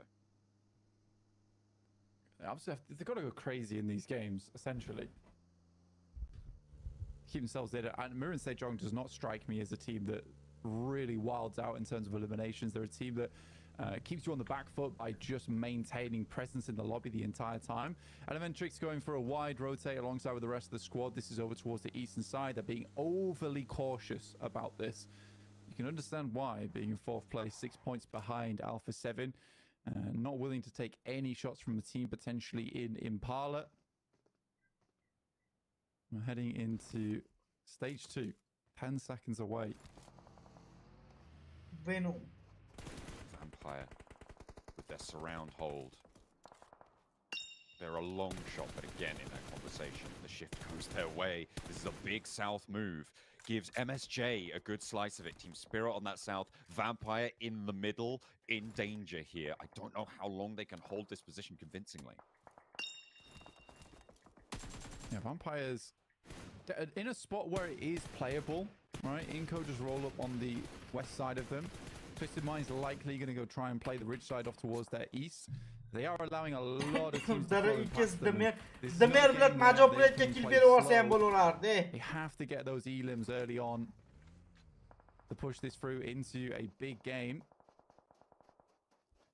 Because it's 15 points, right? Yes. 3rd place. On top of that, it's a struggle. DRX looking to get out of there against De Muerte to defend their spot in the top 3. Twisted Minds still over in San Martin, not being able to leave under the pressure from BTR. Out on the west side, Zeus as well, a little bit further up to Hacienda, out on the northeast edge. Olad sending in from the north edge and straight towards Alpha 7. All right, another one of our teams is climbing. Arguably in a better position than Twisted Minds with their 2 extra points they have on side. There's a team that definitely can also make it. And the Paul fans would be super happy to see something like that happen. Loops coming off the back of an exhilarating fight in Hacienda. You've got to see how pleased they were. Major Pride MCG bilan voy. Major Pride как MGC? Davay yopamiz. Asosiy raqiblardan biri bo'lgan MGC. Pick up if they're able to find it. Davay backup aka. Slow MSJ down something awful. And they found the shots. They're looking to try and open up the cannons now. Can MSJ hold, move into a 2-2 split that they love to take? The mayor currently on the outside. Not really any positions at the moment for them to split along. They're not in a position where they control a lot of the circles, so likely they'll keep playing as 4 for the time being. Alpha 7 ham yap zo'r. Alpha 7 yopilishi vashi klassniy bor Major Pride uchun. Does the res come through? The res is the real important factor here. Sure, he goes down, but as long as they can maintain that 4, it's not so bad. Already into stage 3. It feels like this game is going at a lightning pace. Zeus is striking down members of Alpha 7. Fortunately, they do get that res. You could see the shots continuing to go on over. This is the sight lines that allowed this knock to happen in the first place for Zeus. You can see the high ground that they have. This is quite sequestered to the northwest side of this circle, though, and back over towards Graveyard, where this game may go to die. It's the Vampires thematically positioned atop it. Yeah, awesome position for the Vampires right now. It is slightly exposed. Zeus darking towards that south side in terms of a crash being able to come on through. Good play of it. Twisted Minds is stepping on eggshells. Major Brett kill qilish kerak, majorlar. Kompetent bo'lsa, you know why? Because there must be so many thoughts just battling in their minds right now of what's the correct option to go next. For Coops, there is an unbelievable amount of pressure on him to make the right decision. Barolar ham yopilish kerak. Vampirlar open up for two. Vampirlar 7ga tushib ketgan o'zi ham. Stowed with that massive high ground there. And Tony K launching a nade. The vampire nades today have been pretty spicy, and they will continue to do so. A flush and a knock as well, leaving just the one player going. And Tony K's got another one. Oh, beautiful! Not quite making the distance. It looked like it was there, but it was just blocked at the last second. Newsy's got one to unleash and sweeps towards the back line. Will look to find Yappy as range. Launches one back in response. A little short nade there from Schweppes is going to slow things down, but the bounce of Newsy is great. No, wait a minute. That was Yappy. A self-nade for Harame Bro, and another one towards the back line. Vampire want to put pressure on. Vampire ajoyib tarzda bir run yopib yubordi, qo'yil. Any longer in this. Can they re-establish their control over their position? So for Harame Bro and RSG, that is their last game of the day, and they will not be Battarix ham kill qilyapti. Uy, qancha urib qo'ydi. Holding off versus Inco. Good amount of points for them, 3, setting themselves at 109. Horror and Twisted Minds. Qattiq janglar boshlanib ketdi. Qattiq janglar qiziq bo'lyapti-ku bu yoqqa, chat. Those 3 extra points, they may be able to seal this one away. Vampire shots out and is towards Zeus this time. Zeus tomonidan. Zeus 8-chi o'rinda. Fight back towards Tony K.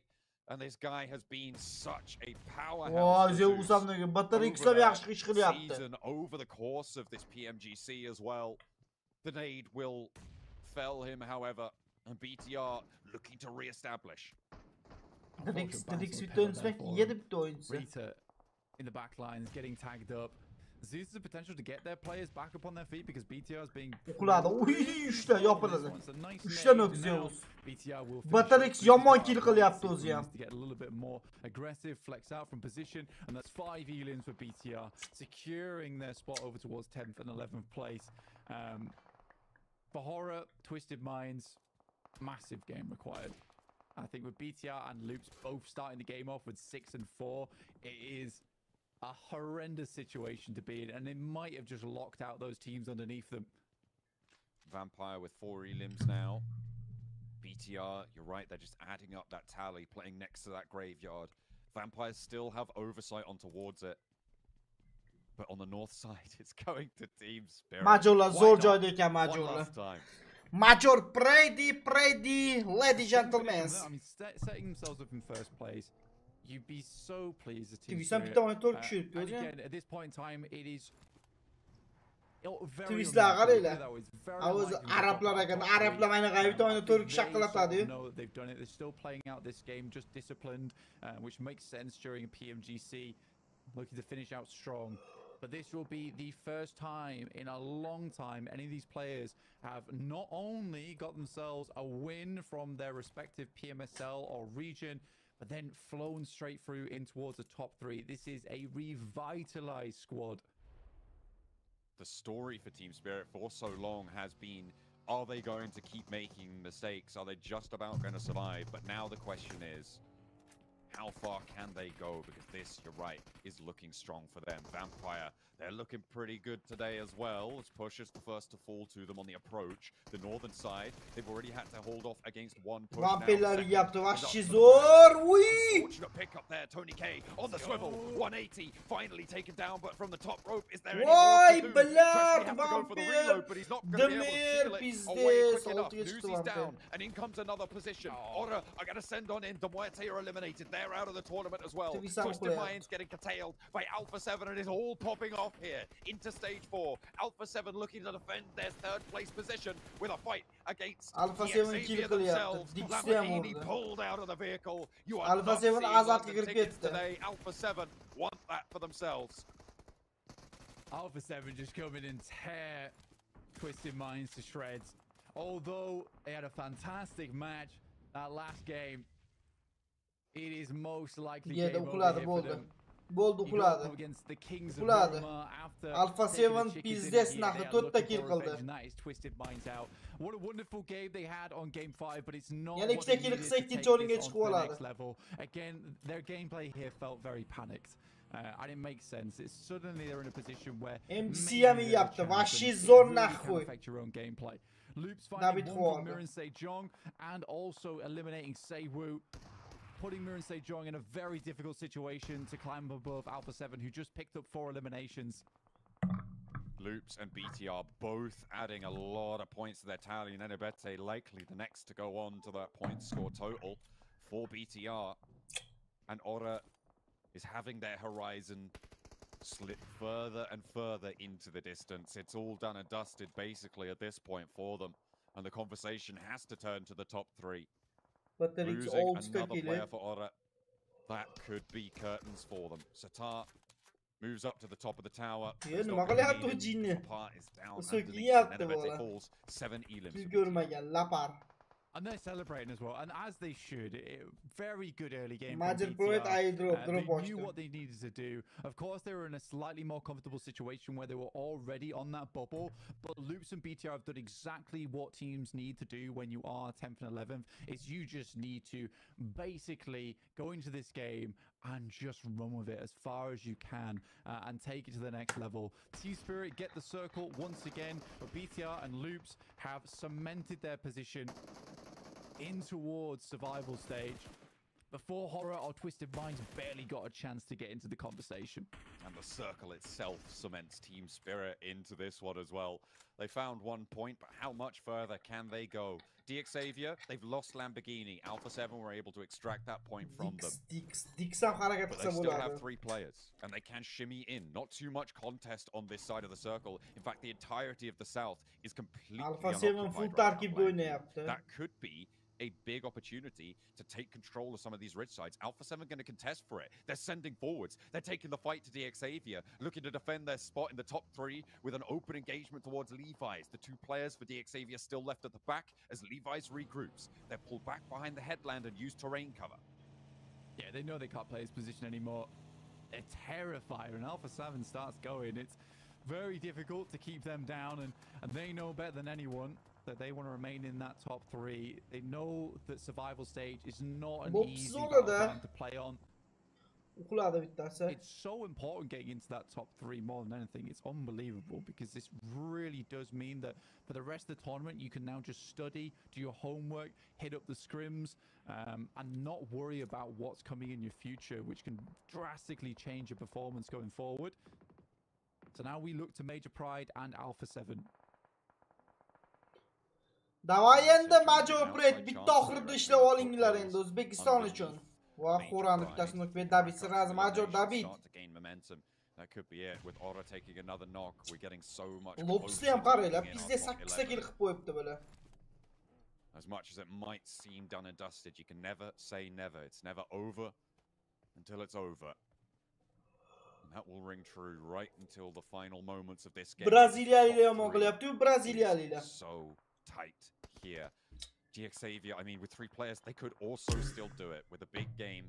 Ham split ham kill qilyapti. Kill chopdi. Voy, ona Major kill chopdi. 1-8-3 right now. They're only 1 point behind DRX. Which is unbelievable. Start of the game. I mean, it's been back and forth between DRX and Alpha 7 the entire time. I think a lot of people thought that the one South Korean representative that would be definitely going through, at least from yesterday and the day before, was Mirren Sejong, but DRX has put a stop to that plans. No, I'm pretty confident that Mirren Sejong should be able to do Voy, хорош. Batarix hozir Lopsni olib boradimi? Some good rotates. Where was this BTR earlier though? This is what I want to know. They needed that mental reset, but unfortunately for Zaxi, can't mental reset on a nade. Satar in a really important position for them, as Lapan needs to find this res. A Molotov, that will slow things down in the Loops camp. Over Neil Sada goes. He hops in, and the speed is going to take down the backline. What can Satar do about it? It's a 1v1 now across the way for the 2 teams on the bubble. And an opening maybe. but it's so unlikely. The stunner goes out wide, finding the blind here, but in pushes BTR yet again for more. Oh, yaxshi! To fall under the Batrix Yafar 9 kill. On the north side. Normal. Close their tournament on the bubble. Really, really well done to BTR. Honestly, 9 elims apiece for both Loops and BTR, keeping themselves in the limelight of the survival stage. Major Pret, MGC. From BTR, though, a bit more aggression. They're certainly still struggling when it comes to the team fights. Major Pret o'ynashga topda hamma komanda tili biladi. Nima bo'ladiki, oxir top 8 o'ynalyapti. Pizdes, prepared for a crash coming through, but Major Pride learned from that last game. They opt not to go for this. It's not worth it. There's a compound down towards the south. It's been spotted out by AZ. They'll happily pick up that position. This is way better for the long run. The difficulty is that Major Pride have only found 1 elim in this game, and 23 players remaining. There's not a lot of points left to siphon from this lobby. It's really starting to get desperate now. I think DXavier may just be out. They're 24 points behind, 23 when you consider Alpha 7 so far, and I think maybe DXavier could move up, but it requires everyone to go down now and to go down to DXavier as well. This is their chance, though, to find Alpha 7. Team Spirit close out Aura's game, and we have locked in our top 11. The last player from Aura falls, and now there is no chance that that changes. But the question, as it always has been, is which of these teams will make it to the top 3? Blank, our top 5 are all still in it, and all with a decent chance. Yeah, fighting for that position. It's incredible that it comes down to this. The top 5 teams that have dominated throughout the entirety of Group Yellow, all battling Alpha 7 yopilsin, davay, bilet Alpha 7 yopilsin. 173, 179, 184. Team Spirit, realistically, the only team that is going to be very hard to move out of the way. Batrix yopildi. Bilet, topda ekan, o'yin qaranglar, topda ekan bundalar qoldi. Poni, nihuya seviya. Pas full yopildi. Voy bila, yomon bo'ladi endi. Given the number of points left in the lobby, it would take 2. Azart bo'ladi, azart. I think mathematically it's impossible at this point for them to drop out the top 3. Maybe to get taken over in the top spot, but even then that's so unlikely. It would require DRX to blast out of their minds. Alpha 7 maybe to Alpha 7 yopish kerak-da, davay. Drixam padarka emas lekin. Voy bir xipi. Say a little bit further in. So look, what Major Pride David qilish kerak. To live that first one. Unfortunately, it's Major Pride from behind to pick up. Major Pride yaxshi ish qilyapti. Hits from the high ground again. Davay Majorlar, davay. La'natlarni yo'q qillaring. Opportunity from earlier on to take control of that high ground. Every point that Major Pride can steal is a massive benefit. If you can take it from Alpha 7, that's a 2-point swing in your favor as well. Alpha 7 yopilsa bo'ldi. Hammasi tugadi. Alpha 7 yopilsa bo'ldi. Major Pride at distance. Shunchaki damoy. That would be huge for them, but they have to shift forwards. DRX now looking to fend off everybody. Our second place team with their first place big bros on the north side as well, will look to stop the encroaching hordes. Major keldi, yaxshi. Alpha 7 in their last hurrah. Can they take that? Alpha 7 nok yaxshi. DRX with this. Ham split yomon qilyapti bu bolla. Also knocked on the high ground. But Major Pride is not having a whole lot of influence over this, and they need those points. They need those eliminations. Yaxshi! One steps out. Pokhuy. Hyunbin misses the first shot, but immediately will recover. Majorlar kill qilyapti. Хорош, Major Pride, davay. Huge points over towards him. Voy, onayni Major Alpha 7 yopilishi joyida, top 6 yopilish kerak kamida. MGC ham oxirgi o'yinchi qoldi. 4 points moving in, leading that gap MGC now. Yopildimi? And with Alpha 7 starting to wane on the western side, this could be their opportunity. But Alpha 7 Major ayog'da. Major Pride rollout. Hoxie looking for the spray down. The biggest player on the roster by far. But he's not able to and sprayed away. Kitsune gets the knock, but Hoxie gets the point. Top 6 zonani qaylab top 6 o'ynalyapti. Yo, Drixi Alpha 7 yopilsin endi bittasi top 6da. They reposition and Kaisi has the MC'lar kerak emas komanda bilan. Move right in front of him. They have no idea of his location. Alpha 7 still being in this game causes big problems for Major Pride. Down to just 3 players now. Olad, Pmgc. Say can buy his time. Every moment saved. Another potential point they can earn from placements to ladder on up. Say Jong fall in 5th place. They will languish if DX Xavier can overtake them. But they will not. Alpha 7 suffering still out on this western side, but they survive for another moment longer. Dix yapılmasın, nakı kereği var, tepe yapılsın da Dix yapıldı. Western side, it's the only way they stay in this game. Great nades from Team Spirit. Team Split yor yaptı ama. I think you lads have done enough. But this is huge. The fact that Team Spirit are getting these points, Origin goes down, and they're not going to Major Pride. They are not going to Alpha 7. It's still undecided. Alpha 7'ın Major bularına aytyapti. Olad Alpha 7'ın Major Pride kurashyapti deyapti asarda. Top 3 Praxod. Somewhat doubtful whether they'll be able to pick it up or not. Good shot from Kuni over towards Team Spirit. That gives them potentially the opportunity to move out. They head on forward. Vay, zor joy kelişi olad hozir bular. Vahşi zor joy kelişi oldu Pmgc. Dix yapfarsa ham zor bo'ladi. Dix yaptı zor. Dix yapıldı. 4-4 yapıldı Dix. İşte o Dix'ten o'tib ketadi hozir. Major to'plasa bo'ldi bu yog'iga. Major to'plasa ham mayli Alpha 7 2ga chiqib oladi, Majorlar 3ga chiqib oladi. Team Spirit moving up. 20 first to'p olish imkoniyati. Looking over towards the teams in the distance. Yaxshi, Major kelishlar yana. Dix ham yopildi, top 3. With DX Xavier going down to Major Pride. Shoshilmasdan Guruxni davay O'zbekiston uchun. David yana kill keldi. Zo'r. Yana bitta kill bor. Limitrix yoryapti. Alfa oldu, vahşi zo'r. With the right concoction here, Blank, all 3 of these teams could be our 3 survivors from Group Yellow to move through directly to London. Voy bilan Major to'p olish joyida. Top 1dan boshqa narsa kerak emas Majorga. Qizgandan qizyapti. Birinchi o'rin, ikkinchi o'rin, uchinchi o'rinchi kurash bo'lyapti. Ular eng qizig'i uchalasi ham topda ekan mandalar. Team Split Majorga bosyapti. Bilan naqu kerak Majorga va Alfani yopinglar bilan. Champions, but SNG'lari taqishlanishlar bu bo'lardi bilan. They have 4 chicken dinners, Blank, which is currently more than Po'xi Alfaga shuni bosib olinglar bilan. But that could change if one of these 2 teams can. Yordam bo'ladi bilan. Effekt bilan Qirg'izistonlik Zu bilan beka Qozog'istonlik yo'q, ay bo'ldi, yo'q. Majorga bosishdi bilan. Majorga bosishdi, Pmgc qilishdi bilan. Team Split yordam bersa bo'lardi Majorga. Voy buni qatib qoldi. Ishla! Voy bilan, Team Split Majorga yordam bergan endi. In those finals directly. Do they want Major Pride to qualify here? Do they want Alpha 7 to find their way through as well? And the fact that Alpha 7's on the line, the defending PMGC champions, this final game have to prove themselves once more. Team Spirit with 4 players alive, a revitalized, refreshed, reinvigorated roster, with Matic growing into his position.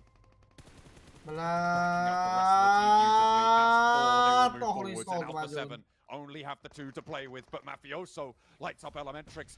Aralashmay tursa-yu bilan aralashmay turdi. Bola kelyapti. Alfani yopadi. Voy bilan. Major yopildi. Pmgc. Evo station out. Major Pride down. Have they done enough? Will they overtake DRX? We'll have to wait and see, because it's Alpha 7 now, the last to stand in the way of Team Spirit. Mafioso gives it a good go, but Matic rolls on forwards. They roll out Team Split imiz vardı bari. Will bring Alpha 7 with them. The top spot is theirs, the final chicken dinner, and Team Spirit make it work. Yet again, they evade the survival stage. A first place in PMSL EMEA in the finals to a first place in Group Stage Yellow. The group of death, yet Team Spirit are the reapers on your screen. An unbelievable performance, and finally they get that direct invite they've been looking for so long, and Kitsune still seems chilled.